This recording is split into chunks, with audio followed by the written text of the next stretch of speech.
Hi everyone, sorry for the delay. We're just waiting for a few more people to join. So if you could just be a bit more patient, we should be able to start in another few minutes.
Sorry, I think everyone is a bit delayed starting today. So just waiting for a few more people to start join before I start. But I think we waited enough now, so we should start.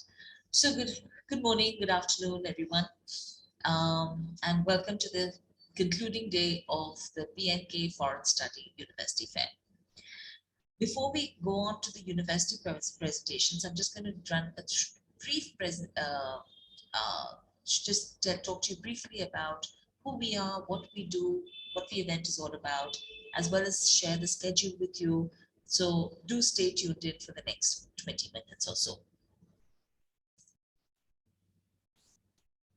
Okay, so this is who we are. This is our event. As everyone knows, the PNK Foreign Study University Fair. It's a 5-day event which started yesterday and will carry on till Saturday, the 23rd of April. We have 13 universities participating, and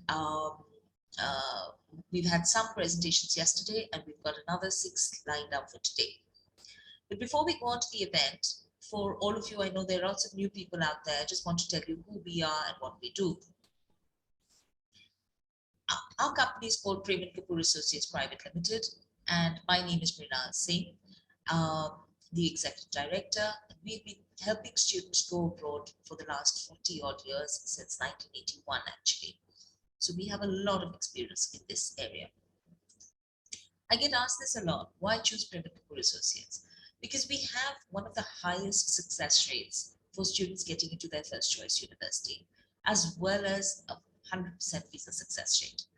So we are also one of the oldest and the pioneering educational consultants in India. When we started the business, there was no one really helping students. So we do have a lot of knowledge in the field, which is why we use it to make sure that our students get into the right universities for the right courses. So who are we? Like I said, since 1981, we've been helping students study abroad. We provide counseling for all courses and university placements. So no matter which course you want to do, we can help you with that. Again, as I said, 97% success rate for university admissions, and this is a university admissions into the first choice of university that students have, and 100% visa success rate. All our students do get placed successfully. We don't have any students who don't get placed. So that's something which we're very proud of. We are the official representatives of over 100 universities spread across the globe, ranging from, as you can see on your screen, countries such as UK, Ireland, Canada, Switzerland, Germany, France, Singapore, Japan, and even India. On a regular basis, we have university representatives coming to the office, which allows you as a student to interact with them, understand about the course structures, understand about how to apply, make sure that your application is absolutely correct, and ensure your success at that university. Our services start off with choosing the right course and the right university. We start off with in-depth counseling to make sure that students are not making the wrong decision. We do this by doing a detailed student assessment and profiling. Once we've understood the needs of the students, their academic backgrounds, and then we help them decide which universities. We help them in shortlisting the universities to apply for. Another vertical we have is art and design, and a large number of our students get placed at art and design universities. So we have a dedicated section which helps with portfolio guidance and evaluation, because that is the most important element for getting admission into a creative university. We provide application assistance. Like I mentioned earlier, there's interaction with university representatives and faculty members. We provide editing and guidance with essays and statements of purpose, interview preparation, whether that's for your university admission or for your visa application and assistance, scholarship information, accommodation assistance, pre-departure briefing. So pretty much everything, a one-stop shop from when you decide you want to go to university till you actually get to university. I get asked this a lot, so which is why I've included a couple of slides on this. What are the advantages of studying abroad? So first of all, it's very high quality education, which is respected the world over.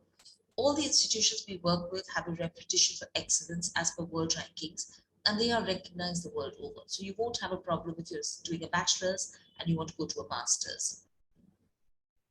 But most importantly, foreign education is practical and encourages lateral out-of-the-box thinking, which unfortunately our Indian education system doesn't encourage. In India, we're doing a lot of rote learning and just giving that information out on our exams, and we forget it. Whereas overseas, you're doing a lot of research, you're thinking, you're doing an analysis, and therefore you are able to understand and retain it. Degrees are based on industry needs, and therefore their students are more employable, which means that a lot of universities actually interact with companies to make sure that their syllabus, their curriculum is geared towards making sure the students have the skill sets that are required when they need to get a job. Like I said earlier, they do a lot of research, which prepares them to make their own opinions. Some countries, I've just used this as an example, for example, UK offers a 3 years bachelor's and a 1-year master's, which allows students to save time, but also tuition fees and living expenses. This is a very important aspect which some countries don't have and some countries do. But in the UK, most of our courses have internships and placements which are incorporated into the program, which helps students gain valuable work experience in the industry. Besides that, students are also allowed to work part-time during their course and therefore gain important work experience, which later on helps them with employment, as well as earning money for living expenses. And all universities across the globe will have a career office which can help you as students for these part-time jobs as well as for permanent positions after you graduate. So I encourage all my students to reach out to, sometimes it's called the job shop, sometimes it's called the careers office, but do reach out to them because they are the ones who are going to help you find those positions. Permission to stay back is also possible in many countries, which allows you to gain further valuable work experience. In the UK, you can get 2 years to stay back after you finish a degree. The USA offers 1 year and 3 years if you do a STEM course. So what is our event? So the event today is basically it's just to help students like yourselves understand different universities. The same course is available at thousands of universities. How do you decide which one you want to apply for? So you meet all of them, you understand the course structure, you see where you feel you're going to fit in the best. So that is what we try and do with our events, to help you as the students make informed study decisions, and of course get further information on course structures, admission policies, fees, work opportunities, and anything else that you wish to know. We have 13 universities participating in this event, and you can see the logos up there. I will share more details on the presentation schedules as well shortly. But they cover every possible subject area. So this could be management, computing, data sciences, law, sports management, art and design, architecture, hospitality management, and many others. So there's unlikely that any course you wish to study would not be available with one of the universities that are participating. Our presentations, today is going to be the last day. Yesterday was the first day of the presentations. And then from tomorrow onwards till Saturday the 23rd, we have one-on-one interview slots available for you to meet with them. So you attend the presentations, see if you have any doubts, any clarifications. If you want to meet the admission officers to get further details, please do book those slots. We will be sending you emails with all these details. These are the universities that participated yesterday. I've left this slide in just for you all to know that in case you missed the presentations yesterday and you want to meet with one of these universities, you still can, because they will be interviewing students from tomorrow onwards. I'll just share the schedule with you shortly. Today we're going to be starting, and I think I'm running a bit late, so Raffles is already here. We're going to be starting with Raffles Design Institute, which has multiple campuses across the globe. They are known for fashion, game design, digital media design, graphic design, animation, jewelry. So they have a variety of design courses in every possible field that you could think of. This will be followed by Kingston University, Norwich. We've just changed the schedule, so I'm getting a bit confused. Norwich University of the Arts, UK, which will be at 1 o'clock our time. Norwich, again, is a creative university, but they have slightly different courses, animation, visual effects, creative technologies, fashion, interior, graphic communication. So a slight difference in the courses. But again, like I said, if you're interested in any one of these courses, which are being offered in multiple universities, do attend all the presentations, because it will help you understand the difference in the course structures and the difference in the teaching methods. At 1:40, we have Kingston School of Art from Kingston University. Again, a design university.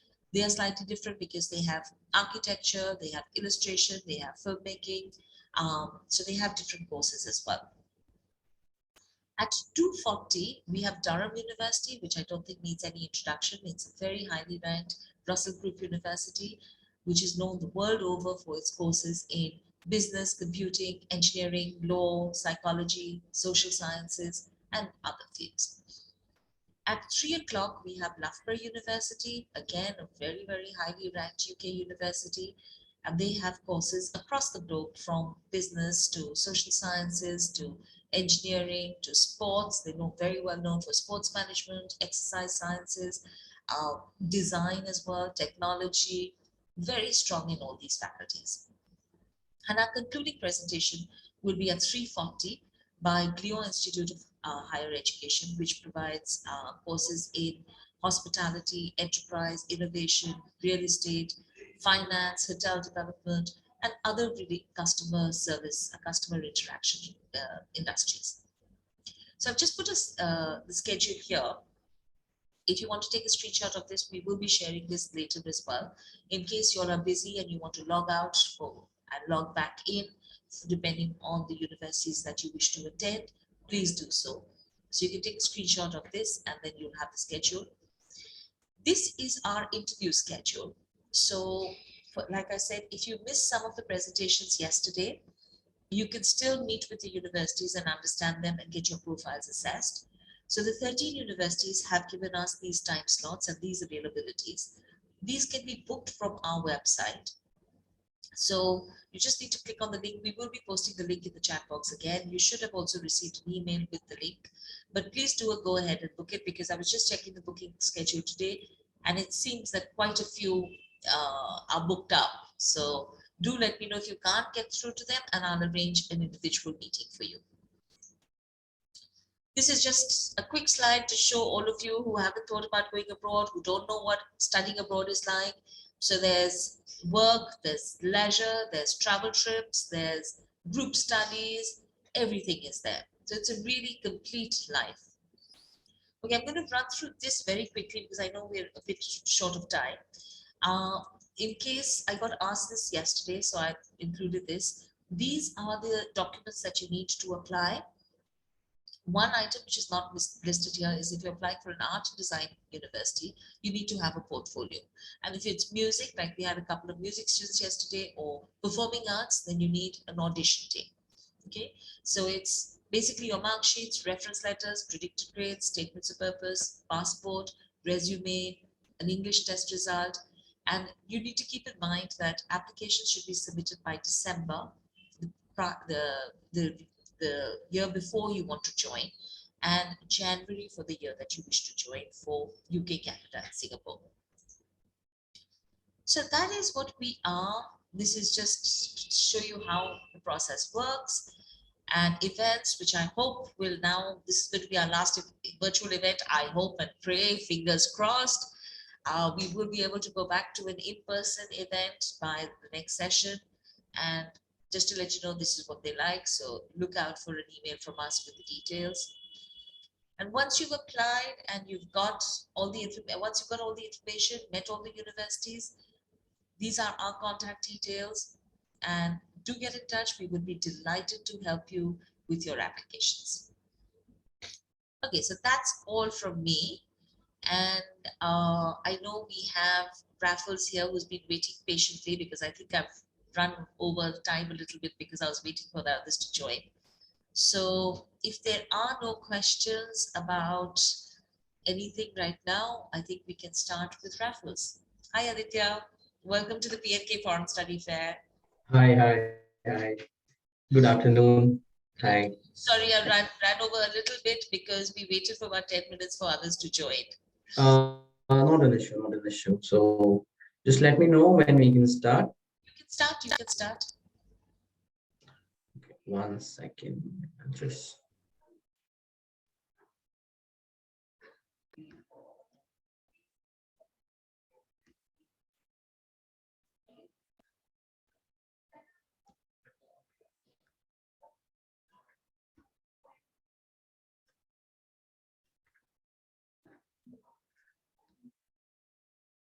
Yeah. So hi everyone, this is Aditya here from Raffles, Singapore, and today I'll be taking you through the campuses, what we have, and the courses, what we provide. So I'll just share the screen right now so that everybody can see my screen. So here we are. So we are a design institute in Singapore. We have campuses in Singapore. We have campuses in Mumbai. We have campuses in Milan. And we are more into designing. So let's just start with our presentation. So this is the campus, all the campuses, what we have of Raffles. So we have campus in Singapore, we have campus in Italy, Malaysia, Thailand, Indonesia, China, as we are globally present, the student gets an advantage to, have a inter-school transfer. So basically, the student can do a 6 months of diploma from the Mumbai campus, and if he is willing to travel to a different campus, he can easily go to our different campuses which are there. So during the entire tenure with Raffles, students will engage in, industry and community engagement, where they get an opportunity to work with real companies and for their real projects. So this is a very big opportunity for each and every students to learn how the industry work and to get an opportunity to work with real companies for their real projects. So in a year we have 4 intakes: Jan, April, July, and October. Jan and July is basically for the masters, and rest are for the bachelor's and the diploma courses what we offer. So these are our international faculties, all our teaching staff and professionals who are, with tons of experience from all over the place, coming to Raffles Singapore to teach you and to give you the exposure what each and every student is looking for. So these are the courses what we offer. So we offer fashion design, we offer international fashion business, we offer interior design, graphic design, animation, digital media. So basically, a bachelor's degree is subdivided into 3 levels. So the first would be a 6 months of diploma, which is a foundation course. Once you clear the 6 months of diploma, you go for the advanced level, which is of 18 months of advanced diploma.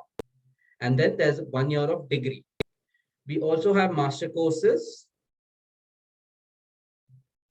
These are the few courses what we offer, but then these courses are only available in a different campus. So this is our Raffles Milan. This is our Milan campus, which is located in Italy. These are the courses what we provide in our Milan campus. So we have a bachelor's of 3 years, and we have a master class. So basically, a master class program is a program where a student gets a hands-on experience on working with real professionals, and these professionals would be from any industry, and you will get to work with 8 to 10 professionals in the tenure of 10 months. So that's a master class program. So we have visual design and communication, we have product design and interior design, we have fashion design and business, and photography as well. We also have bachelor courses, which would be of 3 years of bachelor course. So we have fashion design, interior design, visual design, and product design for that. So this is our campus of Milan. We own the entire building of the campus. This is Milan again. We also have another campus in Bangkok, which is called Raffles Bangkok, awarded by Raffles University again. So this is our Raffles Bangkok campus. Main lobby. Raffles China campuses in Shanghai and Guangzhou.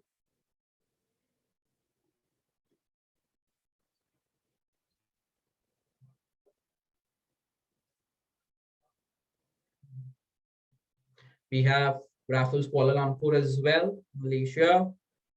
So over here we have diploma and bachelor's courses awarded by Coventry University again. This is a Raffles Kuala Lumpur campus.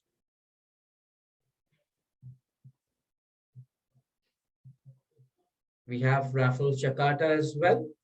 So over here we offer 2 years design and business courses along with bachelor's awarded by Raffles University.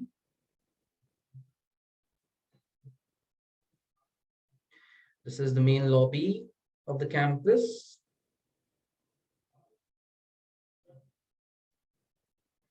sitting area, the classes. And this is the main head office of Singapore, which is Raffles, Singapore. And over here, we provide diploma courses, bachelor's and master's courses as well. So bachelor's and master courses are awarded by Coventry University. I'm sure everybody must be aware of Coventry University. It's one of the top universities in designing in UK. So you get a degree. So the bachelor's degree and the master's degree would be awarded by Coventry. So the degree will have Coventry University stamp and not Raffles or Singapore stamp on it. So this is our main campus of Raffles, Singapore. So over here, we are located at the 51 Merchant Road. It's quite convenient for the students to travel, as you know, the station and the bus stops are quite close by. And the student can walk. It just, you can save 5 to 10 minutes walk from the station and as well as the bus stops. This is our main lobby of Raffles Singapore.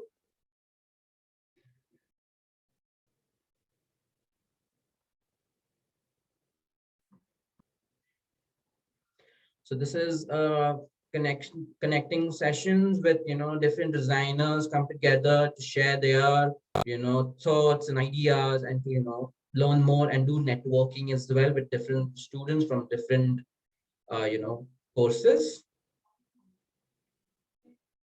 So this is a library. We have a very huge library over there in our Singapore campus, where you can find magazine for designing, you can find magazine for fashion, you can find magazine for interiors, anything, any inspiration or any uh, whatever you are looking for, you can try and get it over here, which can help you with come up with more designing and more unique styles as well. So this is our studio and academic classrooms. So all our classrooms over here at Raffles are with a high tech, and the attendance and everything is taken by the face recognition. We do not take more than 10 to 15 students per batch. So each and every course has minimum of 10 to 10 max 10 to 12 students per batch, so that the concentration level remain the same, and even the professor can have a one-on-one session and one-on-one interaction with each and every student. These are our Mac labs. So we have all the tech savvy and all the the latest technology at our campus, so that the student does not miss out on any any new update on the technology or any new software update or anything as such. This is our fashion designing studio. It's pretty huge, and we have a lot of varieties of materials. We have a lot of different varieties of sketching. There is a sewing studio. Then we have the mannequin, where you can do all the fashion designing work. This is our interior designing studio, where all the young interior designers come up with their new and unique ideas with the help of our professors.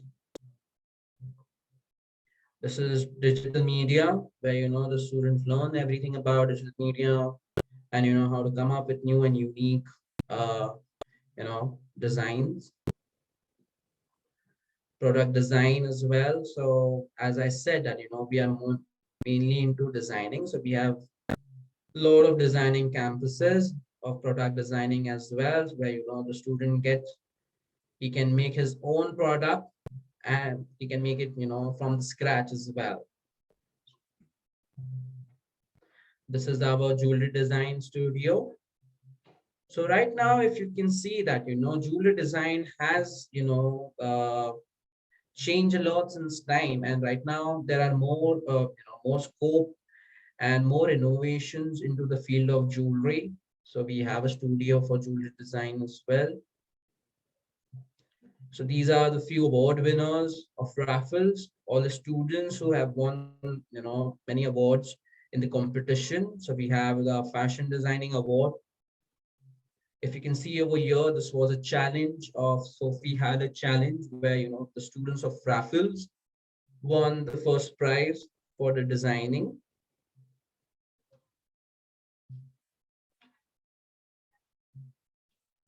So we also had, a project collaboration with a brand like G-Shock and Epoch, where, a student had come up with their design and they had won, awards for their unique and quirky design.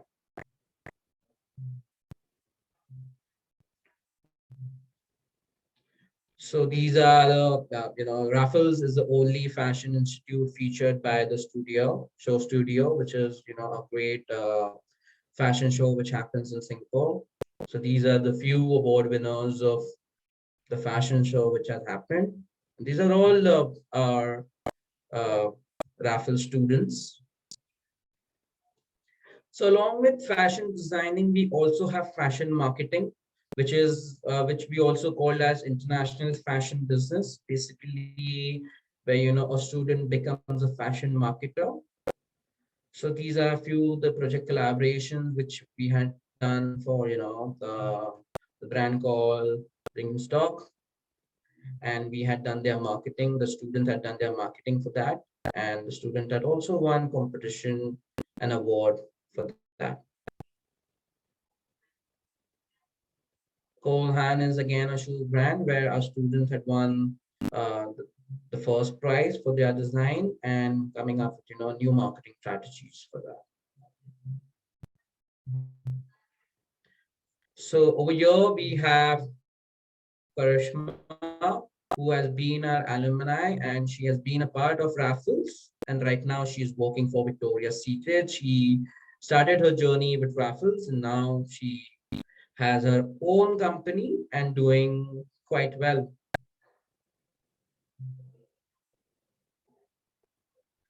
So now it's about interior designing awards. So we had, a designing challenge, interior designing challenge, where our students from Raffles won, award for designing the office space. This is also a competition where, a student had participated and they also got quite a recognition and also, they won few awards. So what happens during this competitions is, that each and every student gets a recognition as well as each and every student gets a limelight as well, where, they can make their own network with the people who are into the same industry. And that's how you grow and you get more opportunities. So here is our Young Designer Award of 2020. So basically, all the awards are from 2020 to 2029 because this is all before the COVID started. So over here again, we have a Young Designer Award, and we have a young designer from our Raffles who had a very different approach to a design, and that's how he won the award. So over here we have product design. So product design is a very vast and how anything can come in product designing. And we also had a product designing competition where our students have won many awards in that as well. The design competition, you can see.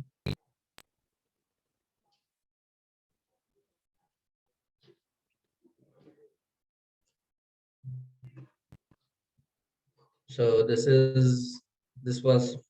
one was for the IKEA, where a young designer, had participated and have won award for, their unique set of design.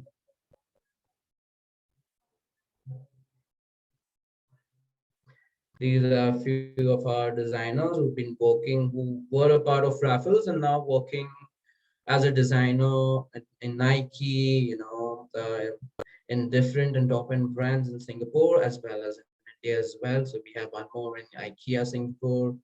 We have one more designer from Singapore in Michigan. So this is a jewelry design award where a student had won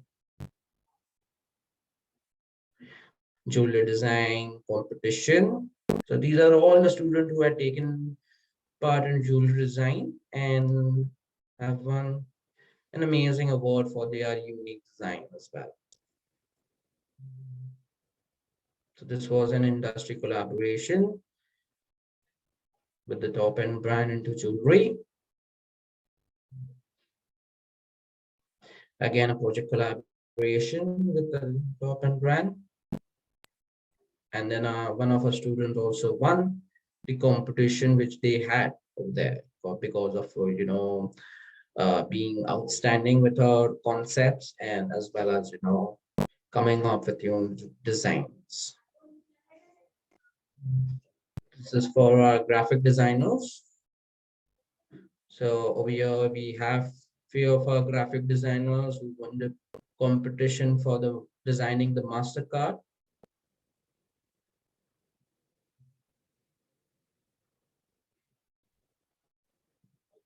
Then we also had a Ferrari show where another designer won an award.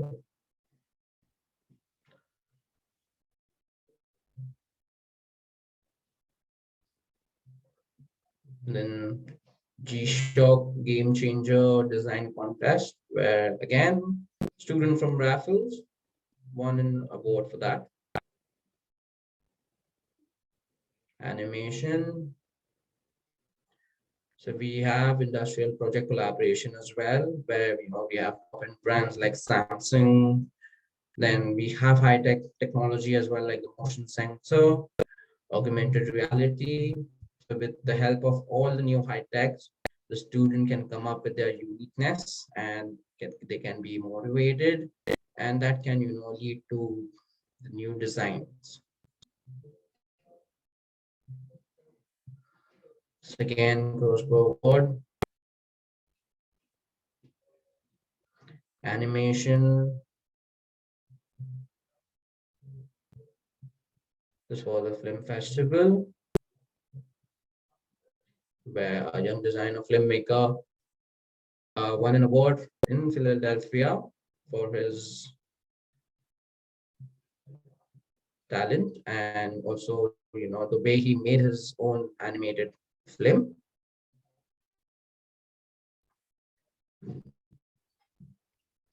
These are all the artworks of our students who have won awards in animation as well. Animation.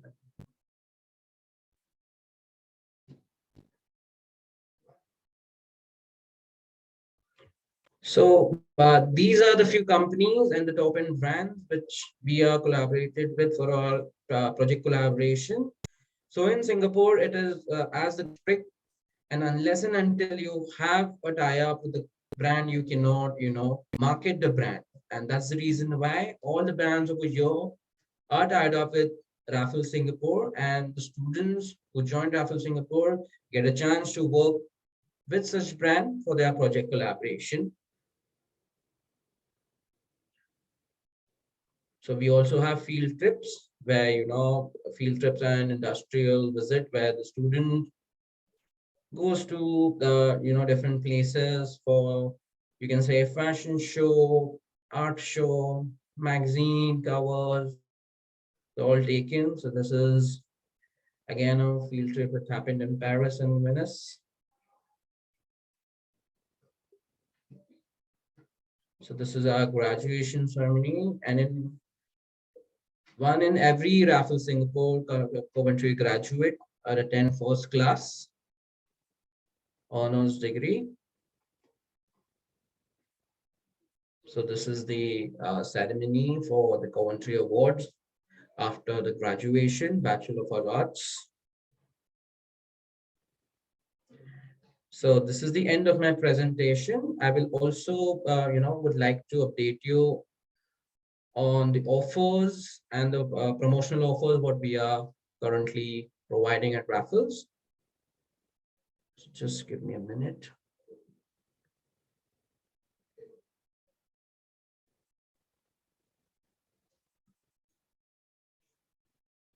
There you go.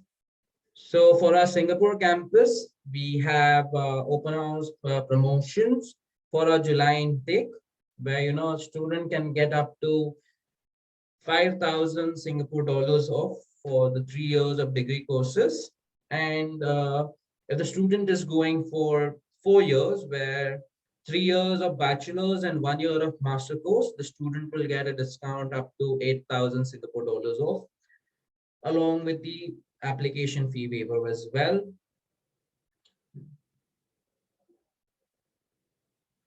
So to register, you just have to, click on the website, pay the application fee payment, and then, you can submit your details to us.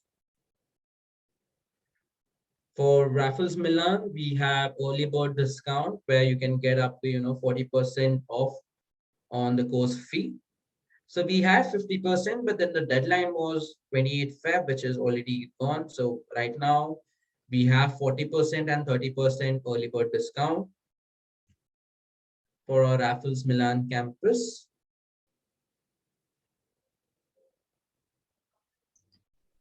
Aditya, sorry, is your slide supposed to be moving because it's stuck? Yeah, is it stuck? Yeah. Because I'm going down. No, it's Is it stuck. moving or is it still stuck? It's still stuck.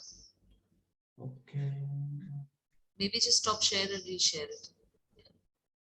Yeah, so I can share it with you and then you all can share it with the student.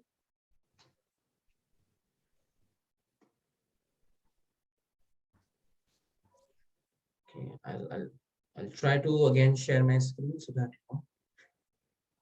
there you go.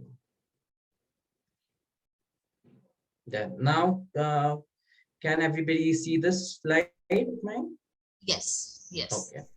So I'll repeat again. So we have open house promotional offers for our Singapore campus, where a student can get up to 5,800 Singapore dollars off, which includes application fee waiver and as well as 5,000 Singapore dollars off on the 3 years of course fee. So this would be deducted at your final year of course fee, where you can get yourself register and then you'll be eligible for the discount. If a student is looking for 4 years where he also get a master's degree, we have a discount over there as well, where the student can get up to 8,000 Singapore dollars off for the total 4 years masters with bachelor's.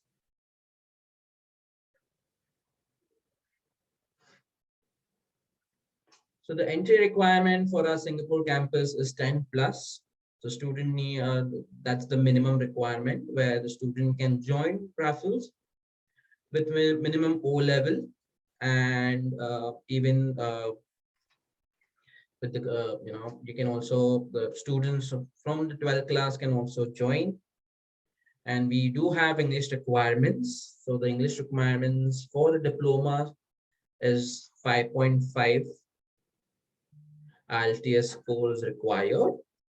And if a student has scored more than 75% in their English, then there might be an exemption as well for IELTS. As most of our Indian students do not required, to give IELTS if they have scored more than 75% in their English.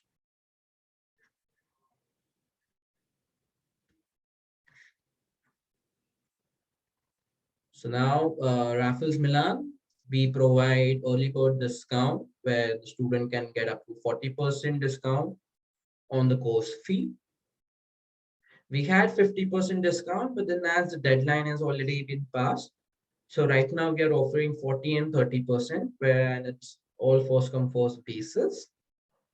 The student needs to register with us, make the application fee payment, and then they will be eligible to get the scholarship discounts.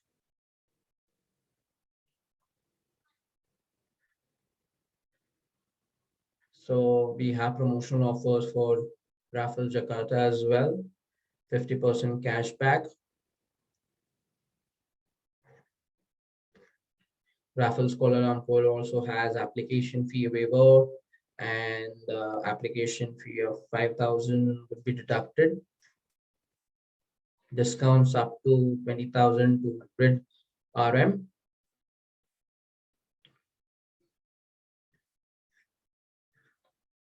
So as we also have a Mumbai campus, over there we have 10% early bird discount for 2 years of advanced diploma. So a student can also join our Mumbai campus for 2 years, do their diploma and advanced diploma from here, and for the degree they will have to come to our Singapore campus. So this is our 10% of what we are providing as an early bird discount on the total tuition fee. So that's about it of Raffles. So may I know if there are any questions which I can answer?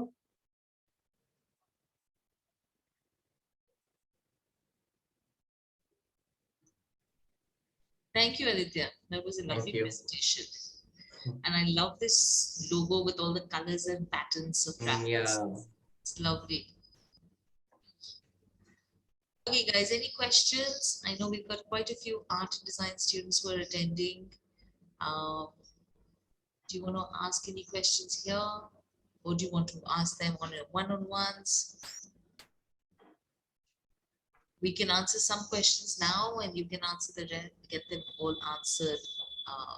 Show your portfolio and review it later as well. So anything like the entry requirement, the course fee payment, or any application fee or anything. So basically, I'll just inform you all that, the college does not provide any accommodation as such. And you all will get a lot of abundant opportunities with, the competition, which I just showed, and also the project collaboration, what students do. So there's a lot of scope, there's a lot of growth, there's a lot of opportunities waiting for you. And you all just have to join Raffles, that's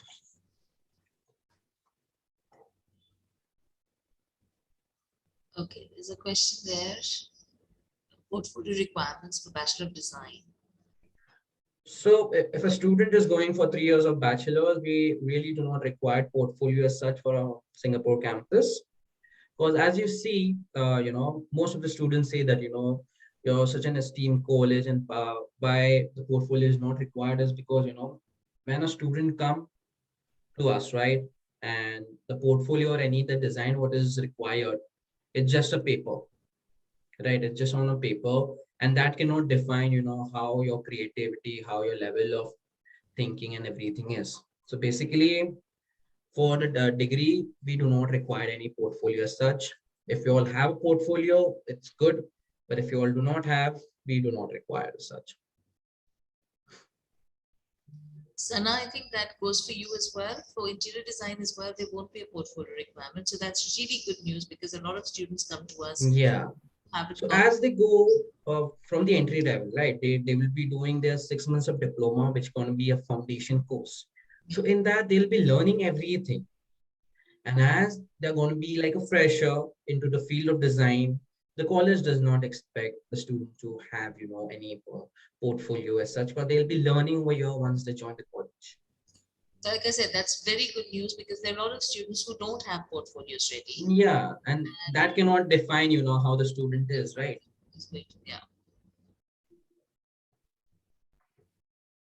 Any other questions? Hi, Upasna. Just give us a few minutes. We're just finishing questions with the previous presentation. No problem.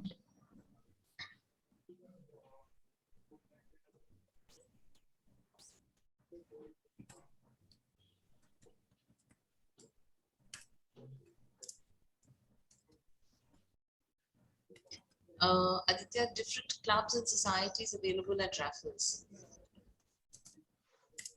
Different clubs and societies. I did not understand the question clearly. I think what somebody is trying to ask about is the extracurricular activities. Extracurricular activities, like I just said, right? You can do the project collaboration. Plus, 90% of our students are all international students. So when a student go over there and they start learning, they're not just going to learn what the teacher has been teaching them, right? They're also going to learn with other students as well. As we have 90% international students coming from different part of the world, they come with their own expectation. They come with their own, motivation, and they have their own perception toward design. So with this, you can do your networking, and with once you have a right, net set of network with the students and the professors into the same field, it's become easy for you to learn and understand as well.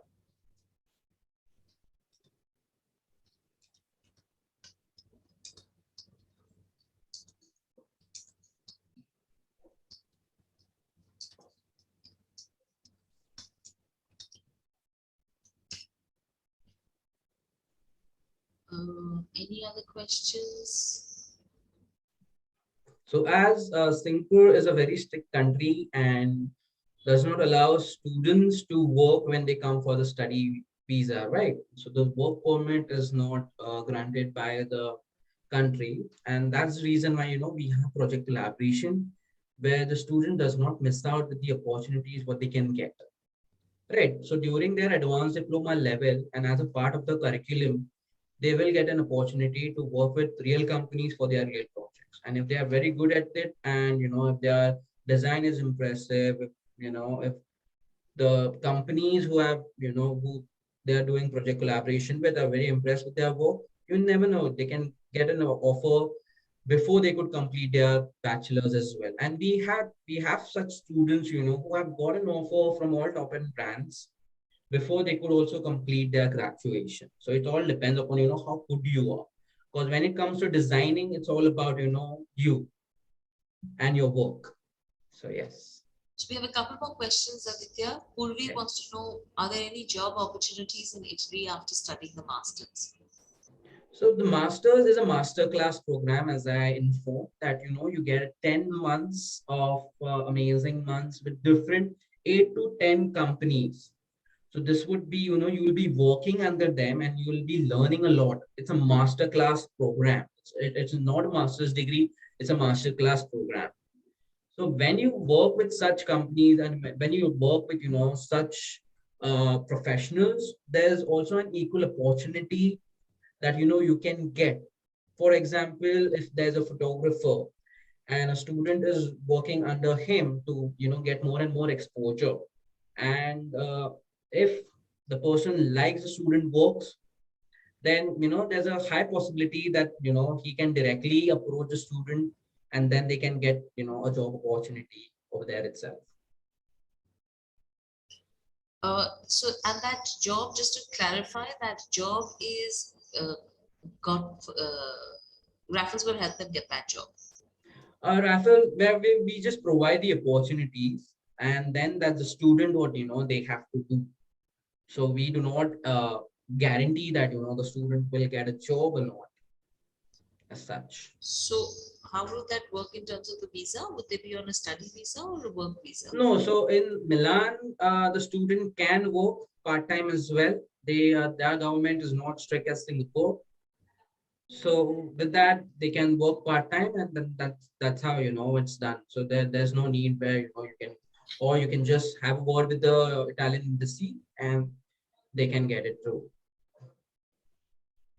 So that's a great opportunity, Purvi, because you Yes. can actually get live work experience while you're doing your Exactly. masters. Yes. That's the whole point of conducting the masterclass program, because you get an opportunity as well. Plus, you'll be working with real professionals. And obviously, then if you perform well, then that company will hire you for Yes, further. exactly. And it's just 10 months. It's not a year. And in 10 months, you will have 8 to 10 different professionals of the same, background. So who will be, teaching you, who will be giving you insight, and who will be, sharing their experience with you. So that's, a very good opportunity for student, who is already into designing and who is looking for, to have more exposure and experience. Okay, we're getting a few more questions, so if we can just quickly answer them, because then Yes. can we get an application fee waiver if we apply now from Satnam? Yes, you can get an application fee waiver. If the student is looking for 3 years, then there's an application fee waiver. Plus, we also have an open house discount of 5,000 Singapore dollars. So you will get application fee waiver plus 5,000, which comes up to around 5,800 Singapore dollars off. That's for the Application Singapore fee is campus. 535 Singapore dollars. Yeah. Satnam, could you clarify you're looking for Singapore campus? Which campus are you looking for?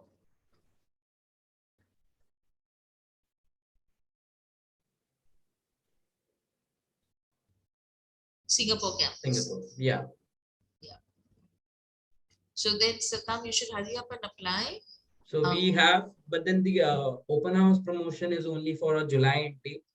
So if you're looking for it, I would recommend you to grab this opportunity of getting a discount of 5,800 rupees, Singapore dollars, which would, really help you. And it's a quite a good amount of discount what we are offering for our July intake. Satnam, if you can maybe get in touch with us, I think our contact details have been shared there. We'd be happy to help you with your application, whether it's for July intake or for the October intake. Yeah, even if you're going for October intake, we can have a word with the management. And if you make the course fee payment before the due date for the July intake, the management can consider your admission for October. Plus, they might also give you, depending upon their approval, you might also get the application fee and the open house promotion discount as well. So that's the great thing about Raffles. Actually, there are a lot of discounts and a lot of Yeah, we do provide, and even the management, at the end always favors the student. Yeah. So yeah, so we do not want any student to be So disheartened. Kajal wants to know what are the services you offer for students with disabilities? So we have services as well for disabilities, and I have an entire email for that. So what I'll do is I'll share it with you, and you can share it with Kajal. And depending upon that, if she's interested, then we can move forward for that. So the campus is made in such a way that it helps everybody.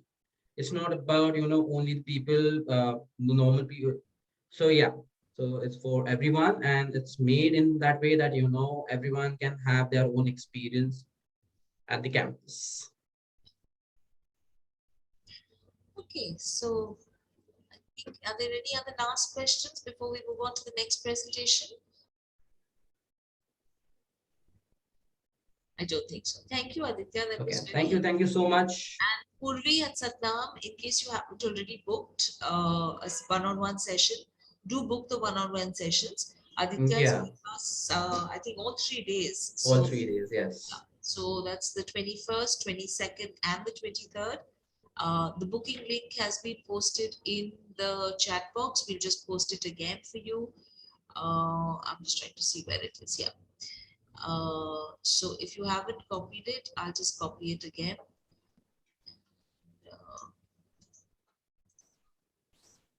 Post it here.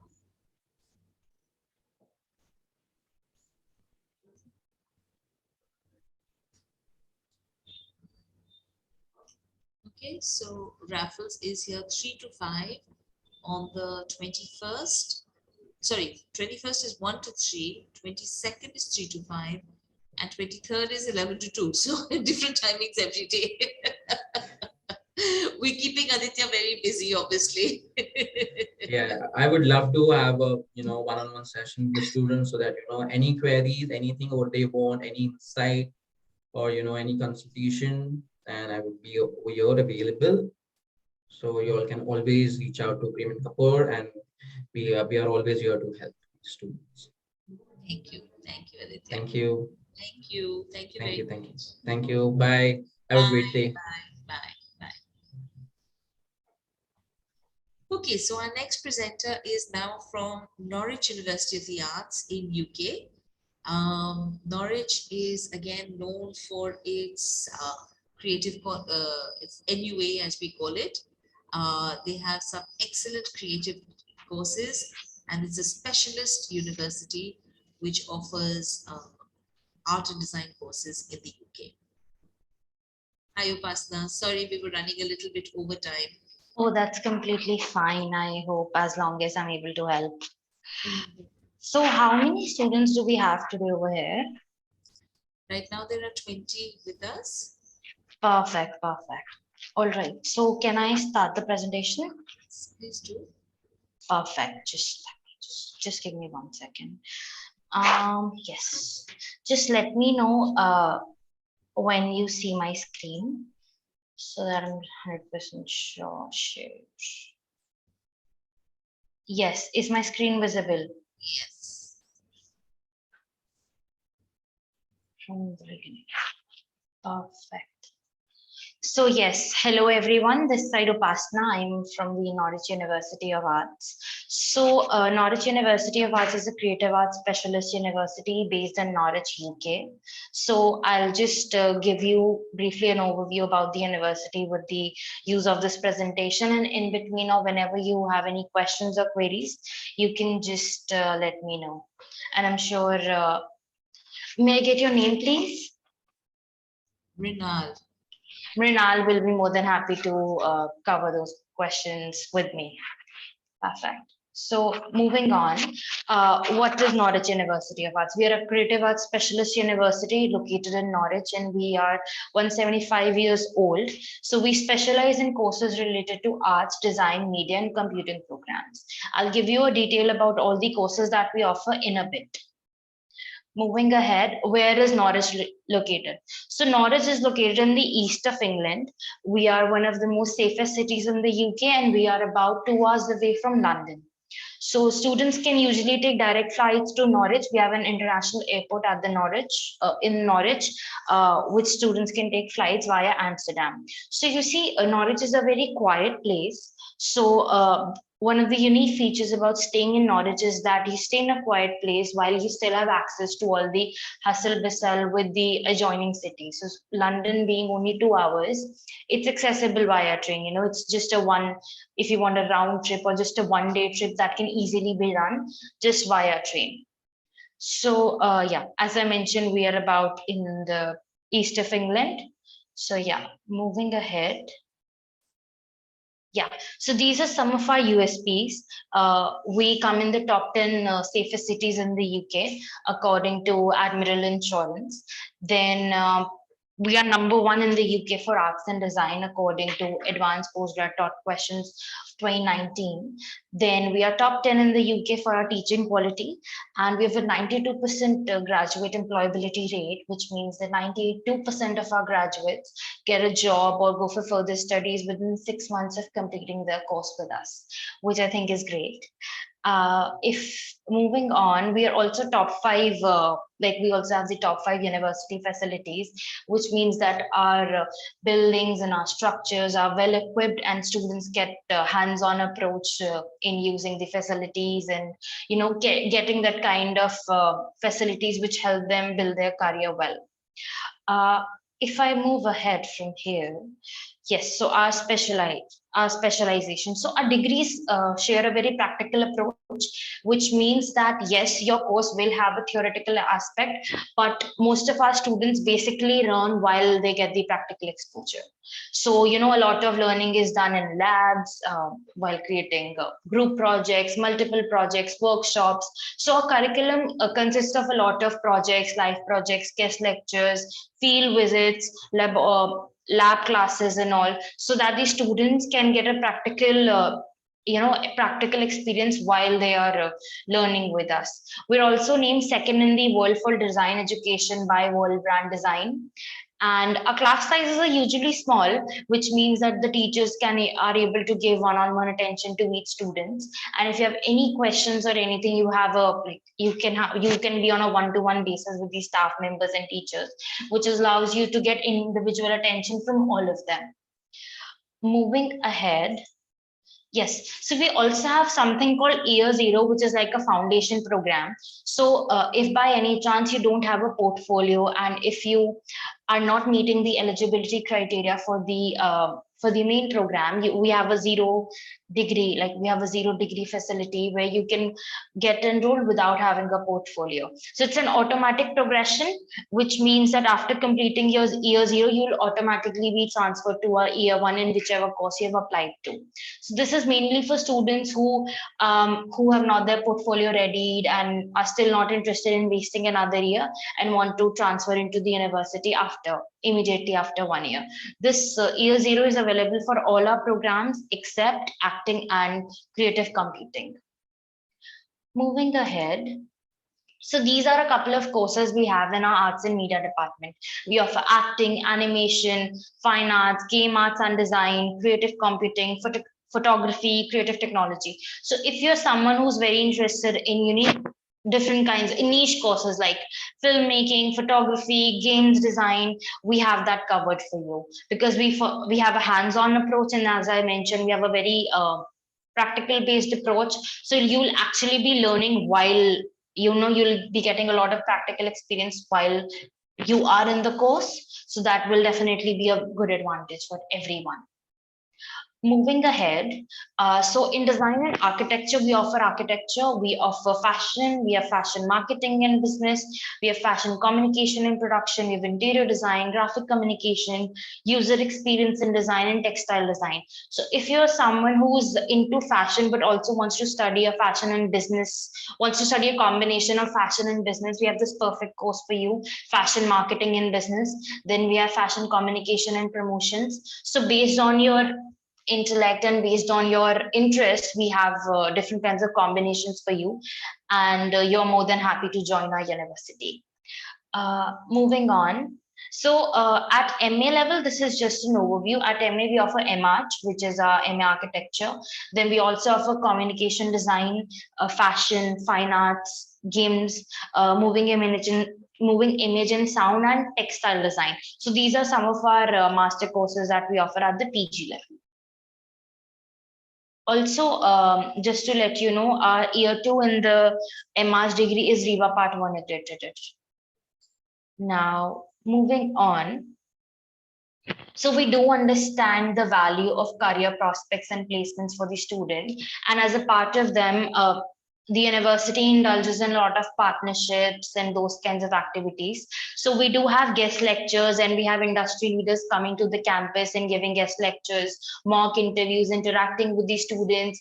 We have a number of networking events where you can go and interact with employers, understand the kind of work that's going on. Then we have a lot of I would say libraries and events and all that we have that get organized in the university at a very high level. So you can go to the labs, you can go to the meet people as and when you want. So as I mentioned, firstly, we have a studio based approach where as a part of your course, you'll be working on projects, group activities, mock workshops. Then we have live commercial briefings. Then we have a lot of competition and showcases where you can, just showcase your talent and present your work to other people. We also have a career support team, which is 24/7 available to our students. So career guidance, CV building, mock interviews, live workshops, every kind of support is provided at the university. In fact, one-on-one guidance is given to each and every student, depending on what their need is. And as I mentioned earlier, also we have a 92% graduate employability rate, which means 92% of our students go for further studies or get a job within 6 months of completing their course with us. And with the one-on-one guidance that we offer to our students, it's safe to say that you'll be taken care of well at anyway, which is Norwich University of Arts. Moving on. So these are some of our successful alumni. Our alumni have been successfully working in different kinds of, world-known MNCs. So our alumni have been BAFTA winners, have been nominated for Oscar awards. Then some of our alumni are working with the Guardian, they are working with BAFTA, and they're working in different kinds of creative industries all across the world. And the best part is that NUA is very well connected with their alumni. So we organize guest lectures and different kinds of networking session with these alumni on very regular basis. So you actually get the chance to meet these people, get inspired by their learning experience and understand how they progress so well in their careers. So the alumni network for NUA is very strong, which means that you can learn from their experience and meet them in person or virtually to understand that how they reach this level of success. Moving on. So this is just a brief overview of different kinds of jobs that are available in the creative arts industries. Because often in India, we believe that creative arts is only related to a very specific genre, and it doesn't has that much kind of value, or I would say that much kind of career prospect after you complete this course. But that's definitely not true. You can see creative arts as a booming industry, and in the UK, it especially has a lot of value. So just to name a few, if you go for the field of even if in the field of animation you can be a forensic animator, you can be a color coordinator, you can be an illustrator, you can be an art director, you can be an editor. If we talk about acting, it's just not subjected to a film actor. You can be a director, you can be an editor, you can be a podcaster, you can be a vlogger, you can go into voice and modulations. Then in photography as well, you can get into different levels. You can be a photojournalist, you can be an architectural photographer, fashion designer. So basically this is a list that is an exhaustive list that shows that, you know, each career, each dimension that we have is a lot of scope. So depending on whatever interest you have, for example, fashion doesn't always mean clothes and modeling. It can mean, you know, you can be a fashion stylist, you can be a fashion photographer, you can be a footwear designer, which is something that's very unique and we don't commonly hear of, but is definitely a very interesting career. Then you can go for a visual merchandiser, depending on whatever you want to study. So moving on, just think so, yeah. Moving on, so coming to the entry requirements and fees that we have. So our fees for undergraduate level is £17,500 for a year. We generally require a CBSE or a state board. We generally require more than 65% and above to be eligible for the to apply to our programs. So we accept IB levels and A levels as well. So if you are from an IB board, the minimum score that we require is 27 points. If you are from A levels, the minimum that we require is the BBB. And then if you are from a CBSE or a state board or ICSE board, we require a 65% and above. We also have a mandatory IELTS condition. We require for you to have an at least of 6.0 as an overall score. And we also have a mandatory requirement of submitting a digital portfolio and answering 4 questions. Like that's a part of the process that we have. You can apply to us via UCAS or you can apply it to us directly, depending on whatever modules, like whatever mode search is successful for you. If you think that you want to apply to us directly, that's also available. Also, a portfolio is a mandatory requirement. Without it, if you want to get an admission, you'll have to apply to our year 0, and then you'll be automatically articulated after you complete that year successfully to the year 1 of your degree. Coming to our postgrad courses, our fees for the year is £18,000 for an year. We generally require students to have a BSc or BA degree with a minimum of 60 to 65%. Again, we have the same IELTS requirement for PG degrees, which means you need to have at least overall score of 6.0 in order to be eligible for this program. Also, a mandatory digital portfolio and proposal needs to be like submitted as a part of your application, and you can also be called for an interview for our PG courses. Moving on. So yeah, this is just a brief overview of the different types of English requirements that we have. So our overall IELTS score is 6.0 and not less than 5.5 in each component. Then we have IB, IGCSE, Trinity. We also accept CBSE and ICSE both. So if you have scored 70% and above in English from CBSE and ICSE boards, you can your IELTS requirement can be waived off. Moving on. Now comes our scholarships. So we do have a couple of interesting scholarships for our UG and PG students. We have one undergraduate scholarship for an Indian student, so which is of £11,000. Considering that our fees is only £17,500, if you get this 11,000, sorry, a £5,000 scholarship, your fees will automatically be reduced to £12,500, which I think is a very good idea. And then you can also get the scholarship revived for up to £3,000 for the second and third year based on your academic performance. Then we have something called the Vice Chancellor Scholarship, which is of £4,000. Then we have 5 undergraduate scholarships of £3,000 each. We also offer 2 international scholarships worth 3,000. Then we have 6 postgraduate scholarships only for Indian students. So considering our fees is of only of 18,000, if you get this £3,000 scholarship, your tuition fees will come down to 15,000. Yeah, £15,000, which I think is not a bad deal. So these are the range of our scholarships that we offer. These are merit-based scholarship, and based on your overall profile, you'll be shortlisted for getting these scholarships. Accommodation. We do have guaranteed accommodation for all our UG students in their first year, provided they apply within the deadline. So our scholarships, our accommodation range from £432 to £700 per month. These are the types of scholarships that we have. So Norwich is a very small city, so everything is available in a walking distance or a short bus ride, depending on whichever module you choose. But our accommodations are very accessible, and you have full on water and maintenance and electricity available. And if you think that you do not want to go for the university accommodation, we're happy to help you find a private accommodation as well. And just one thing, that in order to get the accommodation, you need to apply before the deadline and you need to accept your offer. Moving on. These are just a couple of images where we can talk about our university in general, just to give you an overview.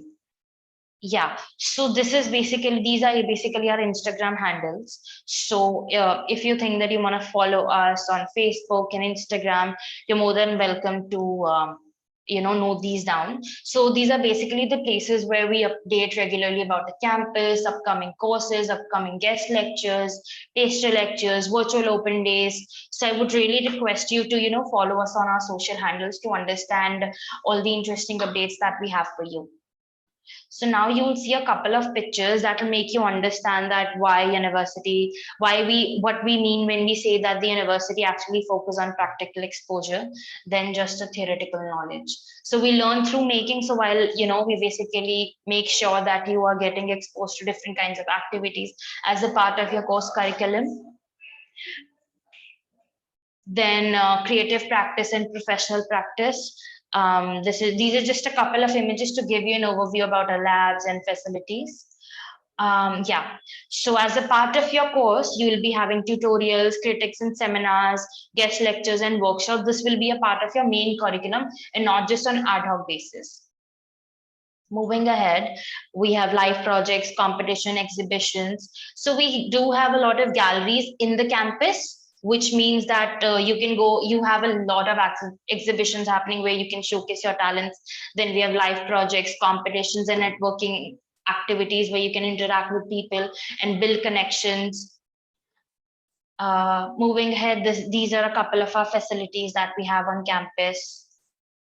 So this is basically where the campus is. It's in the heart of Norwich, and it's a lovely city to stay. We have a museum, we have cafe, we have a range of parkings, we have beautiful hotels, and we have beautiful nightlife, pubs, cafes, and all for you to spend your time after your colleges, like after your classes basically. So yeah, so these are basically, we have dedicated studios for all our departments. So students usually have classes in their dedicated studios where they get the practical experience, and also they get the chance to implement and learn what they're actually being studied. Yeah, so this is like the workshop place that we have. 3D, yeah, we have 3D workshops for a better understanding.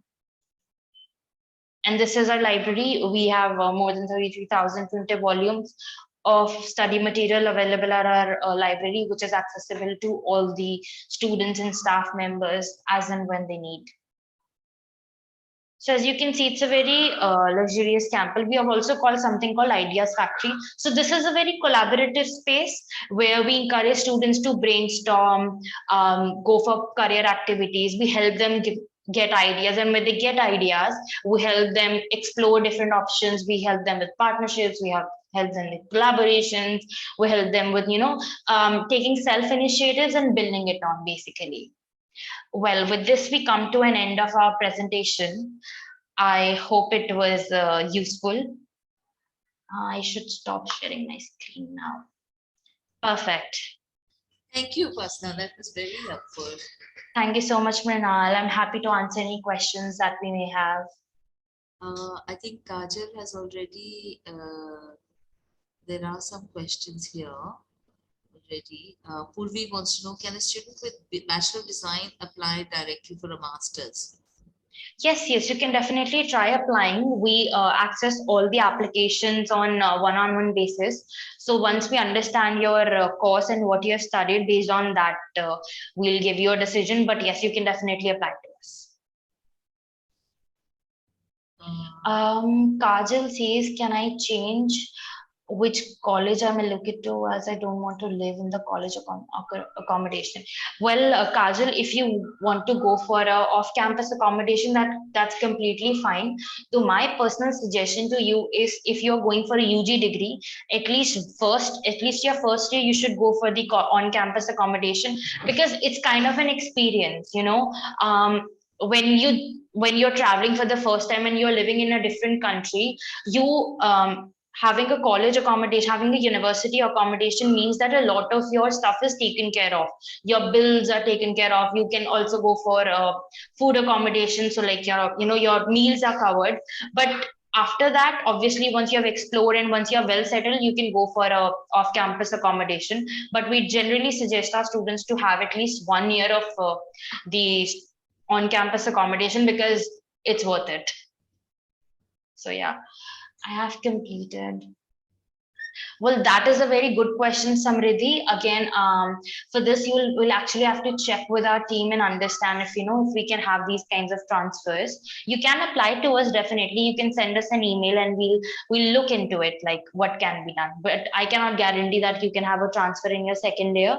But we can definitely work out if there is some kind of option available. I will just drop an email also in the chat box, so that you guys can have whatever questions that you may have, you can redirect it. So I also have my colleague Swati. She was not able to join us today, as she's in something else. But I'm just sharing her details with all of you, so that if you have any questions or anything, she'll be more than happy to help you out.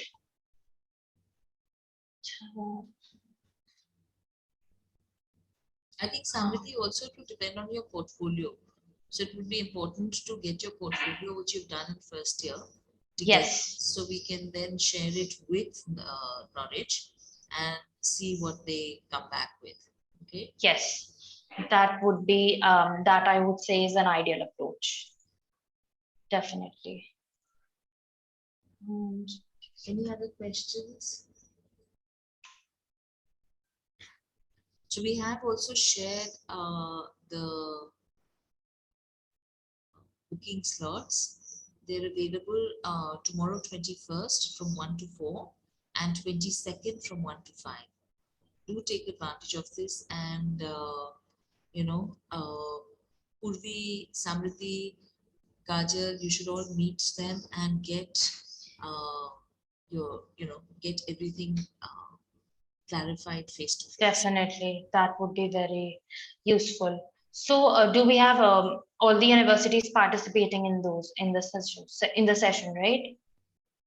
No, those bookable sessions are one-on-one, which will only be the student and you. So it will be a private space. It's a private space. Lovely. Otherwise, I think students are a bit shy to ask in a public forum questions and reveal their portfolios and things like that. So we try and give students that opportunity to meet one-on-one. Perfect. And like I was saying earlier, hopefully we should be able to do this in person. In fact, we are attempting to do one interview Oh, in that's person lovely. on Friday. We have one university who's going to come in person, but Oh, that's lovely. yeah, I think that will be very, very, very helpful.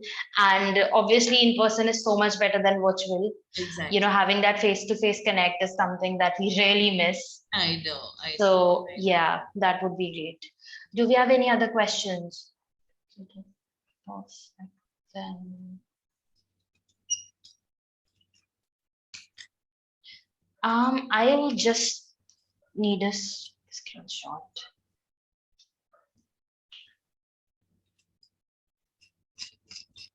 Wait. Okay, so Satnam wants to know, how are the employment opportunities for students during post-study visa? Sorry, can you repeat? What are the employment opportunities after they complete their degree? I think that's what. So I think yeah, I actually had showed you a slide where there were different kinds of jobs that are available.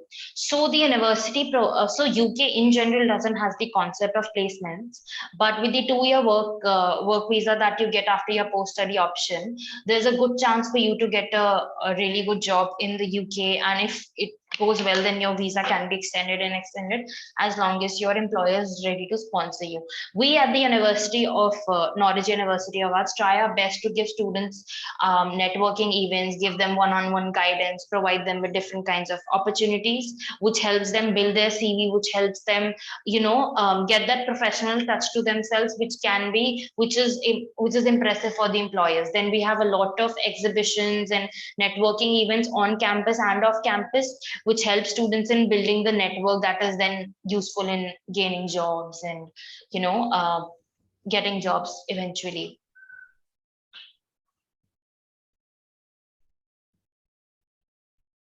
Also, we have a 92%. No, we don't offer placement here. What we offer are life projects, and what we offer students is a 0 year. Like it's a more like a foundation year that we offer. No, we don't offer. So our course in general has a very practical approach. So you kind of get all the life projects, workshops. You kind of get all that exposure in your 3-year degree only. But yeah, we have a placement cell, and we have a ideas factory where we help and let people invest and brainstorm their ideas if they have any.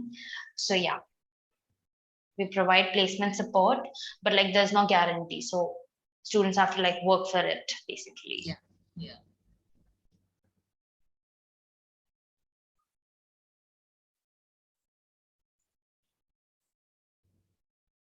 The university will help you in finding internships. Yes, there'll be different kinds of, yes, as a part of our careers team, they do help students in getting internships but it's like not guaranteed, but yes, all the initiative is made. Since we have a 92% graduate employability rate, so it says that the university does makes an effort, and our graduates are capable enough to find good jobs and opportunities after they complete the course with our university.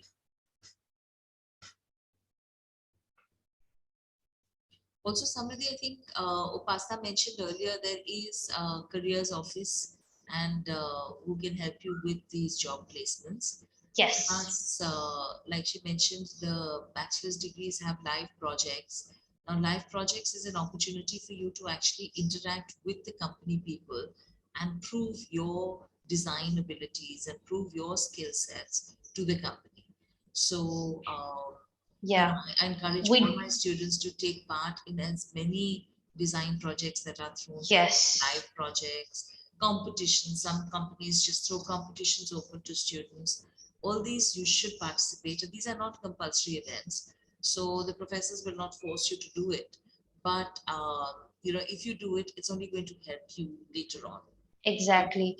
We do have industry standards, facilities available on campus, and we do organize a lot of industry visits on campus.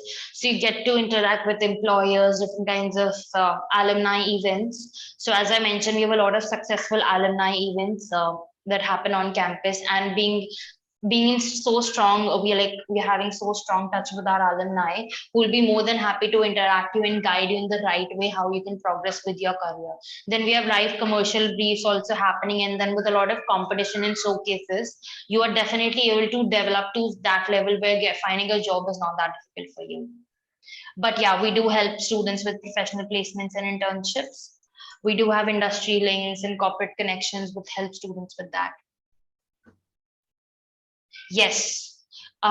Before you are admitted to the university, you will need to accept your offer, because that is the only way you will be getting a scholarship, or you can go for the accommodation that we have. So yes. So You're welcome, Samriddhi. Thank you. You're welcome, Kajal. I see Myra is here. Myra, do you want to ask any questions? I hope you booked a one-on-one with Norwich. They're a great university for the courses that you're looking for. So Vasu, it actually depends on the number of students that we get and the profile that each and every student has. Just based on your, understand that we are a creative arts university. So we give a lot of importance to out of box learning, to the portfolios and the kind of profile that we actually get. So we are not just a very academic conscious university, which means that if you have 65% and above, you'll be eligible to apply to us. But apart from that, we look at your digital portfolio that you'll be studying. We'll have a one-on-one conversation with you. We'll understand your overall profile and how well fit you are for the course and how well fit the courses is for you.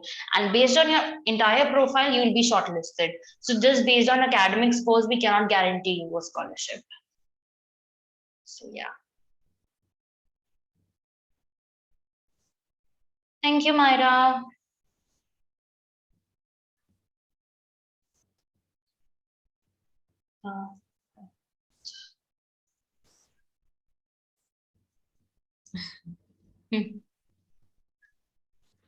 Okay, I think that is it. I don't think we have any more questions. Perfect then.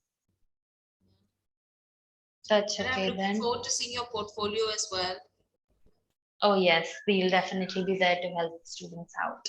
But thank you so much, Vinita, and thank you so much, Mrinal, for arranging this. And I hope it was useful. It was very useful. Thank you. I think, Thank you so much. you know, for the students, especially the creative students, to understand how the creative industries are growing in the UK, Yeah. employment opportunities that are there. It's, you know, one can't reinforce it enough, because Exactly. a lot of students and parents and families feel that, oh, going in for a creative course, you know, you're actually putting your life on hold.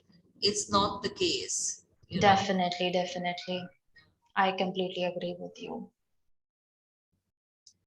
Okay, well, So I think it was a good Swati gets session. better soon, and thank you for stepping in for her. Oh, that's completely fine. She's a lovely colleague. I'm always there to help her out. No worries there. All right then. Thank you so much. Thank you. Thank you for Okay. being with us. Yeah. Bye. Okay, bye, bye, bye. Bye, bye, bye.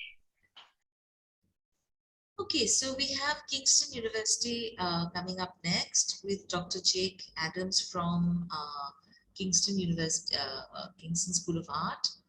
I'm just going to, since we have a little bit of time, I think I'll just run through the schedule again. So this is the schedule. This is us. This is the schedule. Okay. So we have Kingston coming on next. Oh, this is swapped around. Sorry, Kingston is now. Then we have all those students who are looking for academic courses, Durham and Loughborough. I know there are a lot of students who were asking about computing, about business management, about other courses like that. So do attend the Durham session, which will be at 2:20, and Loughborough at 3 o'clock. And the concluding presentation will be from the famous Hotel Management Institute, Glion Institute of Higher Learning.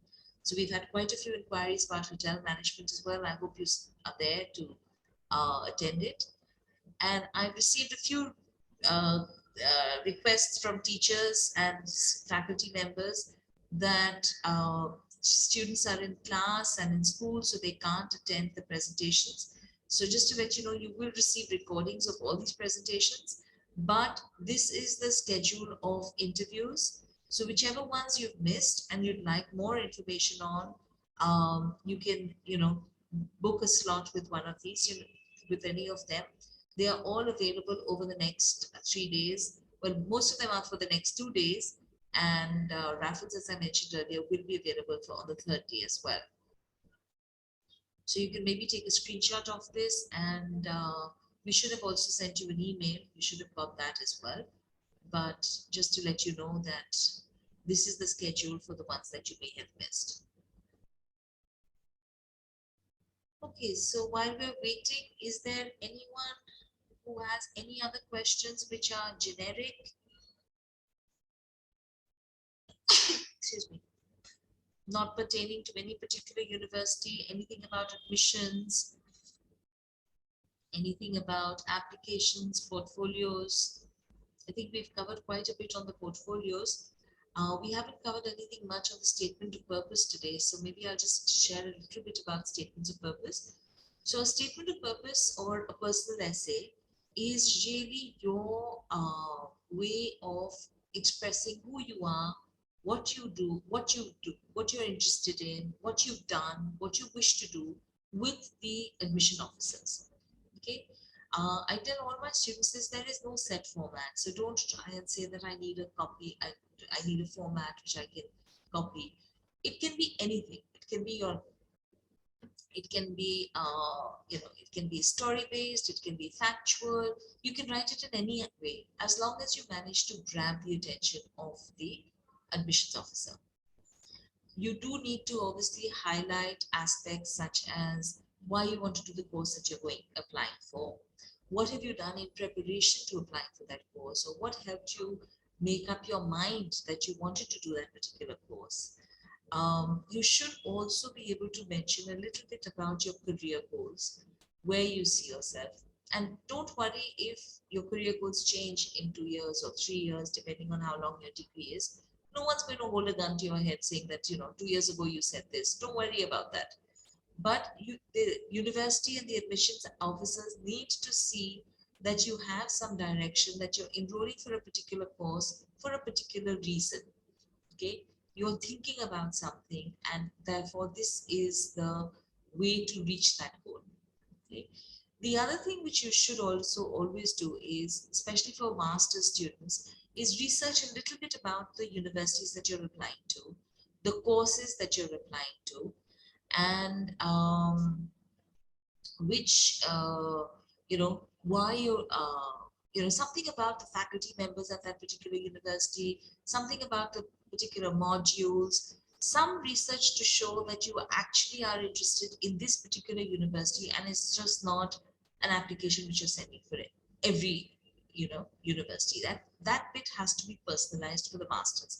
For the bachelor students, you don't need to personalize it because most applications will go through UCAS. So the same essay will go to all the 5 colleges that you apply to.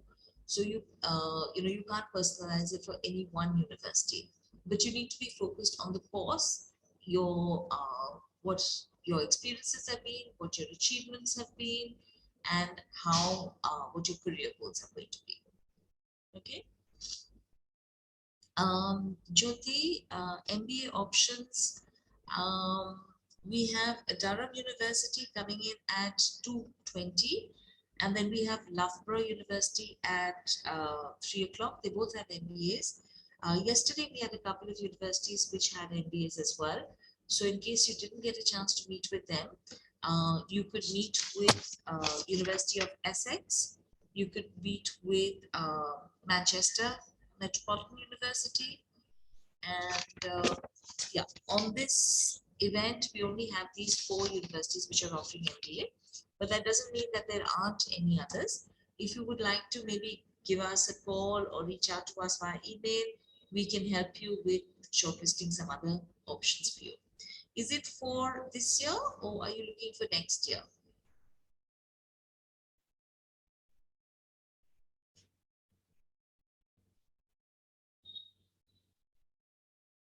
Okay. I'm not sure whether Vasu and Jyoti are together. Okay, so for 2023, we have enough time. We will be, you have enough time to do research. So this is a good time to actually come into our office and start the process of, you know, shortlisting universities and see. It also depends on whether you have work experience, whether you have how many years of work experience you have, what you're able to do, uh, you know, that because there are MBAs without work experience and there are some MBAs which actually require work experience.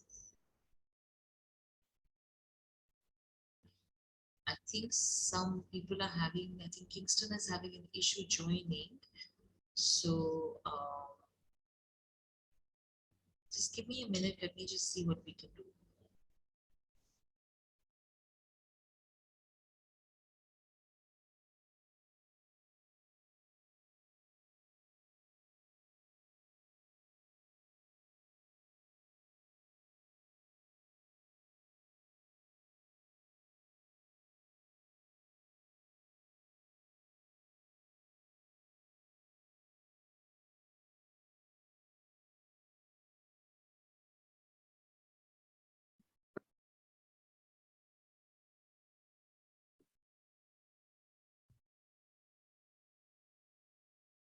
Hello. Hi, Jake. Sorry. Hello. I was just trying to see how I could send you the link again because I saw Oh, your right.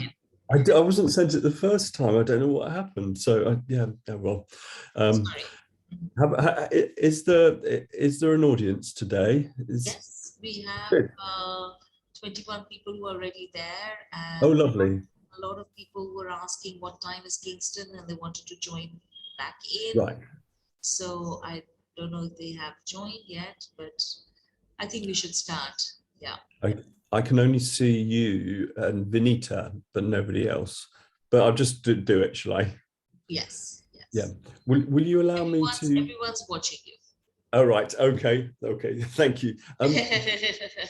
When I'm talking, am I taking the screen? Yes, you can Yeah. share your screen. Yeah, so I've got my presentation in front of me. So does that work in your view? It's not showing up right now. You need to share your screen. At the bottom, there's a I think I might need a permission to, so because this is my presentation, so I just need to. Would you like to try now? Does it work? Am I filling the screen? It might be a view. Sorry, everyone.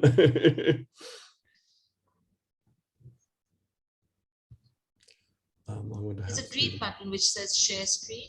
You need to yes, it's just because I'm using Prezi. It's actually a permission that you can give to let me take the screen. I've given permission. All presenters have permission. Okay, I'll try it a different way then. Oh, now it is sharing. Yes. Right. So yeah, you can see me small. I wonder if there's a way of making this big. Sorry, everyone. I'm nearly with you.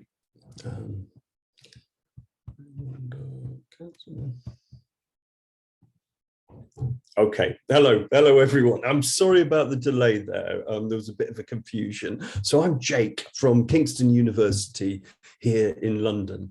And Kingston's one of the really good ones for art, design, performance, all the arts really. We're sort of known in the UK as one of the really ones that have integrity and is one of the very best. I'll go into that in a minute. So yes, Dr. Jake Abrams, Associate Professor, and I'm going to just take you on a quick tour of what Kingston is about. So Kingston School of Art is in London, and London is a great place to be studying the arts. I suppose New York or London is where the big industries for the creative arts are.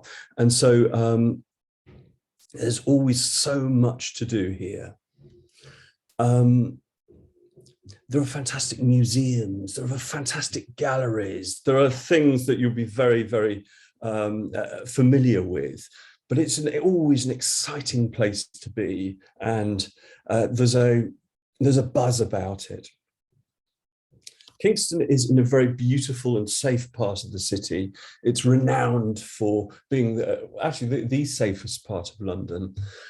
It's surrounded by royal parks and palaces. And there's the centre of Kingston on the map there. And as you can see, there's a huge bushy park, which is a royal park. And on the right there, Richmond Park, which is another royal park. And there's the River Thames. And right in the centre there is this very famous art school. And if you were to go up the page, then you'd be in the centre of London in about 30 minutes by train. So it's a very green and pleasant part of the capital. And it's got a very distinct identity. There's a market square where you can get your fruit and vegetables. There's also selections of international foods to come out at lunch to get. London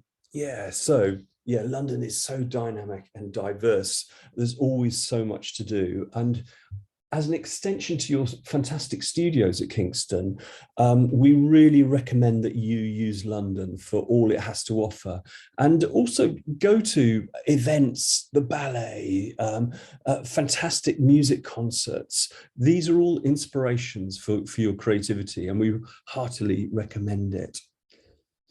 Museums and galleries are all an extension to what you have here at Kingston.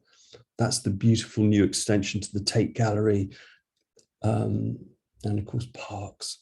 There's the Design Museum, and we're the only university in the UK that is affiliated to the Design Museum. This is the Institute of Contemporary Arts in the centre of London, and we are affiliated with them as well. So, let me tell you more about Kingston, and its reputation has been long earned. We're known as a really thorough place, a really exciting place, a really creative place to study. And habitually at the top of the league tables in the UK.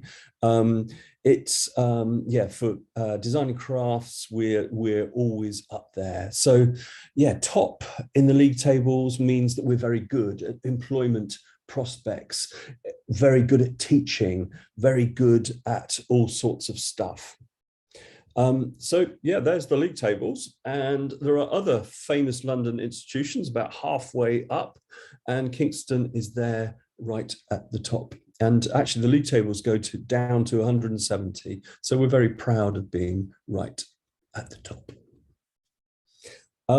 And we have this range, a particular range of courses, from performance and dance and music and architecture and art and design and a whole suite of courses. And we love collaboration here at Kingston. We love it when an architect starts talking to a fashion designer, when a fashion designer starts talking to a musician.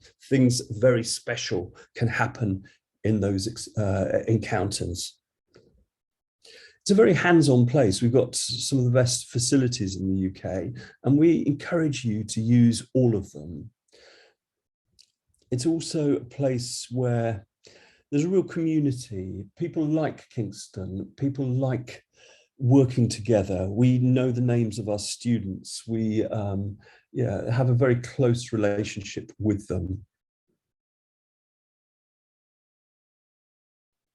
So I'm showing off, aren't I? I apologize. But yes, a top for graphic design, for illustration, animation, for interior design, for product and furniture design, and a lot more. A top in London for fashion. And we win quite a lot of the national and international prizes for our subject areas. We really understand the power of the creative industries. Kingston really wants you to be at the forefront when you graduate. And so, we're not just followers, we want to define the creative industries going forward. Riverside campus It's lovely. We have some really beautiful buildings, award-winning buildings, and top facilities. So yeah, they're all open to everyone. And it really is hands-on. We want you to experiment, to try, to play, to learn through, and to think things out through making. And all facilities are open to every student. And that is sometimes different in some other places. In some places, you're a fashion designer, you can use the fashion printing. At Kingston, we say, actually, if you're an architect, you can use the knitting machines. Or if you're a fashion designer, you can use the stone cutting. And it means that we can do some really exciting things together. Industry standard facilities, wonderful film and photography studios. That's Knights Park, our campus by the river here. It's yeah, architect designed, beautifully renovated. Some lovely printmaking facilities. Again, as you can see there, very, very hands-on. And so some of the top fashion designers, top artists in the world have come through because of this philosophy of, yeah, of sharing facilities, of interaction.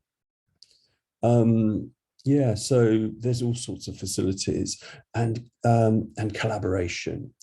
It's not just me that's saying that we've got great facilities. Some of the best workshops in any UK university. That's Ian Hunter, Director of the Materials Council. And of course, because it's Kingston, some of the big names from the arts have come through Kingston. Some of the top fine artists, some of the world's best architects have come through Kingston. Some of the most notable designers from all sorts of disciplines. This is Joey Yu, a recent graduate in illustration animation, but not only is she making a big career for herself in illustration animation, but she's also working in fashion. And that's again, because she was working across those disciplines when she was working with us here at Kingston. Some of the world's top product and furniture designers come from Kingston. And of course, some of the very top fashion designers have come through Kingston as well. Okay. Yeah, there's lots of support, lots of tutorial support. So we don't just have those facilities. We always have fantastic technicians on hand to help you understand and how far you can go with the fantastic equipment we have. Good art, good design is always about ideas. It's always about experiment. It's always pushing things on. Some colleges are a bit about just copying what's out there already. And actually there's no point to that at all. Actually, if you want to be the new leaders, you've got to forge a new way forward. And that's what Kingston is all about. It's finding your true identity and projecting that to the industry. And so setting the world alight is ambitious, isn't it? But actually, that's so important. Sorry about that. Yeah, I think that's actually really what I wanted to say this morning. Yeah, I don't know if there are questions people want to ask about what we do here.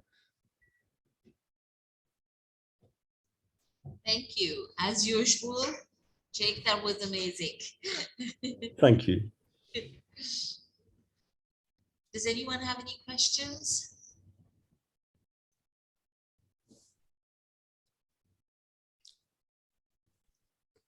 While we're waiting for questions, just to remind you that Kingston University will be available on the 21st and 22nd from 2 to 5 p.m. Indian Standard Time. And the booking links have been put in the chat box. So do use that. Okay, Samriddhi. Thank you, Samriddhi. Do you want to ask Dr. Jake Adams anything? It's hard to be put on the spot, isn't it? But yeah, but do feel free to. And we're a very open place, Kingston. You know, and we'll tell you it as it is. And I'd love to meet some of you in my slots in the next couple of days. Even if you're unsure, we could just talk about things, and I can talk about the experience of learning in the UK, art and design or performance. So yeah, do feel free to sign up for those slots. We like to do things very differently here at Kingston. I'm very proud of that, actually. Yeah, but it's not right for everyone. So yeah, if you show me what you're doing, we could just talk it through, and I can, I promise I won't be partisan. I can advise you about other stuff as well. Myra wants to know the portfolio requirements. She says, how many works would you expect for a BA in fashion design? The university usually asks for a digital portfolio at first, and it's usually about 20 to 25 pages. But remember, with a page, you can actually have several pieces on a page. I think it's also important to remember that actually it's not just the finished pieces that we're looking at. It's really, really helpful for us to see your thinking process. So to see, you know, stuff you've tried out, mood boards, things like that. So that gives a good idea of how you think. In essence, though, you can sort of put as many images down as you like. I would really show your best stuff. If you're showing us the same thing again and again, you don't need to do that. Just, yeah, but really approach a portfolio as a design problem in its own right, thinking about starting with your best imagery, finishing with your best imagery. Yeah, just think of the pace of how you show the admissions a person that you'll be talking to. Yeah, Myra, just to add to that, you know, different mediums is good.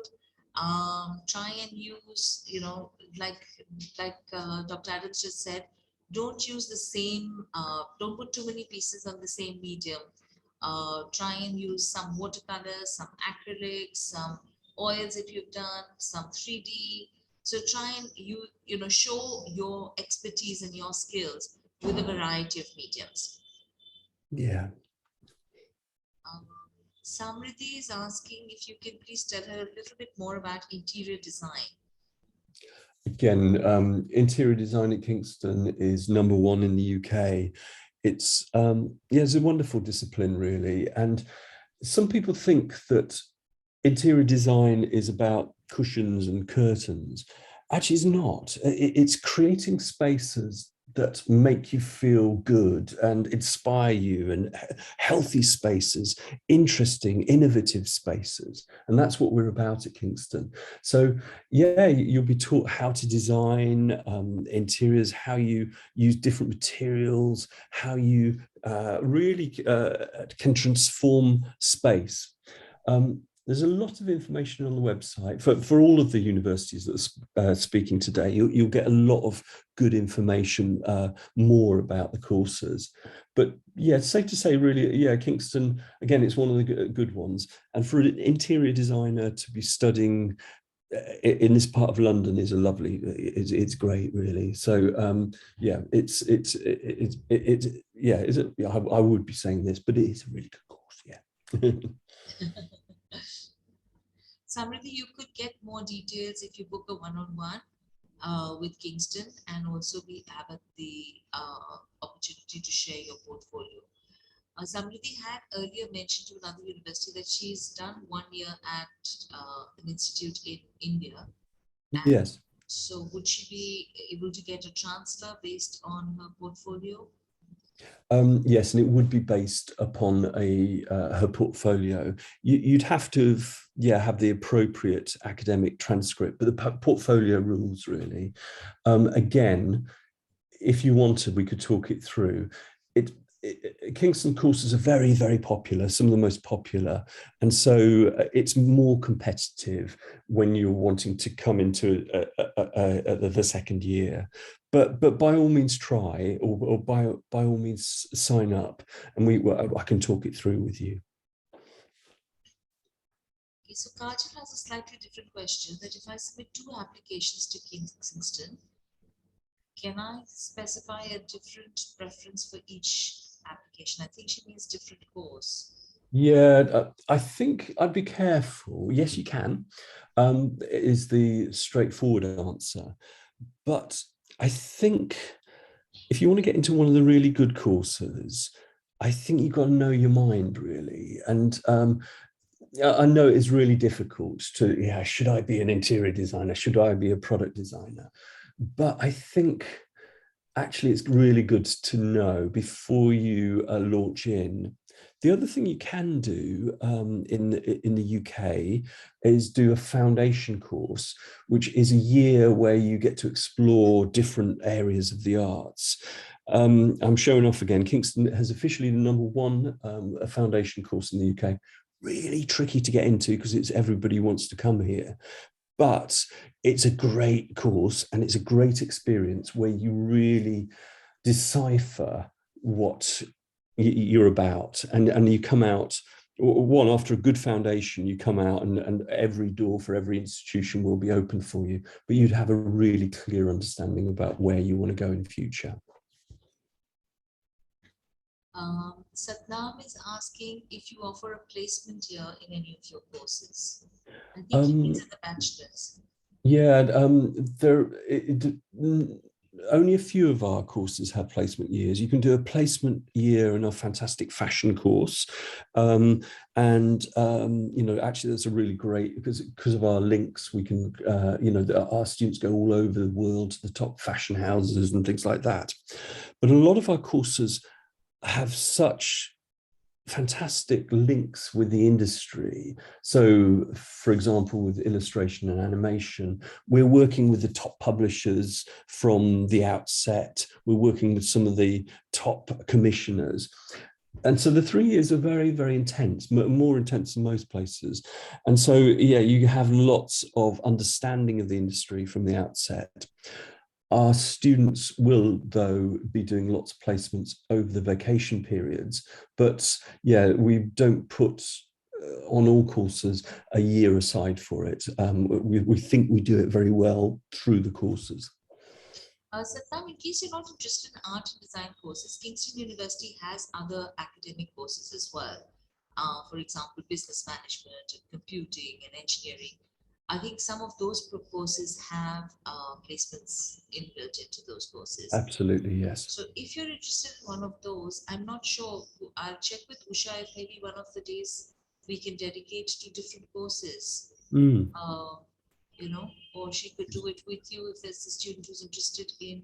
So Satnam, just write it in an email and let us know which course you're interested for, because there was another student who was talking about a business degree as well.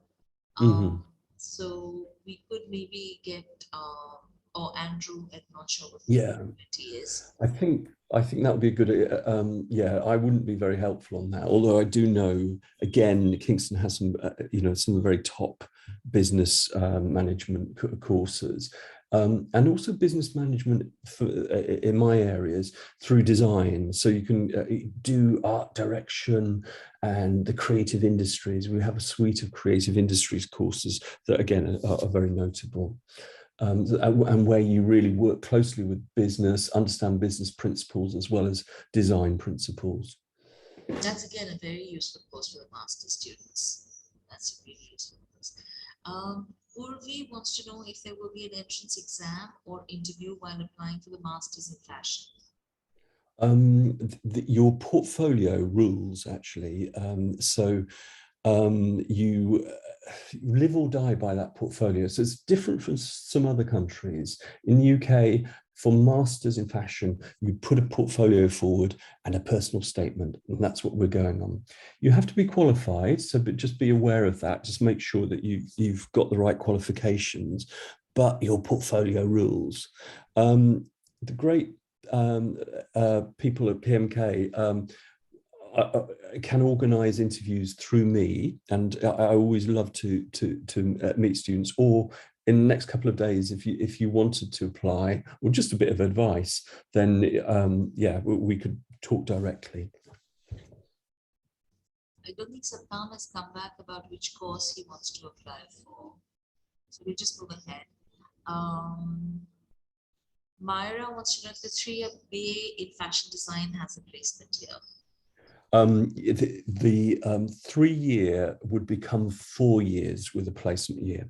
There's another one that you can do, which is really exciting too. Because of Kingston's reputation, we've affiliated ourselves with some of the other top courses, top universities around the world. So you could do another thing. You could actually have a year in Paris or in New York as part of your study, working with one of the other top universities. So you could think of it that way as well. So yeah, really good study abroad opportunities. Or you could do half a year studying at another really top university and half a year in industry. So that's a good way to do it as well. But it would extend your study from 3 years to 4 years. So if there is a placement in the fashion degree. Yes, it can be. Yeah, there's an option for that. Yeah. So Myra, yes, you can have a placement here then. How are job opportunities in the UK after graduation? At the moment, it's very, very healthy, actually. There are a lot of posts in the industry, and the industry is in London. It's a very, very healthy job market for our students, and the industry comes to Kingston because they know they'll get students of quality and integrity and of creativity, and so yeah, they'll be, the industry courts our students.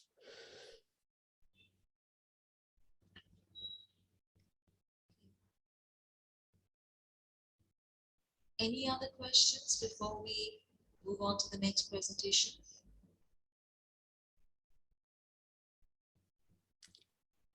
Doesn't look like it. It's been a well, there are a few. Now they're all coming in. Is there any chance to volunteer or to be part of London Fashion Week? Our students do participate in London Fashion Week. We have a show at London Fashion Week that has a huge draw. I don't know the answer to whether you can volunteer at it. I bet you can, but I can't tell you definitively. I'm afraid I don't know the answer to that. I think, Purvi, to answer your question, a lot of these positions are advertised. So stay aware, and amongst the industry, journals or industry, I don't know. I guess LinkedIn now, Instagram, these posts would all be advertised if there are opportunities, as well as the careers office would probably be able to help you there. Computer science students. Okay, so this is I think for Usha, yes. Shaurya wants to look to the placement opportunities for computer science scientists for master students specializing in AI. Shaurya, Dr. Adams is from the art and design department, but like I mentioned, Kingston University does have computer sciences. And if you like, I can arrange for an individual one-on-one meeting with someone from the international office or from the India office, depending on their availability. So if you could maybe just drop me an email, and then we can connect and we can try and organize that for you. I know Shaurya has been wanting computer sciences. And then there's what are the portfolio requirements for BA architecture? The portfolio really, I think, should show your talents. And yeah, if you have drawing abilities or art abilities, they're great to see. But also in an architecture portfolio, I suppose the same with other portfolios too, is you show a fascination and interest, passion for your subject area.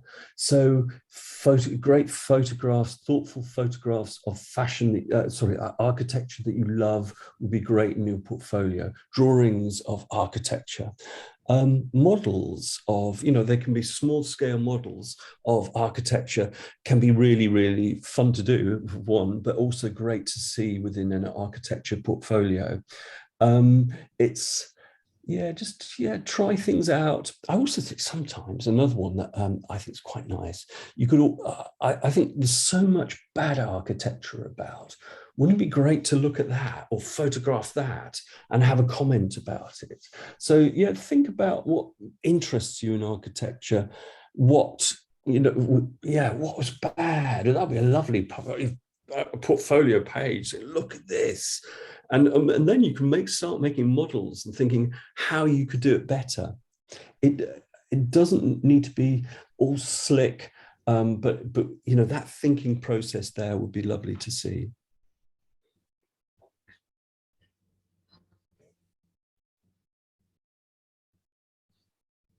Yeah, so somebody just to specify whether it's interior design or architecture, whichever course you want to apply for, your portfolio needs to be reflect, like Dr. Adams just said, reflect on your interest in that particular stream. And if you're not sure, then maybe the foundation year is a better one for you to do, because that will give you a broad understanding of all the different streams of art and design, and that will help you choose the right course and the right specialization when you need to do for your bachelor's. It's a great course as well. It's such a fantastic pivotal year at Kingston. Yes, I always recommend it. I know it's another year of your life, but probably the most fun and exciting year you'll ever have. It's really exciting. Yeah. So that is a general foundation year. That's an art and design foundation year. So quite a lot of students from the UK would do a foundation course in art and design before proceeding directly onto a degree course.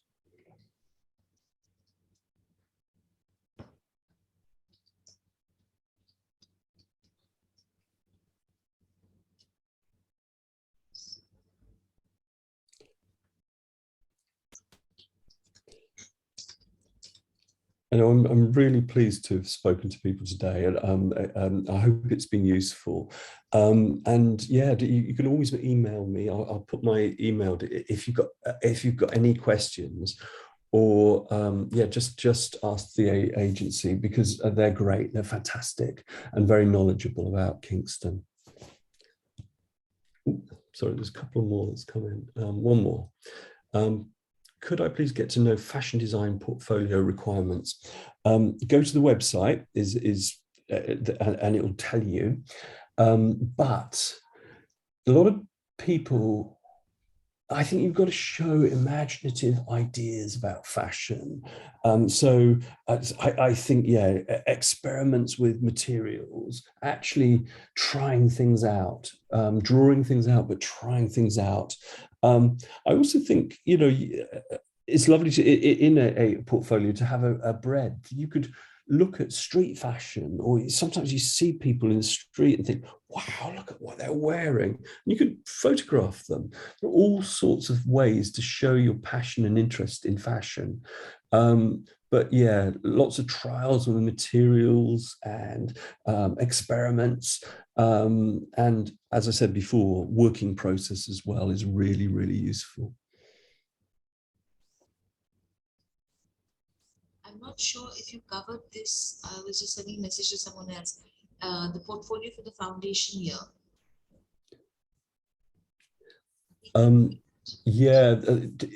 It's to get into a foundation course, you have to show your skills. And so, it's quite, you've got to really think about your artistic skills, whether they be drawing or painting or a range of different skills like photography. And you have to have quite a sophisticated portfolio to get into a foundation course.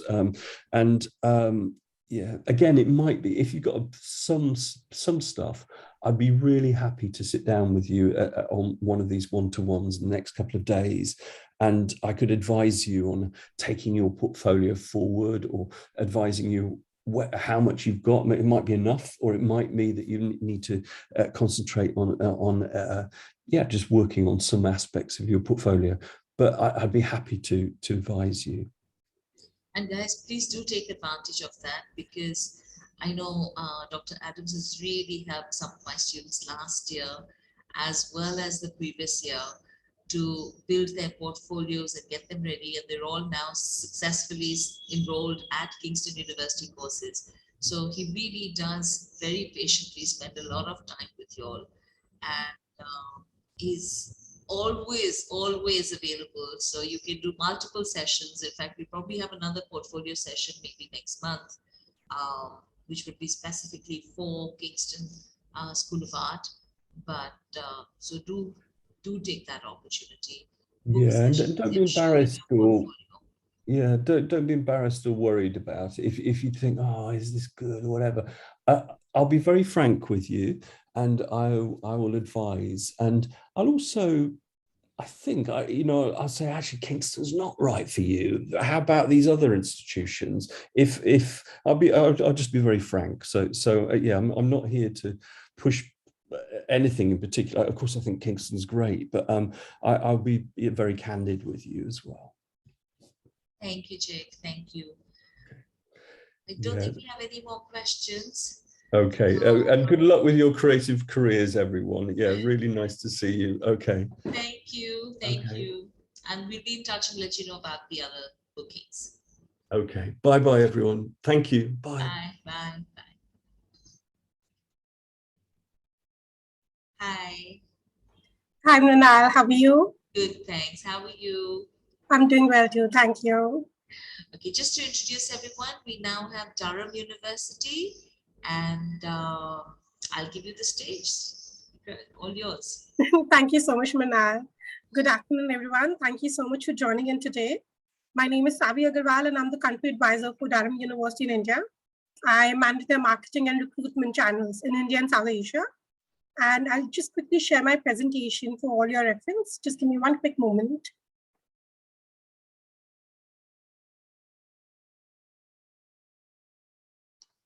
Mrinal, please do let me know if the team is able to view the presentation. Yes, yes.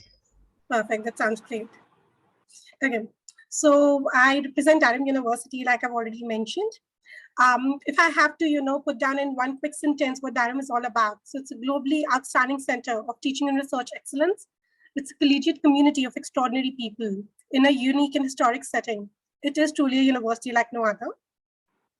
This is the aerial shot of Durham University's campus. So what you see surrounded by the river on three sides is the University Cathedral, which is a UNESCO World Heritage Site.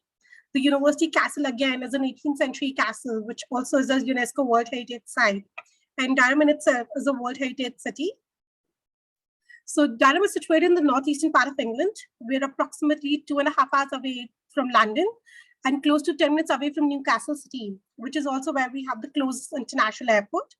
It's a beautiful, compact, and very friendly city. If you're looking for that quintessential British experience of, cobbled pebbled streets with historic, beautiful architecture, yet all amenities, modern amenities that you might need as an international student, then Durham is the place to be.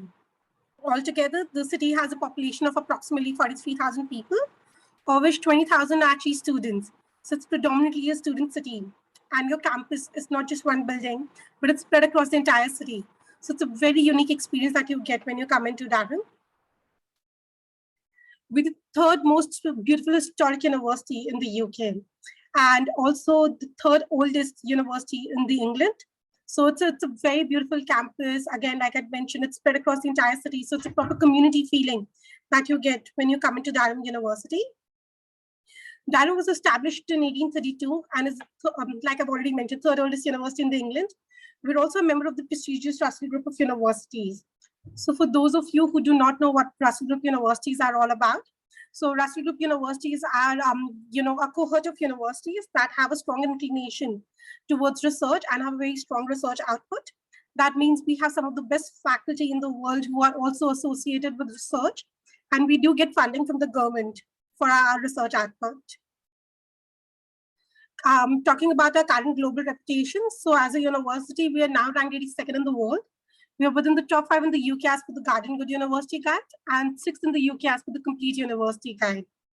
And And record 12 of our subjects are now within the top 50 as per the latest US subject rankings. So that's some of the best courses that are provided at Durham University. So if I talk about archaeology, we're ranked 8th in the world. For geography, we're 15th. For psychology, we're again in the top 30. Marketing, top 30. So some of the programs that are there at the university are very, very highly ranked. When we talk, so like I mentioned, that we have some of the most amazing and most strong academic staff at the university. So Durham consistently believes in delivering outstanding teaching and learning outcomes for our students. For the same, we were also awarded the gold standard in teaching excellence framework in 2018. So the faculty that we have at the university are not just academia, but we also have professors who have previously worked in the organizations at high level positions, and they're now teaching students. So with them, they bring in a lot of networking opportunities as well as a lot of practical exposure that they can offer to students. We have a very diverse student community at the university. So like I mentioned, we have approximately 20,000 students at the university.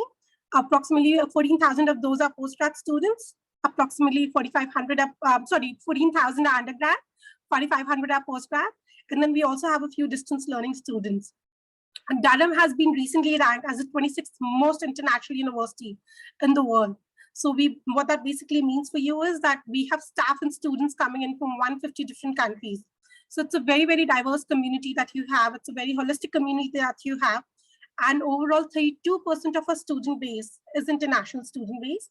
And we don't have students coming in only from South Asia, but from all parts of the world. That includes the US, Canada, Australia, and Europe, all other parts of the world as well. So typically, as a university, we have 25 academic departments, of which, like I said, 12 rank in the top 50. But holistically, majorly, we have 4 faculties at the university. So the first is the Arts and Humanities faculty. The second is the Business School. Then we have the Social Sciences faculty, and then the Natural Sciences faculty, under which we have Engineering, Computer Science, and Sciences. We offer more than 200 plus undergrad programs and approximately 190 plus postgrad programs. In terms of our subject offerings, so this is a list of some of the subjects that we offer at the university. It's actually much easier for us to talk about the subjects that we do not offer because that's a much smaller list. So we don't have an architecture school and we don't have a medicine school. But apart from that, we offer a lot of different variety of courses. So like I've already mentioned, for archaeology, we rank 8th in the world. We do have engineering. Under engineering, we have mechanical, electronics, civil, renewable, aeronautical engineering that we offer. Then we also are the #1 university in the UK when it comes to English studies and English literature. For geography, we're 15th in the world. For law, we're top 50 in the world, and our law program is accredited by the Bar Council of India. We're also 2nd in the UK when it comes to graduate employment for our law graduates after Cambridge. Then our business school is again in the top 50 in the world, and we're a triple crown business school. For physics, again, we're in the top 50. For psychology, again, top 30. And for theology and religion, we're ranked 7th in the world. So like I mentioned, we're a member of the prestigious Raffles group of universities. What that basically culminates for you as a student is that 83% of the research that's carried out at Durham has been categorized as internationally excellent or world leading. So for you as a student, how it benefits you is because your academia will be people who are leading the research in those particular domains. And whatever insights they're gaining out of that research is something that they will introduce you to your course curriculum also. So it's going to be a very dynamic course curriculum that you will have, and nothing that's going to be very stagnant. There might be times that, you might be made to know about a particular concept that's still not out there because the research is still going on, which maybe other colleagues or other competitors may not know of. So again, this gives you an edge over the competition. So it's very, very beneficial for somebody who is looking for a research output also as part of their course curriculum. We as a university have 9 interdisciplinary research institutes and 80 plus research centers at the university. When we talk about careers and employability, so as a university, we are now ranked 54th in the world when it comes to, careers and employability. So that basically means we are one of the most preferred partners for companies when they're looking to hire from. We as a university have a central career cell, and our business school has a separate career cell as well. We organize multiple job fairs and career fairs throughout the year. We have tie-ups with some of the best companies in the world, including the Fortune 500, large cap, mid cap, small cap companies. We assist students with respect to how to apply for jobs, prepare CVs, approach employers. There are also mock group interviews that we organize at the university to train students with respect to group interview sessions, which are extremely predominant, these days in the job market scenario. Just last year itself, during our career fairs, we had approximately 1,500 companies be a part of the fairs virtually. So that speaks about the kind of lens and, the university is going to in order to support the students' ambitions. For most of our programs, we have a graduate employment rate of approximately 90%.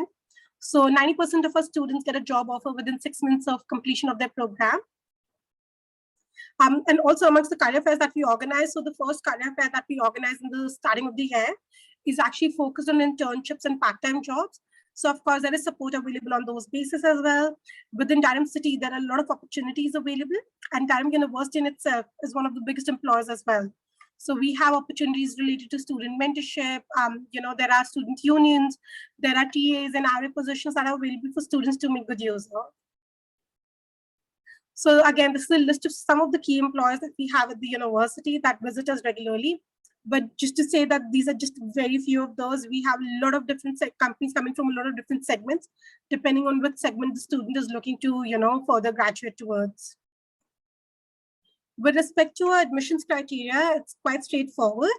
So for undergrad students, we are looking at, so if you're from a CBSE or ISC board, we're looking at somewhere between 83 to 90%.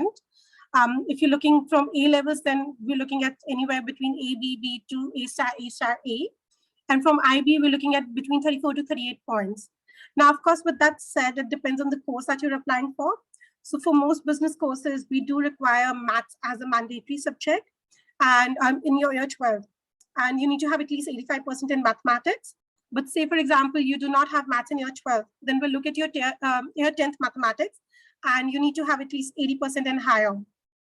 We also waive off the English language requirements for undergrad students who have above 80% in their 12th English. For students looking at LLB programs, LNAT is mandatory, so they'll have to sit for the LNAT examination.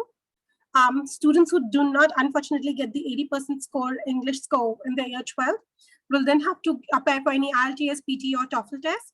The average score that we're looking at would be between 6.5 to 7 overall, with no module less than 6, depending on the course that they're looking at.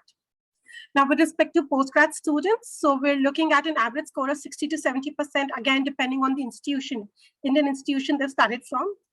For MBA candidates, we're basically looking at students who have more than 3 years of managerial level work experience before they put in an application, and they should have done a degree from a reputed Indian university with a first division. We do have opportunities available for PhD candidates as well. For those students, they must have a bachelor's and a master's degree, both with the first division from a well-recognized Indian university. With respect to the application process, so for undergrad applications, the applications have to come in through UCAS, which is the Universities and Colleges Admission Services. So UCAS basically is a platform that allows you to apply for 5 universities in one go. So all you've got to do is you've got to arrange your documents and submit all those documents to these universities, and you don't have to do it individual applications. Also, whatever statement of purpose also that you submit, it goes to all the 5 universities. So make sure that, say, for example, if you're applying to Durham and you're applying to another university, your statement of purpose does not mention Durham or the other university's name, because of course that does not leave a very good impression.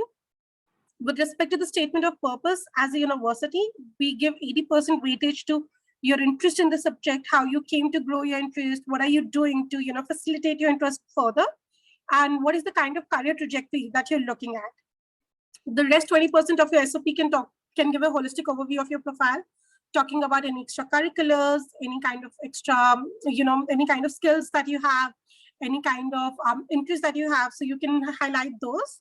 Also, it's very interesting to know, in case if you were in a particular situation wherein you demonstrated some really extraordinary skills, it could be related to communication, leadership, any kind of skills, you can always try and put that down also in the SOP, because then your statement of purpose or your personal statement is how we as a university get to know you, and that's the differentiating factor between you and the other students.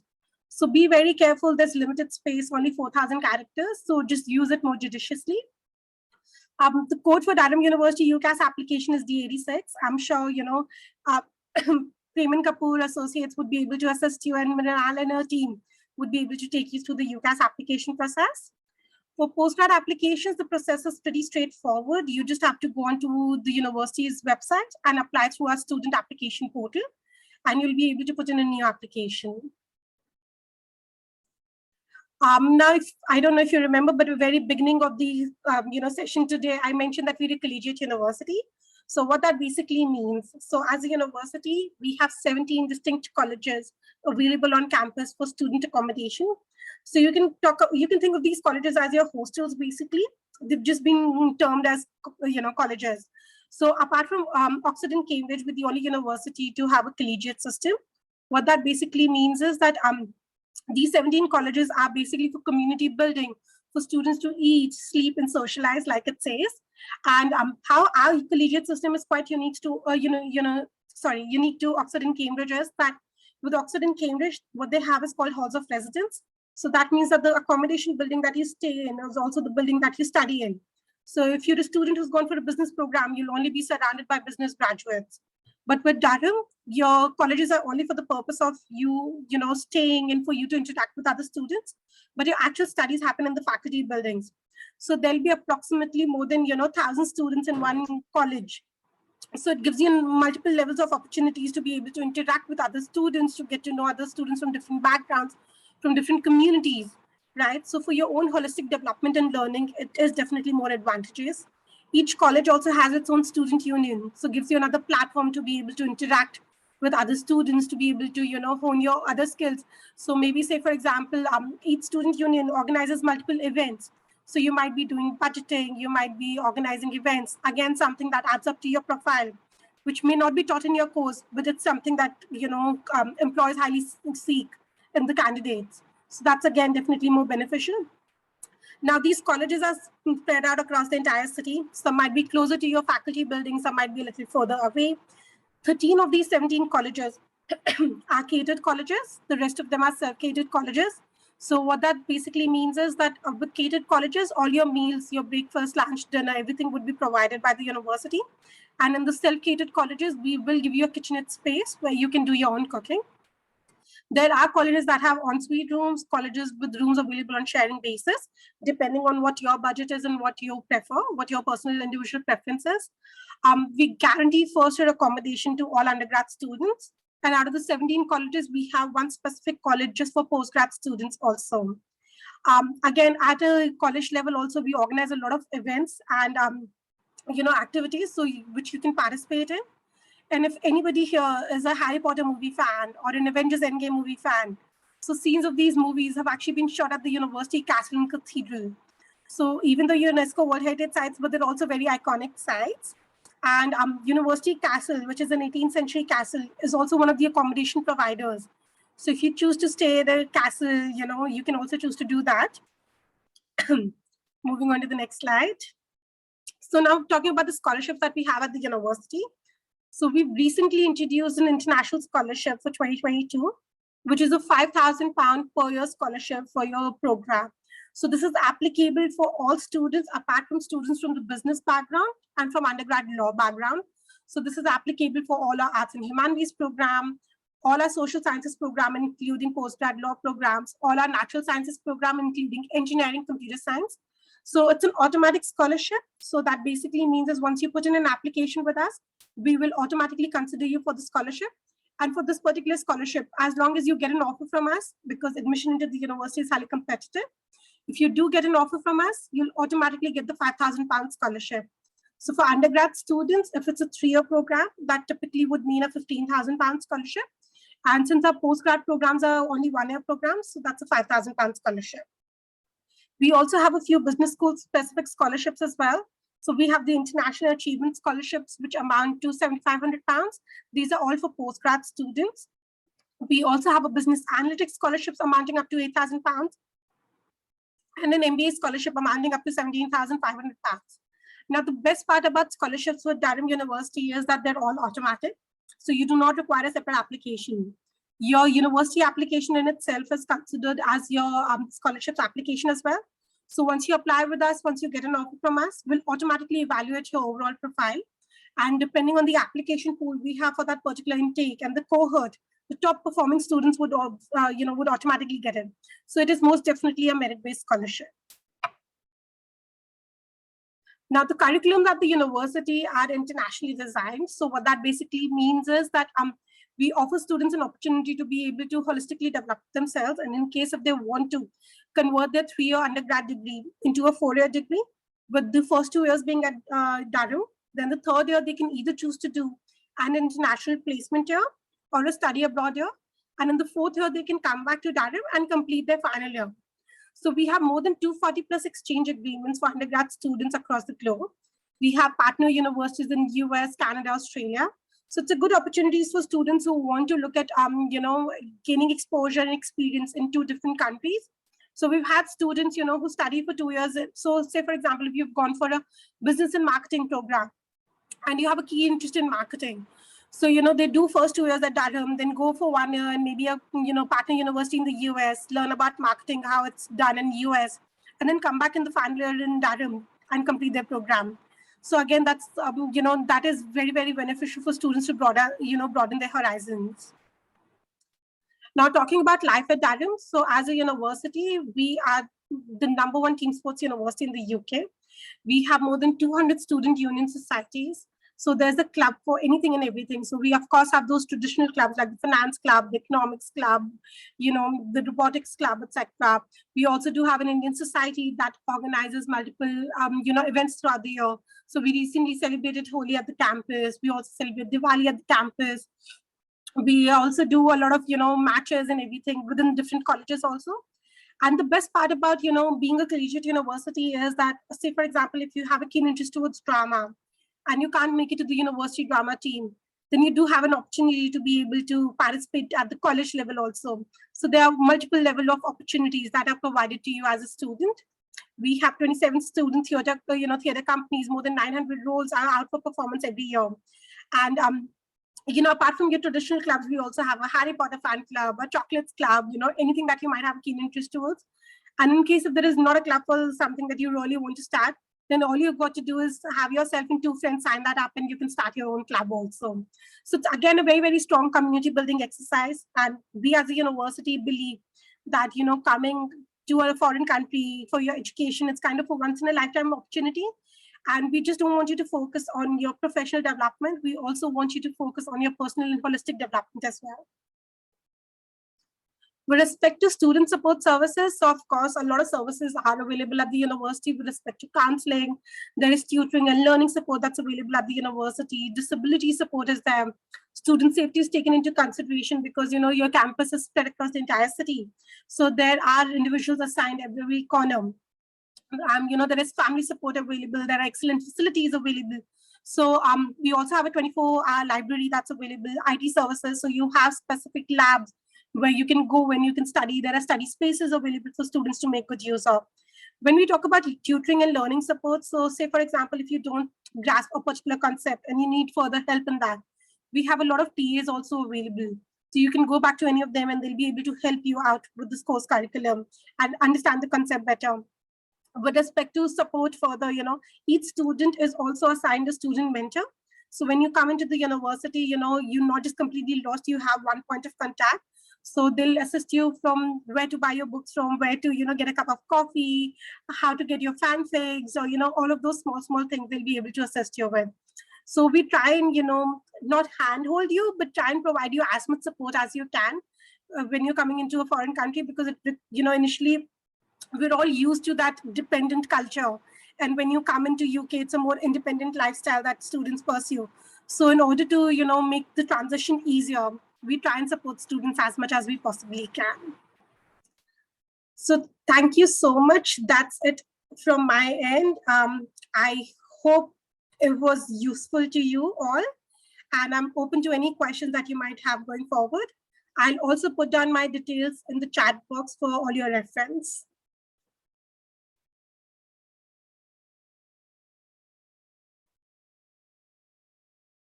So any questions, guys, please feel free to put them down in the chat box. Thank you, Savi. Thank you. You're most welcome.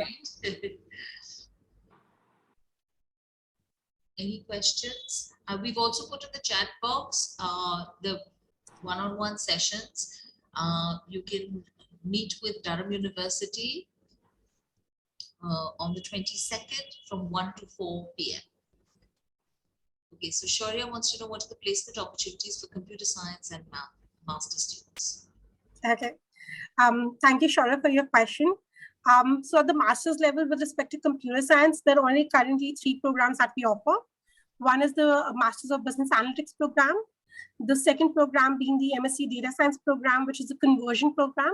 And we only accept students from a non-quants or a non-technical background. And the third being MSc Scientific Computing and Data Analysis program with outcomes in, particle physics and astrophysics and financial mathematics. Again, because predominantly we are a very, very strong university when it comes to computer science. We're in the world top 100 computer science faculties in the world. With respect to placement opportunities for most of these programs, on an average, the placement rate is 92%. So 92% of our graduates get a job offer within 3 months of graduating from the program. I hope that helps answer your question, Shaurya. I think there's a next question from Kajal. Can she apply for MBA straight after I graduate from a bachelor's degree program? So Kajal, the MBA program that we offer at the university is actually a high-level MBA program. It's for candidates who have some kind of work experience and exposure. So we're looking at people who have more than 3 years of managerial level work experience, which would ideally culminate into people with 5 to 7 years of work experience minimum. The idea behind that is because the MBA is aimed at people at already mid-managerial level who want to grow further in the hierarchy, and they need to acquire more people skills, more organizational skills, and that is when they do an MBA. So unfortunately, you won't be able to do an MBA straight after your bachelor's degree, but what you can look at doing would be an MSc management degree, marketing degree, finance, accounting degree, like more specialized degrees that would teach you the basic core concepts of the jobs that you'll have to perform. Hope that helps answer your query. We also have a question from Manpreet. Are there additional credits given to IB students for undergrad program? No, Manpreet, no additional credits are given. As long as you're meeting the minimum entry requirements, you're good to go, but no additional credits are given to IB students. We try and consider all students at an equal level basis, which is why what we've done as a university is put down the admission requirements, which are equally competitive from all different boards. Shaurya wants to know if he can apply for a master's in computer science if I have a 3 mathematics degree from University of Delhi and a 1-year PG diploma from IIT Delhi. Shaurya, like I said, we do not have a computer science specific degree at the university. We do have a few specific programs, like I mentioned. Yes, of course, post completion of your bachelor's degree and your PG diploma, you can apply for a master's degree. Just give me one quick moment. What I'll do is I'll probably share a link of the computer science faculty with you at the university. You can maybe have a look at the course curriculum. And then in case any of these courses are to your interest, I'm happy to speak to you further about them. You can just drop an email to me and we can then discuss this forward. I've just put down the link in the chat box. No worries. Any other questions, guys?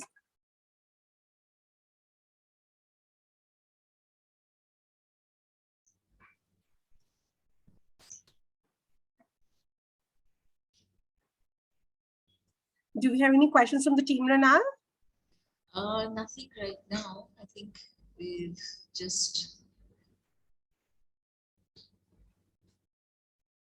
Any students for law?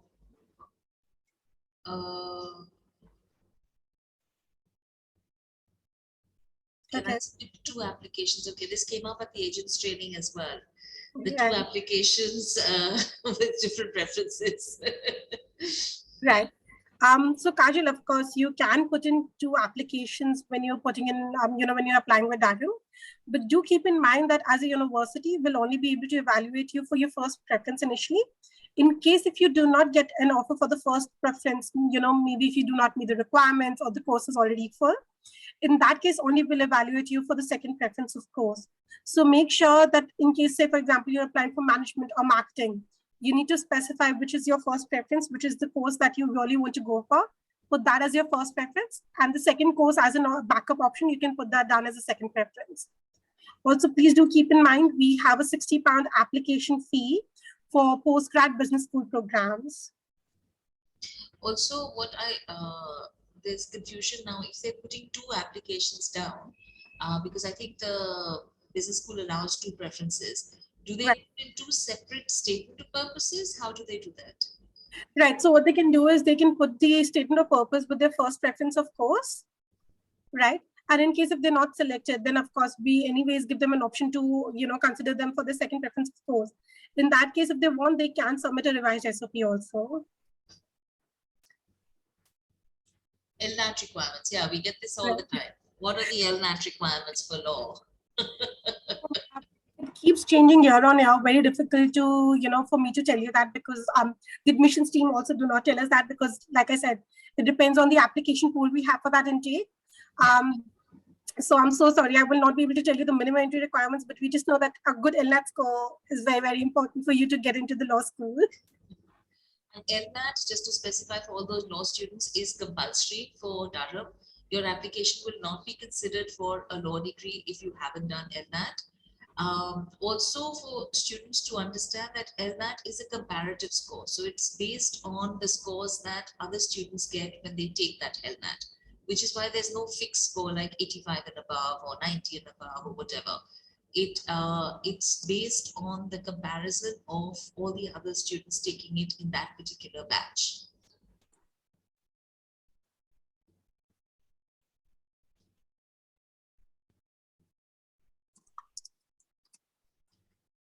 No students for liberal arts, social sciences. Okay, psychology.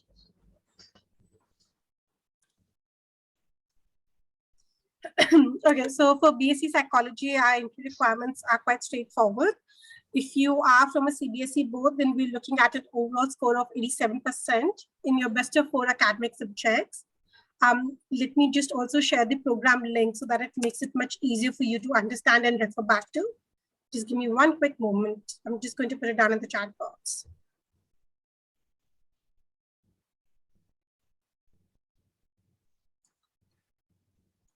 So the subject requirements basically would be mathematics. Mathematics, yes. Maths is compulsory. So we would Which is what Indian students always struggle with. They're like, but we're doing humanities with psychology. Why can't we do psychology honors? No, but in this case, what we've done is we've made it a little easier for students. In case if they do not have maths in their year 12, then we'll look at their year 10th mathematics with minimum 80%. So as long as they meet that criteria, they should be good to go. But otherwise, at year 12 level, we would need at least 85% and higher in mathematics.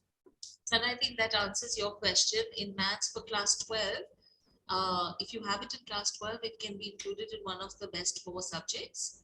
But there's no mathematics. Is it 85 for maths? It's 85% and above in year 12. And if you did not have maths in year 12, then year 10th mathematics with 80% and above.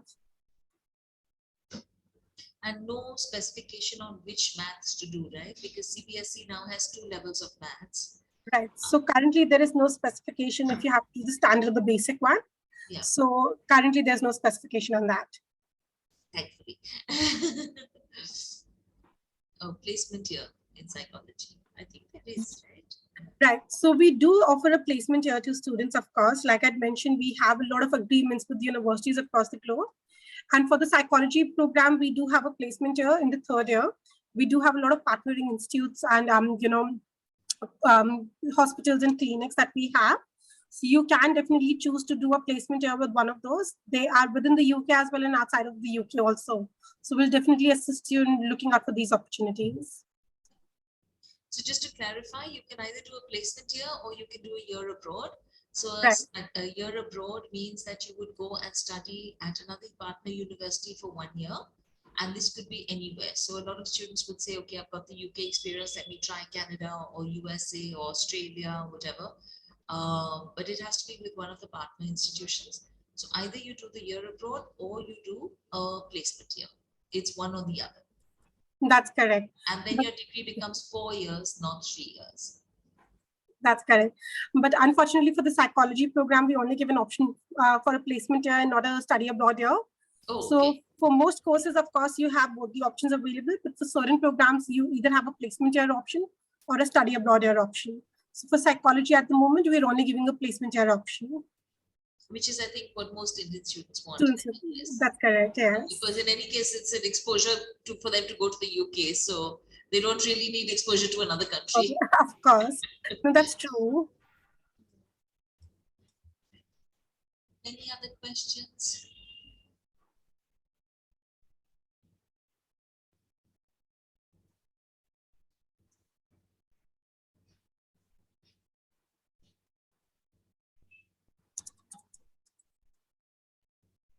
I don't think we have anything else. Well, if there is any other questions you have, or you want to meet Sabi one-on-one, Sabi, you'll be doing it, or Kola, who's going to I'll be doing it, yes. Okay, so you can meet with Sabi on 22nd from 1 to 4 p.m. I know quite a few of the slots have already been booked up, so please do book them quickly, because then you won't get this opportunity till Sabi's free again, which was Durham University, as you can imagine, is a very, very popular university. And so the university staff are kept very, very busy meeting students and doing presentations like this. So do take advantage of that. Any last questions? We still have another 5-10 minutes to go. This I find all the time. Everyone hesitates to ask in a public forum. You know, one-on-one. I understand. They're very happy to ask questions one-on-one. Yes, of course. And I'm really looking forward to connecting with them on 22nd and speak to them about their individual queries that they might have, how we can support them as a university. Most definitely looking forward to it. What I would like to tell other undergraduate students as well as postgraduate students that Durham University gets a lot more applications than they have spaces for. So if you would like to apply to Durham, please do put in your applications as soon as possible. Don't leave it till the last deadline of January 15th for undergraduates, or February for postgraduates, because spaces do get filled up. And in spaces this year, for example, so many courses are closed in end of January, February. They just closed because they had more applications than they could handle, and they don't have that many spaces. So if you don't want to be disappointed, do plan in advance. So all those students who are looking to apply for 23 intake, my advice is always that you should start your application, start thinking about it from the summer, so that you have your IELTS in place, you have your statement of purpose thought of, and everything ready, so that as soon as you get your predictive grades in September, we can put in the applications. Thank you, Mrinal, for that. Because it's most definitely true with us, it gets very difficult for us to be able to entertain students, post February or March, and a lot more courses, close down by this time. And then also our turnaround time usually is 4 to 6 weeks, but the later in the cycle that you put in an application, the much higher the turnaround time is. And currently our turnaround time is between 8 to 12 weeks, and for somebody who wants to, of course, get their CAS process, has to do their visa, it makes more sense to put in a much timely application. Computer sciences, what are your requirements for class 12? Is that CBSE, Manpreet, or is that IB? I think he mentioned IB earlier. Okay, so for computer science, in terms of subject entry requirements that the student wants to specifically know about, so we do have the requirement for mathematics. So maths, again, is compulsory. You need to have maths in your HLs, right? So we're looking at an overall score of 38 with a 766, and you need to have at least a 6 in your mathematics. And for ISC, it will be the same 87%, right? Yes, ISC, it would be the same 87% in the best of 4 academic subjects, with 85% and higher in mathematics, or year 10th mathematics with 80% and higher. And if they have above 80% in year 12th English, then we waive off the English language requirements.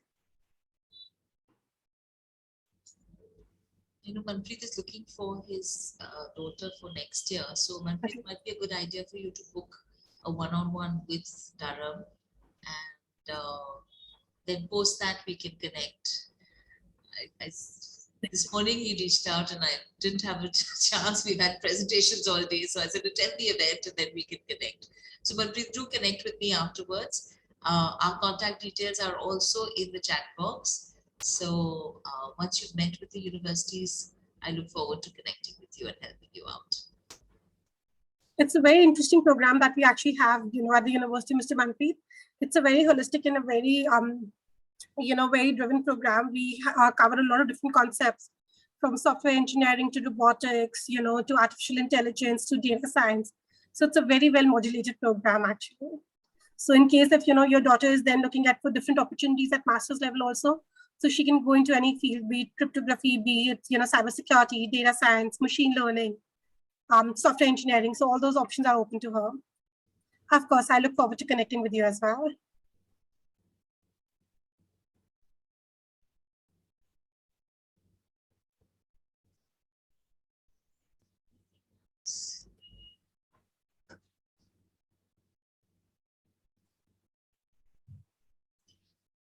There are some courses in sports as well, right? But it's not quite sports management. Right. We do offer an undergrad sports management program at the university too. Okay, okay. So Anisha, that's for you. Sports management. Could you just elaborate a little bit more about that, Zavi? Because I know there's a parent here whose son is looking to do sports management. Yes, of course. If you give me one quick moment, I'm just pulling out the course details only to share them in the chat box.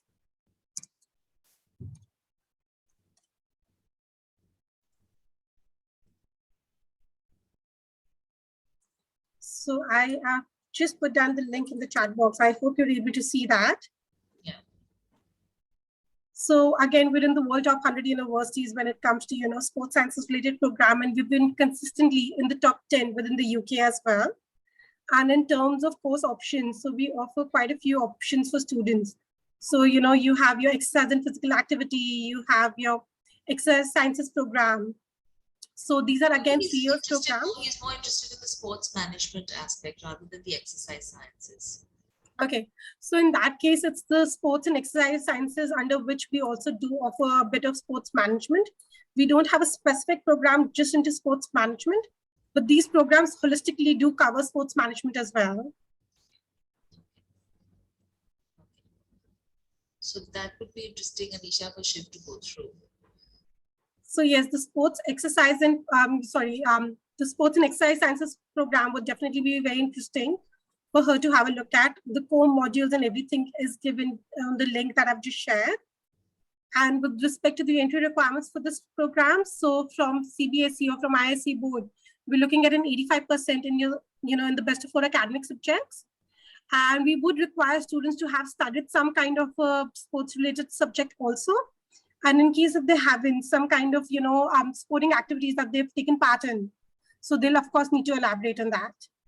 But sports subjects, CBSE wouldn't have any besides PE. Exactly, which is why the sporting capabilities, in case what all competitions they've taken part in, what are kind of sports captain of the school and all of that. So there's kind of things, yeah. not enough sporting achievements. Yes, of course. Then most definitely we'll be happy to look into such a profile. Yeah, yeah.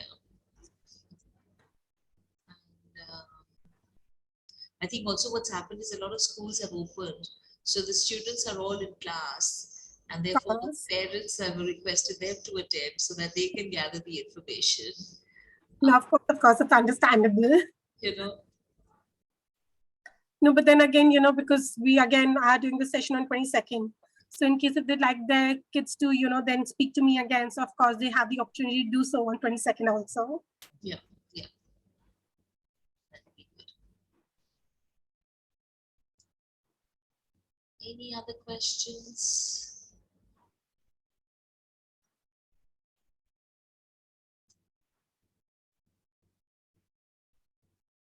Don't think we have anything else.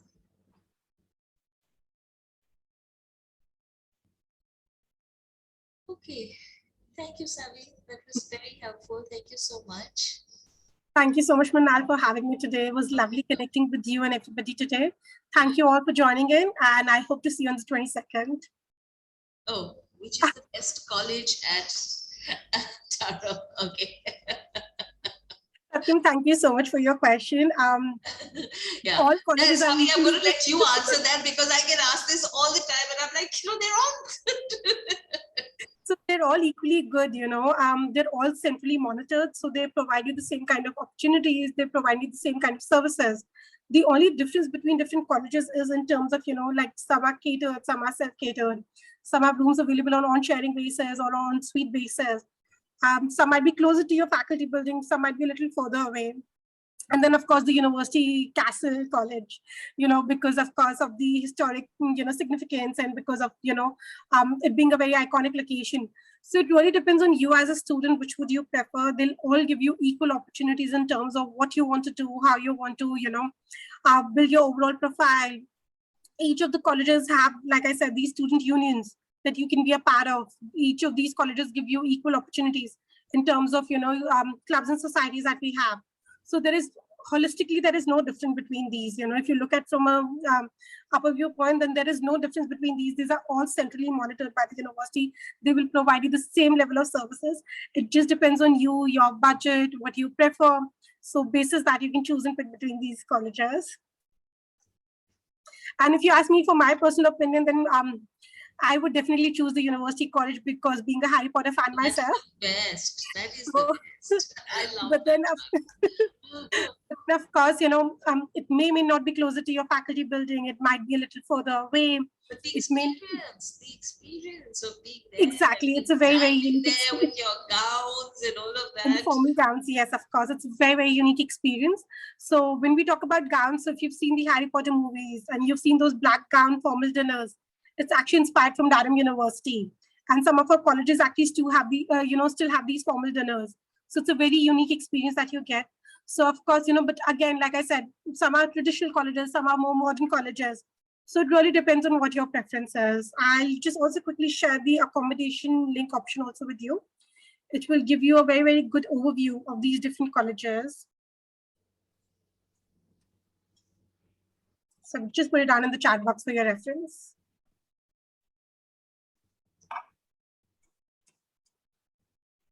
Hope that answers your query, Satya. And just to specify that it doesn't matter if you don't put in your college preference at the time of your application, you will get an email from the university asking for a preference. Otherwise, they will allocate it to you automatically. And it, like Sally said, it doesn't make a difference which college you're at, unless you know someone, at a particular college and you wish to be there, or you want to be at a college which is not as formal, or you want to be doing self-catering. These are the main issues that you need to look at before choosing a college. Perfect. Then in that case, I will take your leave now. Thank you so much once again, Ronal. Thank you for being with us. It's been a lovely presentation. Thank you. Thank you so much. Have a lovely day, all of you. Thank you. Bye. Bye. Bye.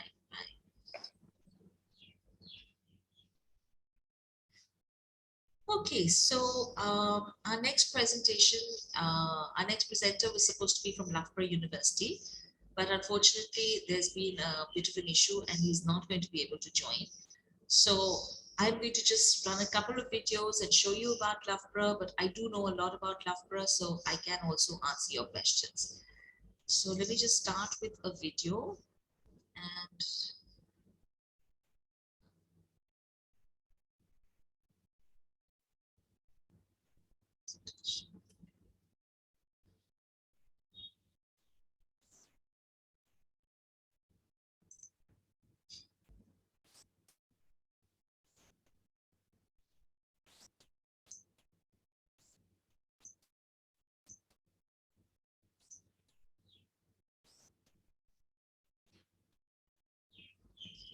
okay, so this is just to give you an experience of student life at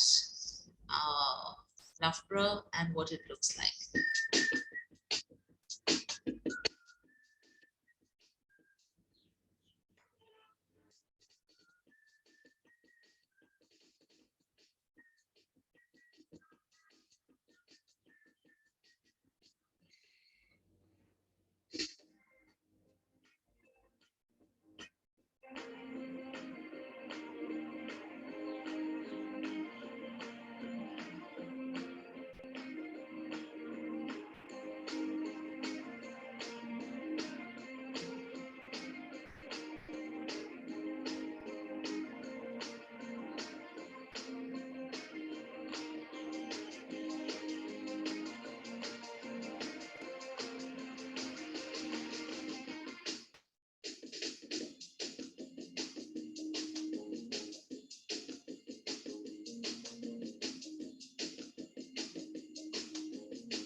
yes, Loughborough University used to be known for its sports courses, but they do have faculties and departments across everything from business management to engineering to art and design, the computer sciences, psychology. So it has a lot of courses, and most courses are there.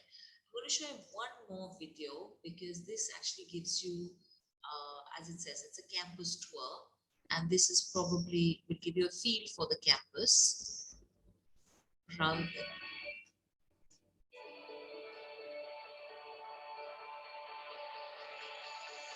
Hello and welcome to Loughborough University's campus tour.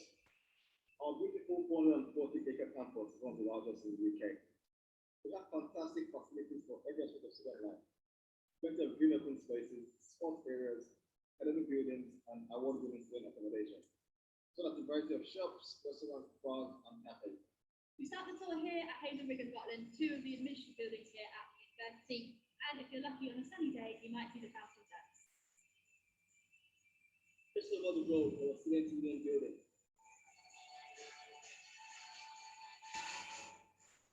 The students' union were the part of student life here at Loughborough. An amazing night out to get involved in one of our many societies, work at associations, community projects, sports, fundraising, and even setting up your own business. There's something for everyone here at the student union. The building is also home to a pub, a hairdresser, a dentist, an optician, a bank, a pharmacy, a coffee shop, and a Chinese restaurant.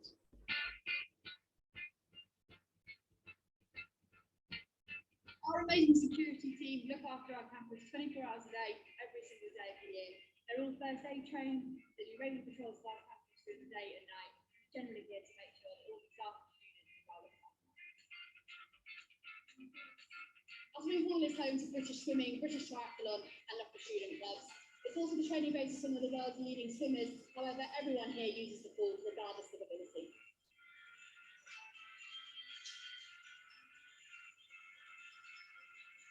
The rugby rubber club pitch is home to extensive rugby program. We have an international standard surface, fully floodlit, with loads of space for spectators. As well as training, we also host matches for National League One and box. Power Base is one of the country's largest strength and conditioning gyms. Power Base also has state-of-the-art technical equipment that is designed to maximize athlete potential. With areas for free weights, cardio, weightlifting equipment, there's a lot to do. You might even get to see a famous face on TV. And we also have the Holywell Fitness Centre, which is located at the west end of our campus. LU Arts is a student-focused arts, music and cultural programme which offers a wide variety of performances, events, workshops and creative things for you to get involved in alongside your studies. You discover lots of interesting sculptures around our campus, and you can also make use of our music practice rooms, our exhibition space and our theatres. The EHB food court has recently been refurbished. It's a fantastic place to meet up with friends, catch up, grab a bite to eat from the street food inspired range and offer. There's also a range of artisan coffees and teas to choose from, breakfast bars in the mornings, as well as fresh cakes and muffins. This is one of our lecture theatres here at Loughborough. Lectures are just one of the ways in which we are taught here at university. So depending on your course, you might have smaller sessions like seminars, tutorials, laboratory work, and that depends on the weekly schedule. The Bridgman building is home to our student services team. You can get support from our careers network and our student advice team with things such as finance, housing and immigration.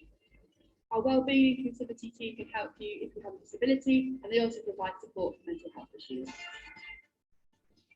We have GP surgery located in the heart of the campus. We recommend that all of our students register when they get here, and of course you can pick up your prescriptions from the pharmacy that's located just in the student union.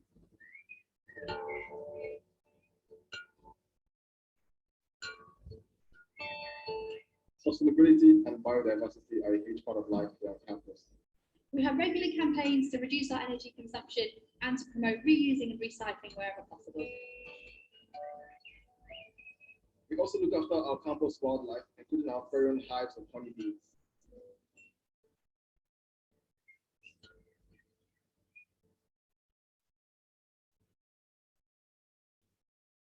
Welcome to the Pilkington Library, one of the central hubs on campus where you can come and study, research and write up your coursework, or just meet with your friends and tutors. The library isn't just a building full of books.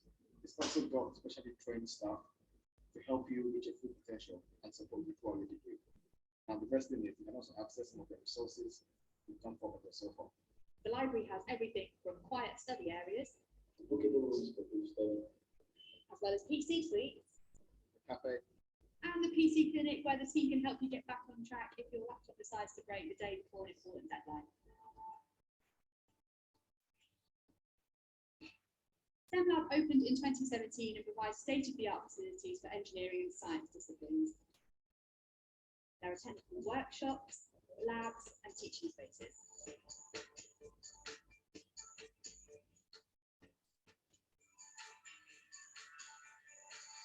Here at the West End campus, we have a number of sports pitches. We have University Stadium, which is home to the Loughborough University Football Club, Loughborough Foxes, and holds 3,500 people. And we also have a beach volleyball court.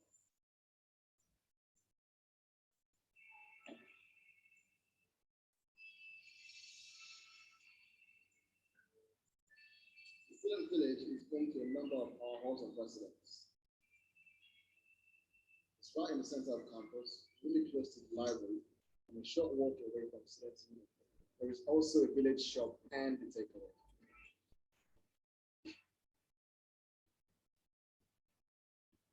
Our water-based pitch is an international standard dedicated hockey facility and is home to our extensive hockey program. It has recently been refurbished to an Olympic standard. Our athletics center is home to the British Athletics National Performance Institute, as well as the Loughborough Students Athletic Club. Inside the centre is equipped over 2 different floors to help support all of our different athletics disciplines. Those are some of the key places on our beautiful campus here at Loughborough. There's so much to see and do here, and we hope this tour has given you a flavour of what we have to offer.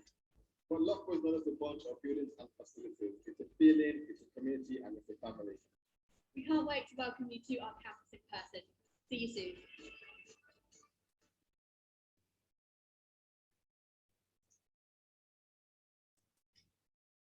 Hi, so that was a couple of videos on Loughborough. Even though they're not going to be here to present, we will be hosting interviews with them, and we're just going to post the timings in the chat box. I do have another presentation which I'm going to try and share, so that gives you a little bit of information on what Loughborough University is. This is not okay. Okay, so this is the Vice Chancellor's presentation, which I've stolen, but it will give you an overview of the university. So like you saw in the videos, it's a leading university. It has a technical institute. It has more than 18,000 students and over almost 4,000 staff, with a workforce of almost 2,500 people in the science and enterprise part. It has a high turnover. It is known as an entrepreneurial university. This was declared by the Times Higher Educational Awards in 2019. The league tables consistently rank Loughborough University amongst the top, and in 2020. Mrs. Singh, I think your slide is not moving. Can you please start it again? Yeah.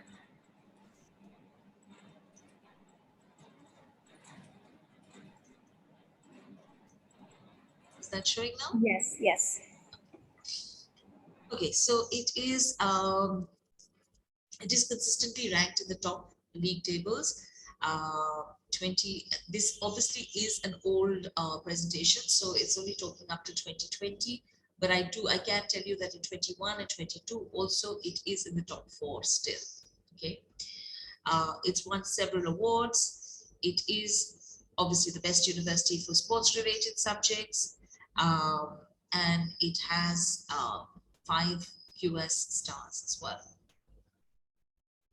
This is the campus, a bird's eye view of the campus. I showed you the video, so you've got an inside view. Now this is what it looks like from the outside.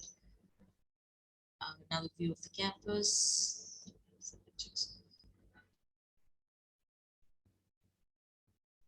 Okay, so this is what's more important. So they have 8 schools. Like I said, it's multidisciplinary. They have School of Design and Creative Arts, Sports, Exercise and Health Sciences, Social Sciences and Humanities, Pure Sciences, Architecture, Building and Civil Engineering, Aeronautical, Automotive, and Chemical and Materials Engineering, Mechanical and Electrical and Manufacturing Engineering, and Business and Economics. So like I said, any course that you would possibly want, you could find at Loughborough University. Okay.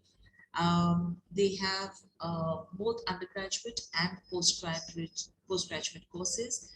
They actually have 2 campuses, one in Loughborough and one in London. So this is the East Midlands campus which we're talking about. And the next campus should be the London campus. I think this is the London campus, where primarily they teach master's programs. I don't think any of the bachelor's programs are taught at the London campus. And the courses that you would do here are design innovation, digital technologies, diplomacy and international governance, innovation and entrepreneurship, international management, media and creative industries, as well as sport business. But this is for the masters. As you can see, the courses that they've selected from the London campus are very, very popular in India. And these also are located in London so that you can get easy access to the working community, to the industry, to be able to get internships and jobs thereafter. All these are very popular courses. We've had students who've gone for the design innovation course, for the innovation and entrepreneurship course, international management, obviously, media and creative industries, and all our students have been extremely happy. Mission and values, this is what the university is all about.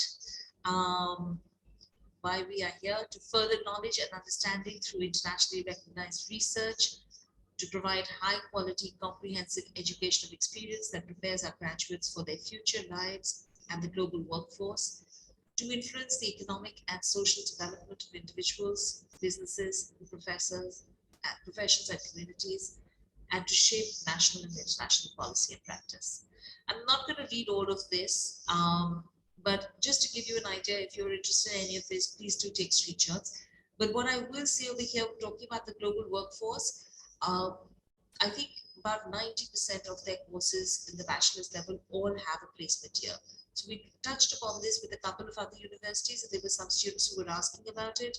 The bachelor's degree, if you take a year in industry, you extend your degree to 4 years and you get 1 year as a job placement with a company in the UK or anywhere else that you choose to opt for. Many of the master's programs also have internships attached to them or placements, which would vary from 6 to 9 months. Okay, so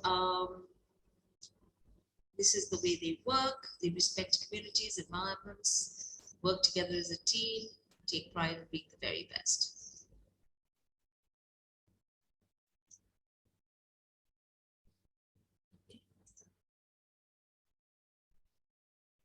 Okay, I think this is, yeah, so these are their goals: investing in staff, educating for success, growth, capacity and influence, raising standards and aspirations, research, teaching, enterprise. So this is how, and sport, this is how it all fits in and forms a perfect rectangle.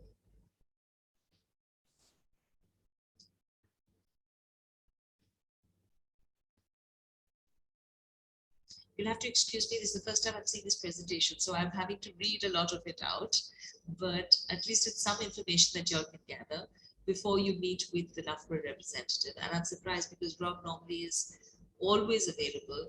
So obviously there has been an emergency, which is why he's not with us today. Okay, so some more glimpses of the campus.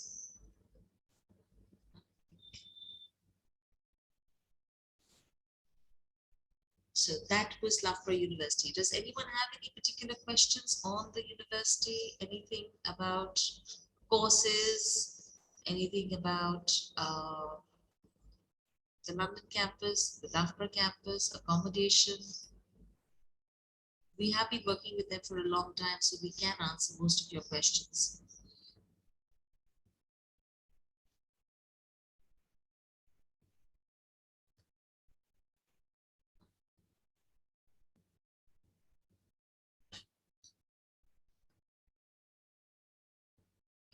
don't see any questions coming up. We have put the booking slots in. So this will be on the 22nd from 4 to 6 p.m. India time. And oh, sorry, there's only one slot left. So please do hurry up and book it. Like I said, the universities are able to give us only certain number of hours to meet with the students. So obviously Loughborough is that popular that everyone has booked up, and there are no slots available. But I will, they will be putting our contact details as well in the chat box. But if you made a booking, you will also get our contact details. So do reach out to us and let us know if there are any, if you aren't able to book, and if you would like to have another session, we can always organize that for you in the coming months before you actually complete your application. Raghav, in the UK, they don't really look at, most universities don't have an acceptance rate, but they would ask for an 85% for undergraduate students to get in. For certain subjects, there would be a subject requirement. So for example, if you're looking to apply for psychology, you would have to have 80 and above in mathematics. You would, so every course that you apply for would have different subject requirements, but overall for CBSE students, it would be about 80%, 80 to 83% depending on the courses. Some of the more popular courses, they have increased the entry requirements, and that would be it. In the UK, what normally happens is that it is on a first come first serve basis. So if you're meeting the minimum entry requirements, you will get an acceptance. You will get a conditional or an unconditional, depending if you finished your degree or not finished your degree.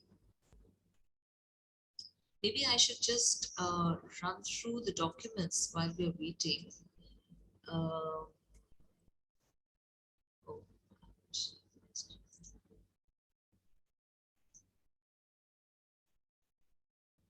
Can everyone see my screen?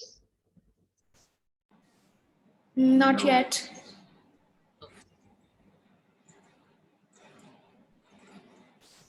I tell you, you just can't manage to learn about one platform and you have to get onto another.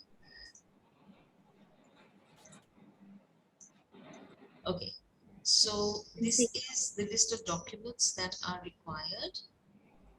That's not very full screen. Okay. I ran through this earlier when I gave the presentation at the beginning of the day, but I'm just going to go through this in detail. So you will need all your mark sheets for students applying for bachelor's degrees. That would mean your 10th and your 12th. For people applying for masters, that would mean all your academic documents from the 10th, 12th, and your individual years of college. You would need reference letters. Undergraduate students, 1 or 2 reference letters from academics is good. For postgraduate students, a professional and an academic is preferred. But if you haven't got any work experience, then 2 academic reference letters is good.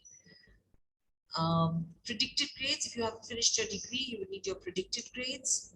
A statement of purpose, this is the most important document. I think we've run through this quite a bit today's presentations. Highlighting which course you want to do, why you want to do that course, and what your career goals are. A passport copy, essential if you want to go overseas for education. A resume, work experience documents, if you have work experience, some documents to prove that. An English test result, which would be your IELTS or your TOEFL. And generally applications should be submitted by December for the US and by January for UK, Canada, and Singapore. For other cities, other countries like Switzerland, we have Glion who's going to be joining us just now. We can take applications slightly later, but do try and apply as soon as you've decided that you wish to apply. Just going to try and go back because just to run through, this is the schedule for interviews, because I know a lot of students haven't been able to attend. So in case their parents are attending on their behalf, if they're at school, Try and book these interviews. I know it's on school days, but if they can take some time off from school, it would be great if you could book a slot and meet with these universities. Mrs. Singh, just wanted to let you know Dhruv has joined us. I know, I can see Dhruv. Yeah. I'm just finishing. Okay. Hi, Dhruv. Hi, Mrinal. Hi. How have you Sorry, been? I'm just doing a presentation on behalf of the university who couldn't join us. So I'm just running through a few things. Sure. If I could just answer this one question and then I will give you the floor. Thank you for Take your joining, time. Ravi. Thank Thank you. Anisha, CBSE, I think it's better to give the IELTS because one can never predict what the CBSE English score is going to be. So I do advise all students to give the IELTS or the TOEFL because it just helps with your visa. If you get above 85%, yes, most universities will give you an exemption in English, but you will only get your results so late that you won't be able to book an IELTS then. So therefore, it's better that you give the IELTS beforehand. So the summer before you apply is when I normally advise students to give the IELTS. Any other questions? Otherwise, then I can pass the floor on to Glion Institute of Higher Learning, our hospitality specialist.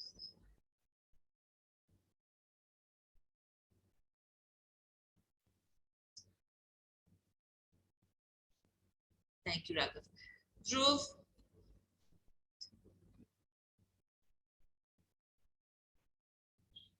Thank you, Anisha. Okay, Dhruv, the floor is all yours. Thank you, Mrinal. Thank you once again. Thank you for having me. And thank you for adjusting and coming in early for us. But, no, my pleasure. I ran out of videos and I ran out of what to say.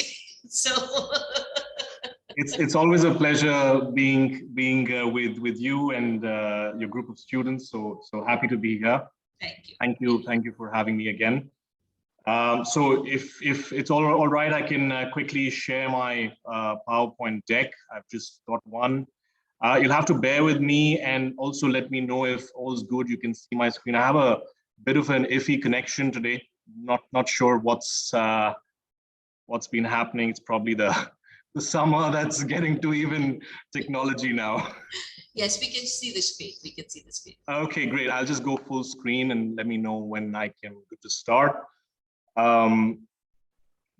So all good. You can see the screen full. Absolutely, full screen. Yeah. Okay, wonderful. So very warm. I mean, it's already very warm here. So a hearty welcome to everyone joining in for the Foreign Study virtual fair. It's lovely being amongst you all. A quick introduction. My name is Dhruv. I manage regional admissions for SOME Education. We are an education group with leading hospitality and culinary schools.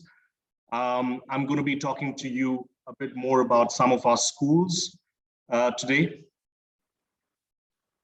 Quick look into the schools that are part of our network, our international network that is, across 9 different campuses over 2 continents. Great place to be offering our students a unique opportunity to immerse in a truly global learning environment, to further build your global perspective, language skills, cultural knowledge, all the key aspects and traits of what's required in a hospitality industry. And I'm going to be talking to you more about the industry as well.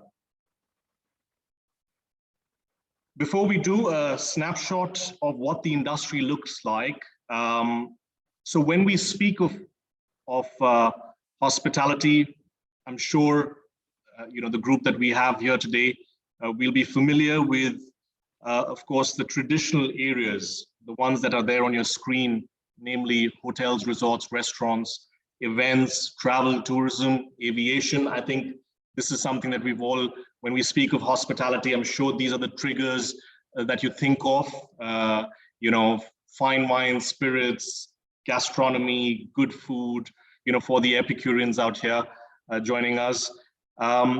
Although what I'd like to, of course, share is how in this modern world today, hospitality has found its roots across a much wider arena of industries.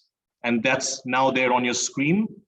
What this tells us is how a premium hospitality education really is one that's extremely versatile, offers a great foundation in being successful in today's business environment. You will also see it relevant across so many different industries. Now, I'm sure perhaps when you speak of hospitality, these are not the sectors that immediately come to mind. So you have from business to finance, from consumer technology to sports and events, and even luxury retail. So in a broader sense, you can now see how this industry is being rehashed or being being denoted as the experience economy, because of the fact that it connects experiences in any field. Whether you walk into a mall or a car showroom, it's about the experience today. And that's how the industry has been evolving. We can also see in the evolution of things, we can also see how these trends are emerging in hospitality and tourism in a very big way. I'm talking about the trends like the new hygiene standards that are coming in place. Technology is being widely used in enhancing the guest experience. Businesses now are even more ready to create new concepts for their customers. So in a sense, as we know that technology has transformed our lives, we've seen this in the last 2 years where it's accelerated even beyond how we could have imagined. We're seeing that as much as technology is here to stay and evolve the industry, there are skills that it cannot replace. And these are skills I'm talking about, skills post-COVID-19 that have emerged to be, the need of the hour, if not more important than as important. Skills is what precisely companies are looking at amongst new talent today. We're talking about leadership, empathy, imagination, agility, adding to so many that are there on your screen. So the top 5 that you're seeing right now on your screen of the skills, these are the hard skills. These are skills that you'd learn in a business school. To add to those, you have the likes of emotional intelligence, collaboration, teamwork, cultural intelligence, people management. These are skills that are the soft skills that you learn in a hospitality school as well, in addition to the business skills and the hard skills that you have. So if you see the combination of this, you will see how this is something that companies are increasingly looking and are being sought after by corporations, by professionals in this particular space entirely. With this, I'd like to also introduce you to our school, Glion. So that's one of the first schools that I'm going to be speaking to you about today. Glion is a hospitality business school. We bring Swiss hospitality to students around the world. I'm sure when we speak of hospitality, when we speak of Switzerland rather, so we're a Swiss hospitality school, the first things that come to your mind are chocolates, cheese, alpine adventure, watches, the picturesque mountains, but to also bring to your knowledge about Switzerland. Switzerland is also considered as the birthplace for hospitality and hotel schools as well. So it's been since the advent of air travel that we've had so much, in this particular space. Switzerland is also very well known because it imparts value systems of precision, attention to detail, amongst so many others. So I think it's one of the key locations that led to the rise of hospitality education and tourism, of course, for many a reason in this particular case. So with Glion, we are dating our origins back to the early 60s. Again, the same time as when air travel became sort of people became more and more mobile, and it was normally first the aristocracy, the royalties of the world that took to it, and then eventually with the liberalization, you saw people traveling across the globe. Switzerland became a prominent hub for tourism and travel, and that also was the same time around where we had our origins. Today, of course, we've seen a metamorphosis. We're now part of the leading hotel business schools of the world. We are accredited by one of the prominent accrediting bodies. It's called NECE, or New England Commission of Higher Education. It's an American accreditation, a body that accredits some of the world's leading institutions as well, such as the ones that you're on your screen, like Harvard, MIT, Yale. And of course, it's important as it validates your study experience amongst being one of the top institutes in the world. The school is also ranked amongst the top 5 globally by a prominent ranking body called the QS, which of course ranks us even amongst the top schools for employer reputation. At the core of our focus, of course, is our wonderful students, student development. With that, of course, comes in a slew of resources that our students can assimilate.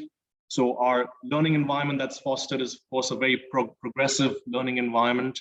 You have everything from small classes to personalized learning environment. We are a boutique education system, meaning to say that our classrooms are only 35 students, vis-a-vis some of the large universities where you literally, a roll number or a roll call. Here, every student is a name, someone who's known both in between faculty and students, but also, of course, to establish your peer group. Of course, we spoke about soft skills a bit earlier in my presentation. We have, of course, some of the best tools, our practical arts areas, whether it's the kitchen, the restaurants, the reception, some of the classrooms featuring the latest technology.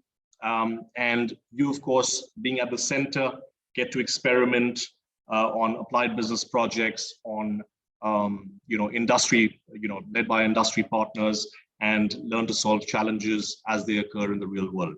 So really, in an environment which is built around US students, even our faculty, they are not just pure academics. So you're not learning in a vacuum, you're learning from people who've got even real world experience. And I think that also is a key piece for you students who are perhaps looking at higher education for yourselves.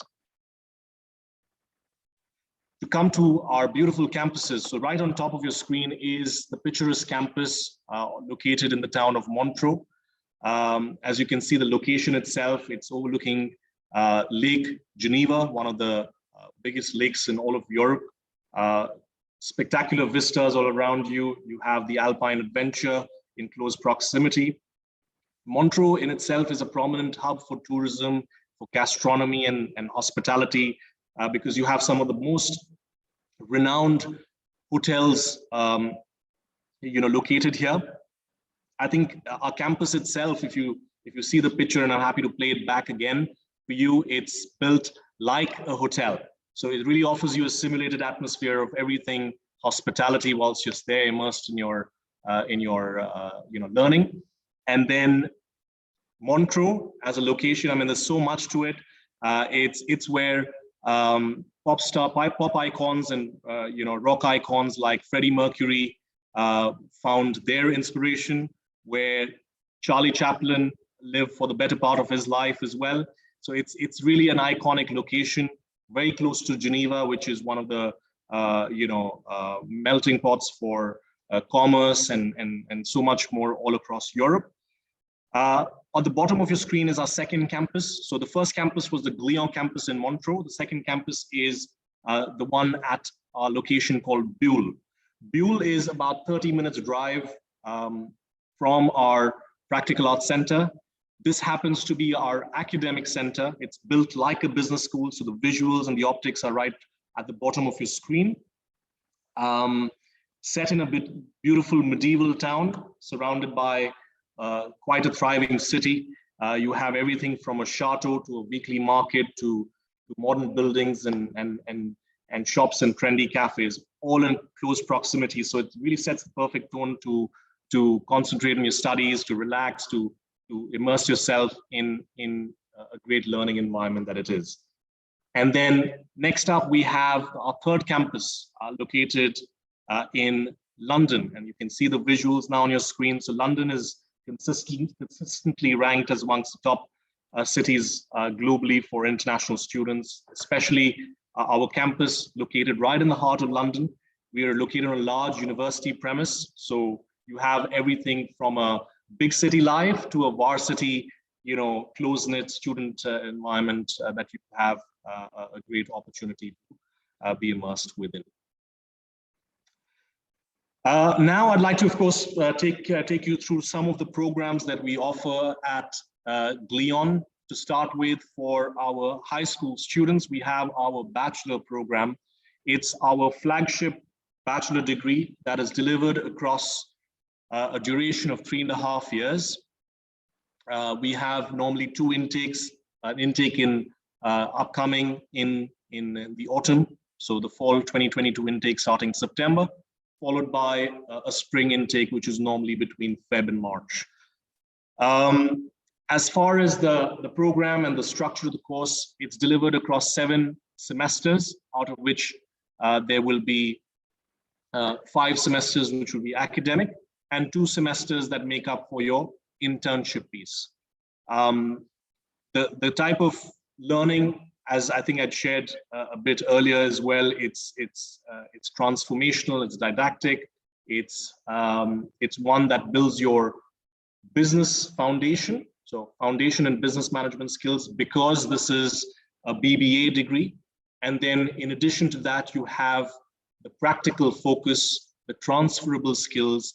So you kick off this program with a practical arts semester, BBA 1 that is, which starts in our campus in Montreux, after which the program leads into your first internship. This is where students take up a more operational, nuanced role. So you're quite taking the baby steps in your careers with an internship. You can access these internships worldwide.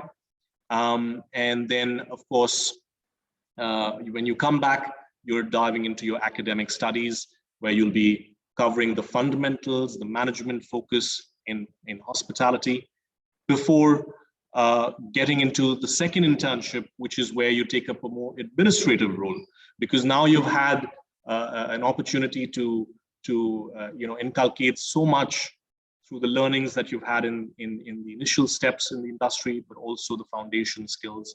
So you're ready to take up the second internship. Again, this internship is worldwide. You take up a more supervisory nature in the type of roles that you explore. And again, once you've completed that internship, students come back to their learning. So you're always in line with your studies, and then blending that with your practical opportunities that you're validating all your classroom learning in the real world. The last leg of the program is, of course, the final year, where you have your business strategy focus, as well as a specialization that you can take up, or a capstone study project. Now, you'll also see something with a French flag and many a flag on your screen, and I will come to detail what those, what's the significance of those flags to be put across these semesters. But just to let you know that even with students who are perhaps looking at more culinary, along with hospitality and business, you have the opportunity to also validate one of the internships with a culinary or a French pastry art program at one of our sister institutions as well, if you so wish to. Some of the more distinctive specializations that can pave the way for the trajectory in the career that you want to take up.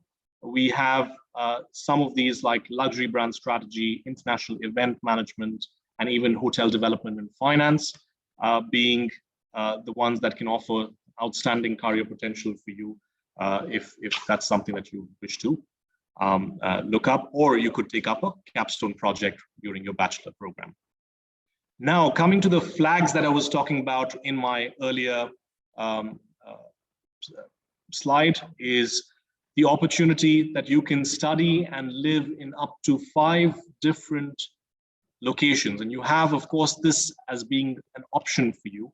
So right in the start of my presentation, I was speaking to you about the various campuses that we offer. You have the opportunity to study in 1 or more, or in up to 5 of those locations in the span of the 3.5 years. So imagine the kind of friendship, the kind of immersion you have in some global prominent hospitality hubs around the globe. Just showing you a simulation here on your screen and how that works out to be. So semester 1 starts in Switzerland.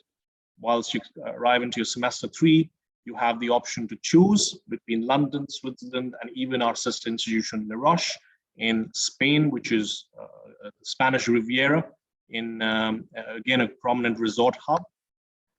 Even China, we have campuses there. And then, of course, you can end with either Switzerland or London. So that was for our high school students. Now, I'm sure amongst our group that has joined us today, we also have some of them who are looking at higher education, who have already completed their bachelor's studies. We have for them our master's programs. These are designed for recent graduates, so young professionals, as well as students who are career changers. We offer 4 very distinct master's or MSc degree programs.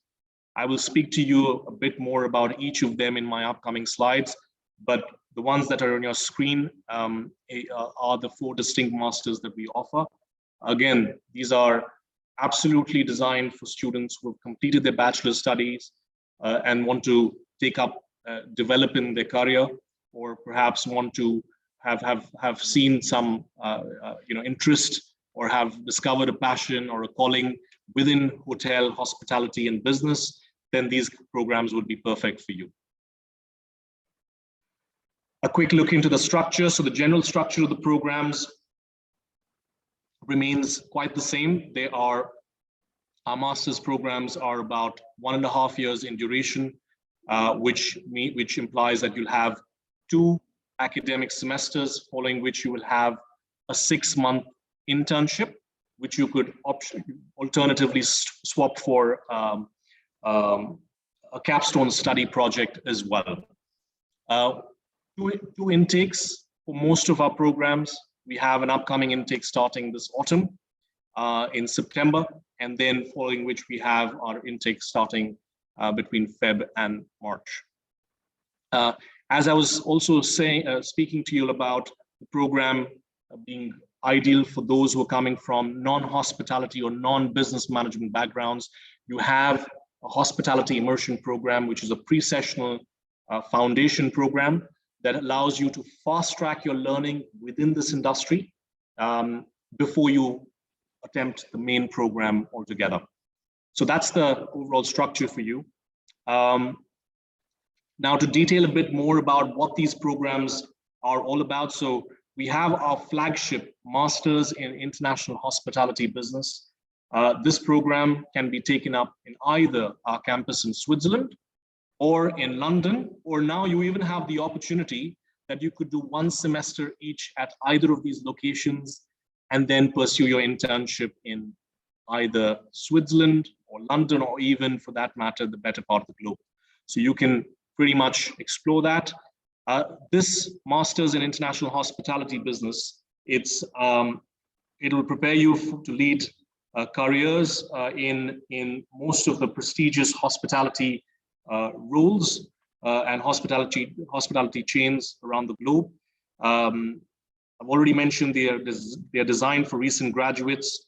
The program helps you develop the foundational know-how, the operational know-how, and also management practice and business skills that will help you to and prepare you to lead and manage projects in hotels and beyond.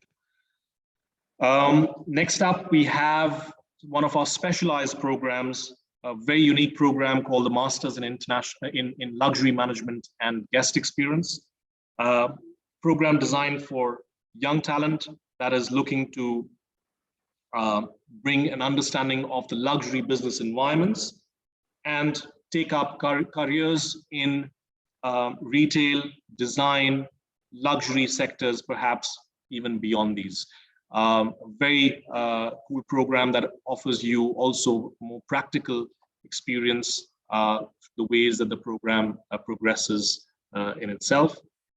We have next up our program, which is the Masters in Hospitality Entrepreneurship Innovation. This is designed for current entrepreneurs and professionals having a background in hospitality family businesses. It's built to enhance your entrepreneurial knowledge. You will be covering business strategy, cutting edge technology, things that are, automation solutions that are shaping the industry. So I think all of these cutting edge technologies are changing the landscape of how businesses are operating. And I think anyone who's looking to, keep in line with the trends in the industry and perhaps even take up professional opportunities or entrepreneurial outcomes for their careers, this can be an ideal course for them. Finally, we have our Masters in Real Estate Finance and Hotel Development. It's again, a very unique course offered exclusively for our autumn intake starting September 2022 at our campus in London. So this course is designed to give you a comprehensive understanding of the finance area, and it's ideal for someone who wants to understand real estate, or for that matter, hotel development. Both these are some of the biggest asset classes. The kind of career avenues that this can, and the learning outcomes that this can detail for you include, but not limited to, areas, in banking, in asset management, for those wanting to become a chartered surveyor, or for those who are wanting to lead and work for a real estate investment trust. This is a concept very nascent in India, but I think can pave the way for a great career because of the kind of doors that it opens up. And as such, with the learning outcomes, you also build a certified real estate analyst skill set. There are quite a few certifications as part of this program. So in addition to getting a master's degree, you also acquire a slew of certifications, which, once on your CV can help you access some very cool career opportunities and also challenge yourself through some of the upcoming trends in this that's shaping this industry. So those were the master's program that we offer. Now to the interesting bit. We have some of these optics and visuals of highlights from the business field trips that we've had for the various programs that I've just showcased to you. So these are the visuals from our cohort that was part of the Masters in International Hospitality Business. The core of focus for this field trip was service excellence and sustainability. And as you can see from the visuals, students were able to understand the managing service excellence aspects of luxury hospitality, in addition to understand what are the sustainable business practices that are changing the landscape or perhaps the need of the hour in the current landscape of things, transforming this industry. Another few cool optics of the highlights from our luxury management and guest experience cohort. The theme and the focus of this field trip was to learn, to network, and to connect with some of the major luxury brands, apparel brands, basically all the companies that are in the spectrum of luxury. And I think you can see from the visuals itself, these are from the batch that visited Rome, Italy. So really, as you can see, some of the great establishments that they had the chance to visit. It also creates an opportunity for you to also explore careers, if that's something that you're looking at, because you get to network with people who are in hiring managers, HR representatives, headhunters, etc. So I think this is a great opportunity for for them. Some more visuals for you. This is from the Hospitality Entrepreneurship Innovation Cohort.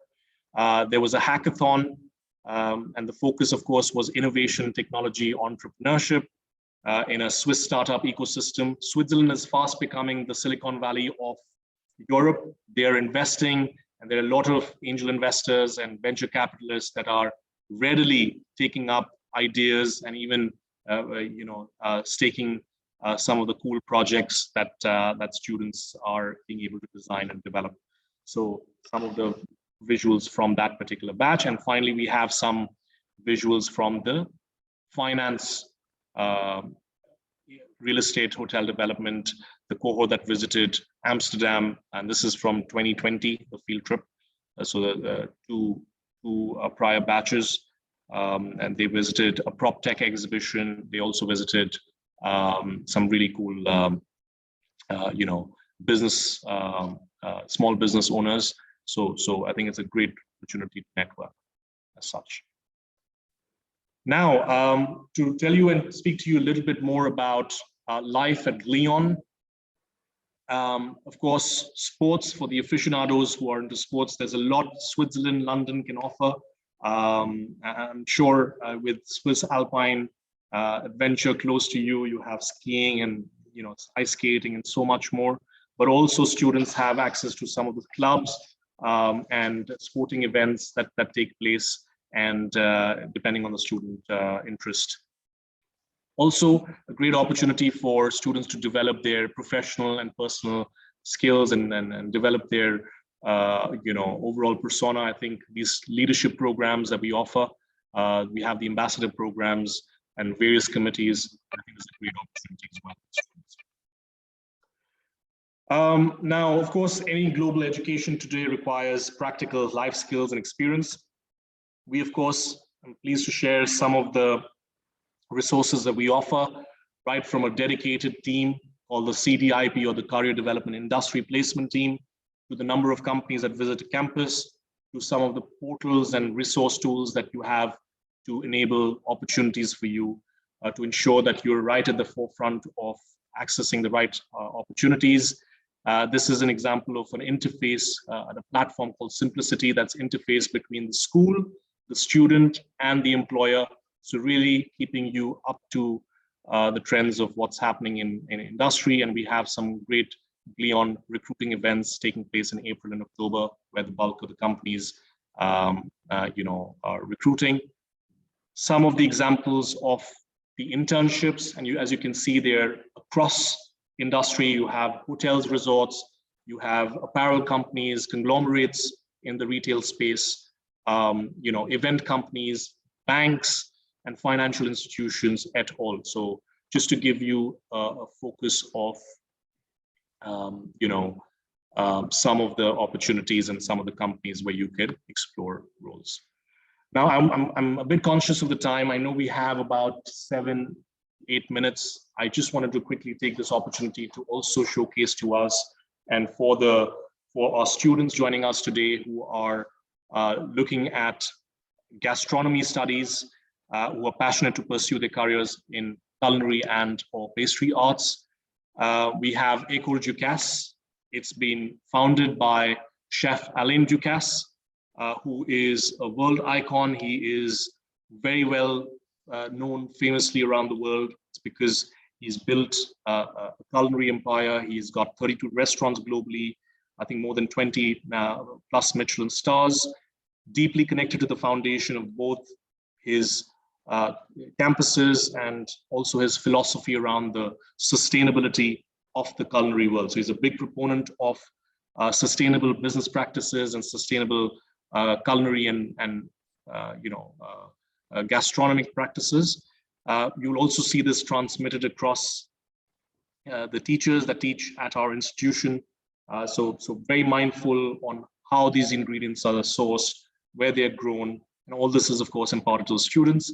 In addition, of course, he is a well-published author. He's developed a chocolate and coffee manufacturer across 17 shops across the globe. So,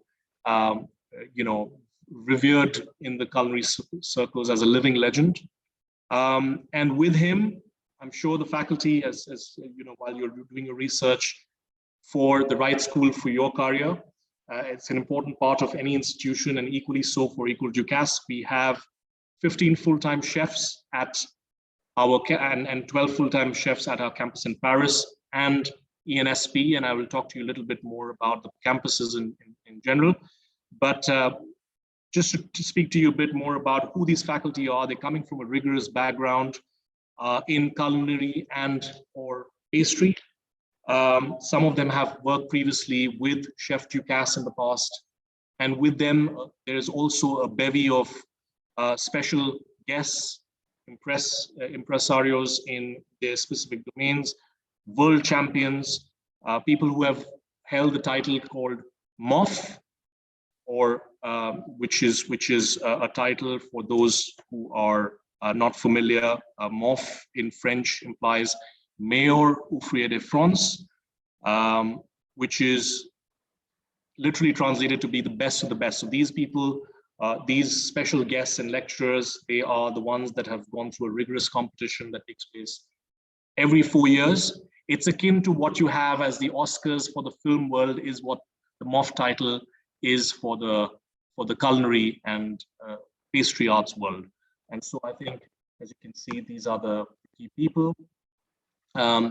And to also speak to you about the strength of our alumni, here are some of the examples of the success of our alumni, what they've achieved over the course of the years, right from when they graduated, where they achieved their various feats and some of the impressive backgrounds that they've had, and people that you can absolutely connect with over LinkedIn or any of the platforms, mostly social media, and they'd be happy to detail their experience.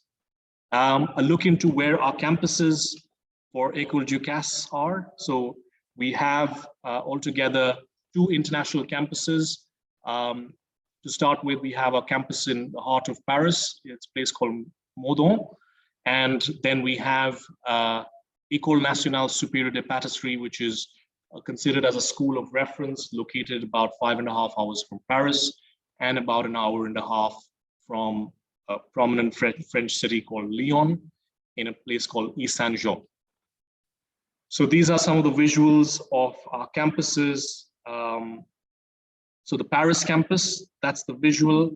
This opened its doors during the last 2 years, in November 2020, and it's a state-of-the-art campus spread across 5,000 square meters. You have all the facilities, from labs to sensorial analysis rooms to technical kitchens, everything that you'd of course require towards your experience and expertise development in this field. The second campus that we have, the next campus, is ENSP, also known as École Nationale Supérieure de Pâtisserie, located in Saint-Jean. It's considered as a school of reference for everything pastry, chocolate, bakery, confectionery, ice cream. So anyone who's looking at pursuing a career or developing their expertise in this field, this is considered as the go-to place globally. It's part of our campus network, and it's housed, as you can see, in a beautiful old chateau called Chateau Mount Barnier, and some of the more optics, some more optics of this campus for you. And to finally conclude, we have a number of programs. To start with, we have for our high school students, Bachelor Culinary Arts and Bachelor French Pastry Arts, which are delivered across a duration of 3 years. And I think some of the key highlights about these types of programs is that we offer an opportunity for anyone who wants to develop their rigor and their skill and master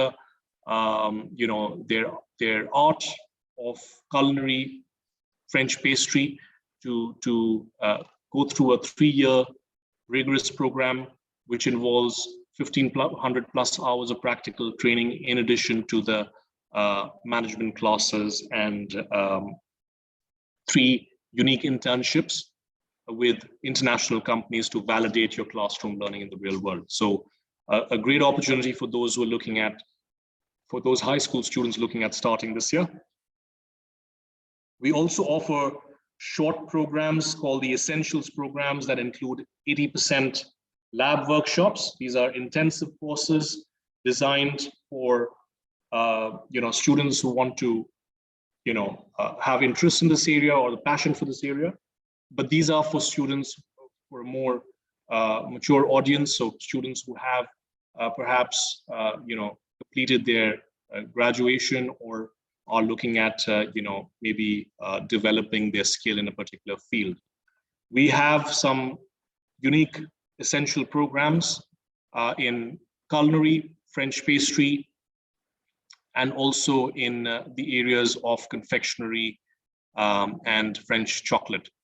Some of those are on your screen, but of course, if you want to inquire about these programs, then I'm happy to detail a bit more about what the programs, and the learning outcomes would be like. Finally, we have the last bit of our courses, which are the diploma programs. These are ideal for those who are already chefs or those who are keen to make a professional career in the gastronomic universe. We offer the diploma programs that are more immersive. They're a bit longer than the essential programs. And there's, again, the concept of having 80% lab workshops. So it's very practical in nature. And then you have demonstrations by renowned chefs and experts across across the different courses that we offer. And at this moment, we offer 4 very unique diploma programs. They're in culinary and pastry arts. But then for those who already are chefs who have had a background in culinary and or pastry, you can also develop your expertise with an expert diploma, which is an advanced level diploma program for those with a bit of experience. So I think with that, we come to the end of my presentation. I hope it helped you gain a bit more insight into hospitality, culinary, the world, and the different horizons that you can explore in this industry. I know we've gone a bit over time, but I want to still ask if you have any questions, or Mrinal, if you could maybe spot in some that are there in the chat box. Thank you, Dhruv. That was really lovely. And looking at all the facilities, one wants to go back into studying. I'd love to go back and do something there. Yes, I'm sure, Mrinal, you can tell you about your experience at our campuses. Yes, amazing campuses, and interacting with the students was incredible. What we found was that students were so engrossed, and they were doing all kinds of different things. I mean, we met at Glion itself, at the main campus which we visited. They had 4 different restaurants, and from the fine dining, where there were students helping with the preparation as well as the serving, as well as the everything, to there was another restaurant which was a specialist on health food, and where we met a lovely Belgian boy, I remember, who was so passionate about finding health food and health options. It's just incredible. And then we met some master students who had done some incredible work placements, and were now, at that point, they were preparing to go into the job market, preparing their CVs for interviews, and they were telling us about the assistance that they were getting from the careers office. So yeah, I mean, I don't think anyone could have a bad experience with Glion at all, or La Roche, or even École du Gas. I have two students who are studying at École du Gas and just love it. I mean, I talk to their parents very often, and the kids are so happy, doing so well. And through COVID, they've been there. The kids got COVID, but they were fine. The parents were fine, and they said the college took care of them so well. So yeah, it is great. Okay, so I'm missing out on a lot of questions. Sorry. If I don't meet the minimum entry requirements, am I automatically not eligible to apply? Okay.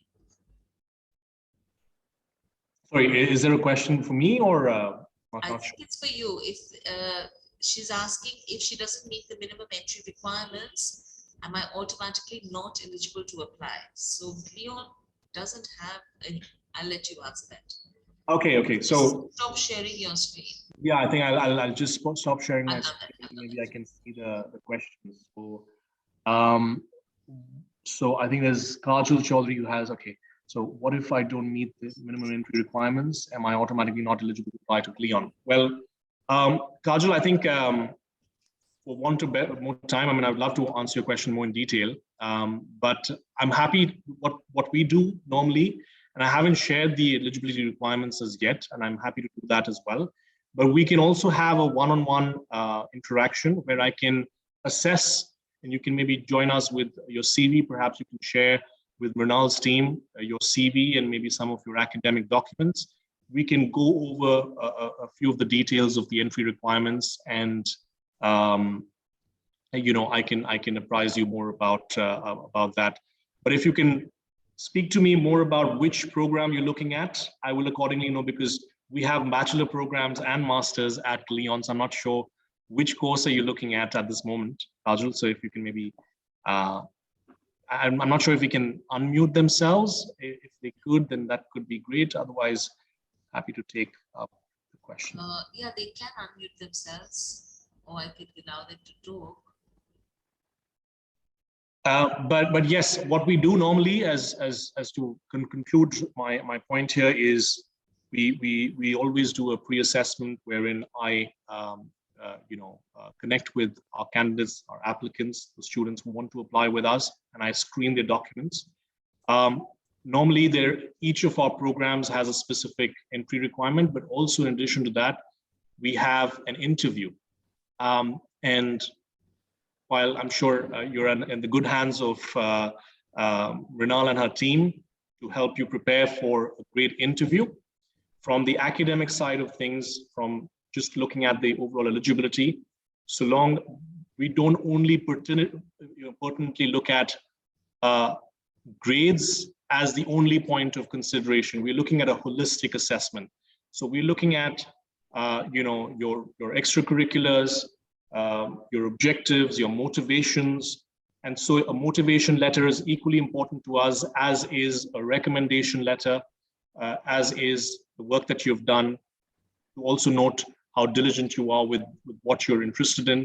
So I think we can, of course, discuss this more on a one-on-one basis to understand more, accurately understand more your queries. But in a general sense, our courses are designed for students that want to develop a career and enhance that career, and also looking into what sort of your objectives and your dreams and goals are as well. So in long and short, I'd like to just tell Kajal that the minimum entry, there are no minimum entry requirements. It depends on your profile. So don't worry about whatever grades you have. Meet with Rove and discuss your profile. And they want to see students who are passionate about hospitality or about cooking or about events, whichever field you want to take do a specialization in. Your marks do not make a difference. Someone else was asking documents that we require for applying for the Masters in Luxury Management or in Real Estate. So to answer that question, some of the pertinent documents include your academic dossier, which is your grades, your transcripts, mark sheets, and if you're a final year student, then perhaps the ones that are your predicted grades or the previous semesters, so we can process a conditional offer. In addition to that, and apart from the academic dossier, we require a motivation letter, which is comprising of a study plan and post-study plan, a reference letter, so a letter of recommendation from either, if you've got experience, could be a professional recommendation, so your line manager or someone that you've worked with in the capacity of a line manager, or if you're a recent graduate, then someone from your college, could be maybe the head of department or the vice chancellor or the dean, could be the ideal person where you can procure a recommendation letter from. And apart from this, your CV, a completed application form, we have an interview. So normally students would submit their documents. We have a call with the students, once everything's submitted, you pay an application fee, followed by which an interview is organized with the program director. And about 1 to 2 weeks following that, you receive an offer, a conditional offer of admit, depending on what documents you have submitted. And then, of course, we guide you with the enrollment formalities.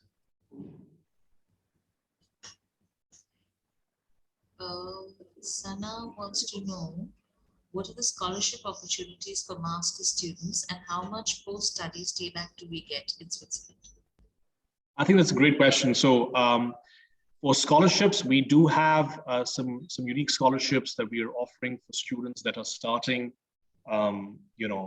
as of this autumn. So our upcoming session starts in September. Admissions are open.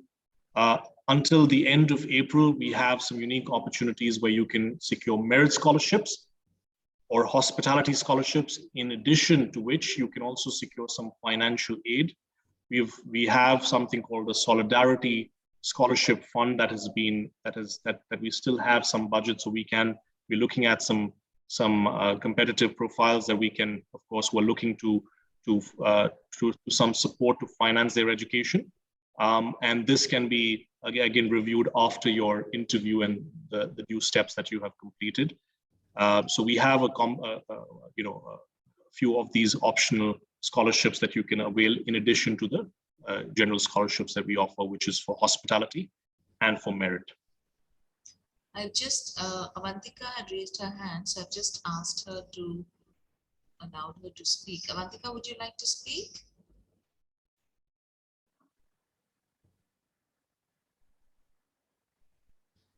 Students don't like to speak. It's okay. Okay, Jyoti, what can experienced hospitality management students expect from master's programs in terms of profile enhancement, maybe in international hospitality or luxury management? I think that's a great question again, Jyoti. Thank you for that question. So for students who are already coming from hospitality backgrounds, the ones that are keen to develop their careers, I think it's the ideal opportunity for you to upskill with a master's degree. And I will tell you this with some very data-backed answer, which is we've seen some trends of hospitality industry hiring and being keen to hire more students who are adept with the upcoming trends in hospitality. Also being adept with some of the skills that are required, which of course these programs lend you as an opportunity for. So I think if you are looking at developing your career in hospitality, maybe you have a background in hospitality, but you want to further enhance that, luxury can be a great area. Luxury hospitality opens up many doors. There's so much happening in this space, even from the consulting area. So opportunities that are increasingly coming up include those in consulting, in business consulting, in the luxury sector. And apart from that, of course, depending on what you're kind of looking at in terms of the nuanced roles, you have to also understand that each role would always be assessed from your perspective, because your background will also be taken into consideration when looking at the kind of avenues that you're looking to explore. So it could be as, you know, sort of, you know, diverse as maybe looking at becoming in events, managing events, or becoming a cluster head for a group of apparel brands. It could be maybe, you know, detailing a bit more on the lines of, okay, that you're in a particular geography and you want to take up your focus into maybe understanding if there's a market. For example, a brand wants to make entry or inroads into India.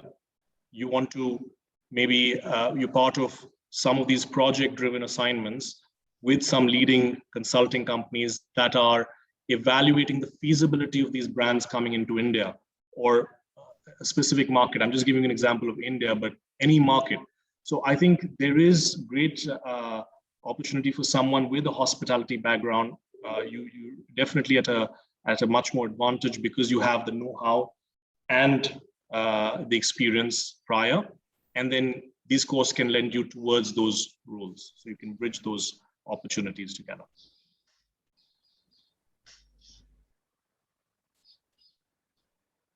I think there's another question about IELTS requirement for master's students. And I think there's a further question to it.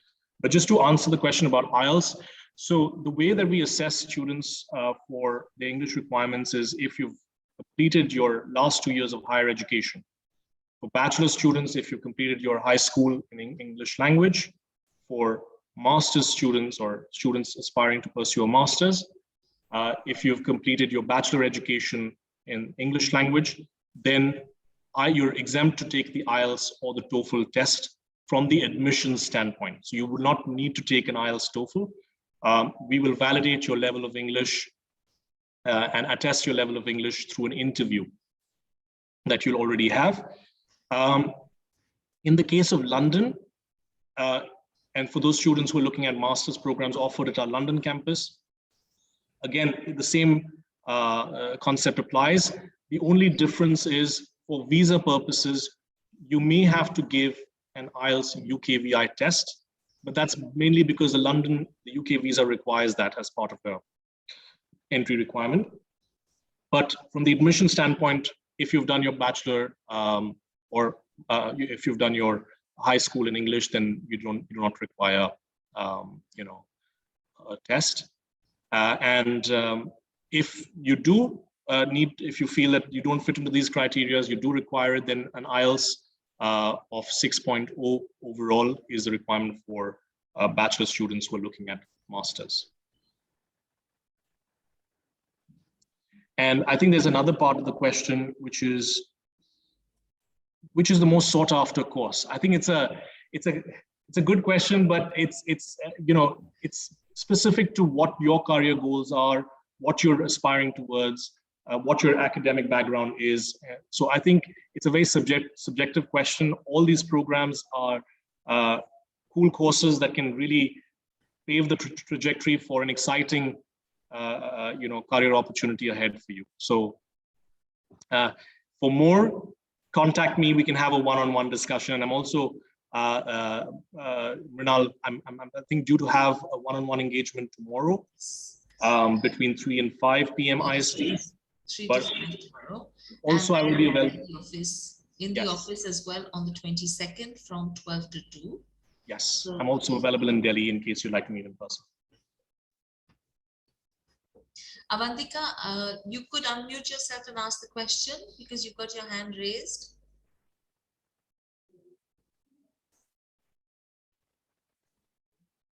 Maybe she's done it by mistake.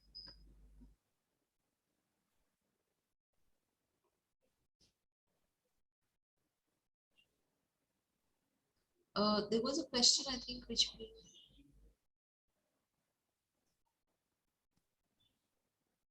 Any short duration courses?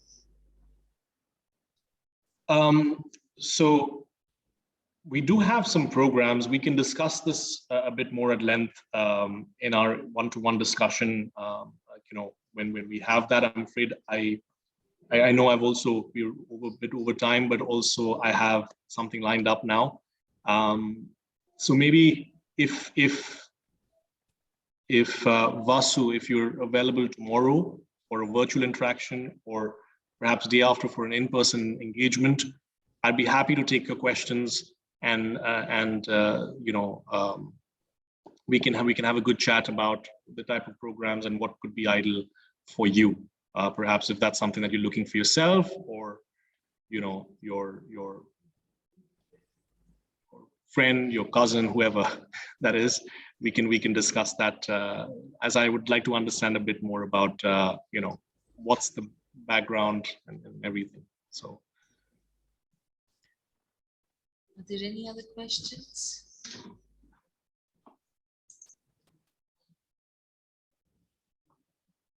The booking links are in the chat box, so all of you can make bookings and meet with Rove, like we just said. And if there aren't any more questions, then I think, Avantika, have you done this by mistake? I think she's done it by mistake.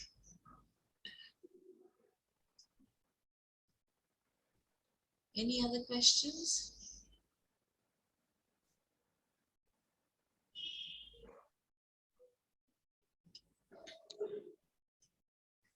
Well, thank you, Dhruv. I think that was a really informative presentation and very helpful. It's given students a really good insight into Glion, brought back some lovely memories, pre-COVID memories. Absolutely. Pleasure was all mine. Thank you for having me here. Thank you to your entire team. I know we've haven't interacted with them earlier, but big thank you to them. And to our wonderful audience, students, great questions. Please keep them coming, and I'm happy to take them on. Once again, to let you know, tomorrow I'm available between 3 and 5 p.m. IST on virtual medium, which is through a Zoom call. We can do a one-on-one chat, and I'm happy to reserve about 20 to 30 minutes to discuss your profile and assess and support. And day after, that's 22nd, I'm available in Delhi at Mrinal's office, I believe, right, Mrinal? So thank you for having me there, and I'm happy to interacting in person between 12 and 2 p.m. IST. Thank you once again. Wish you a wonderful week ahead, and my best wishes for your careers, for all the avenues that you're planning to take up, and I hope I was able to give you a bit more insight into our industry, that is the hospitality and culinary and pastry arts in world. And yeah, looking forward to engage with you all. Thank you. Thank you, Dhruv. Thank you. Bye-bye. See you tomorrow. Okay, so that brings us to the end of our presentations for today. And before we end, I just want to, I think we have put it on the chat box, but just for those students, if you all are still here, who are interested in Kingston University for other courses, we have arranged for slots on Monday, 25th April from 5 to 6. So that should not clash with any of your class timings. You should be all home and able to interact with them. So this is for Kingston University, London, for courses other than art and design. Art and design still stay the same. And I'm just going to run through the timings once again.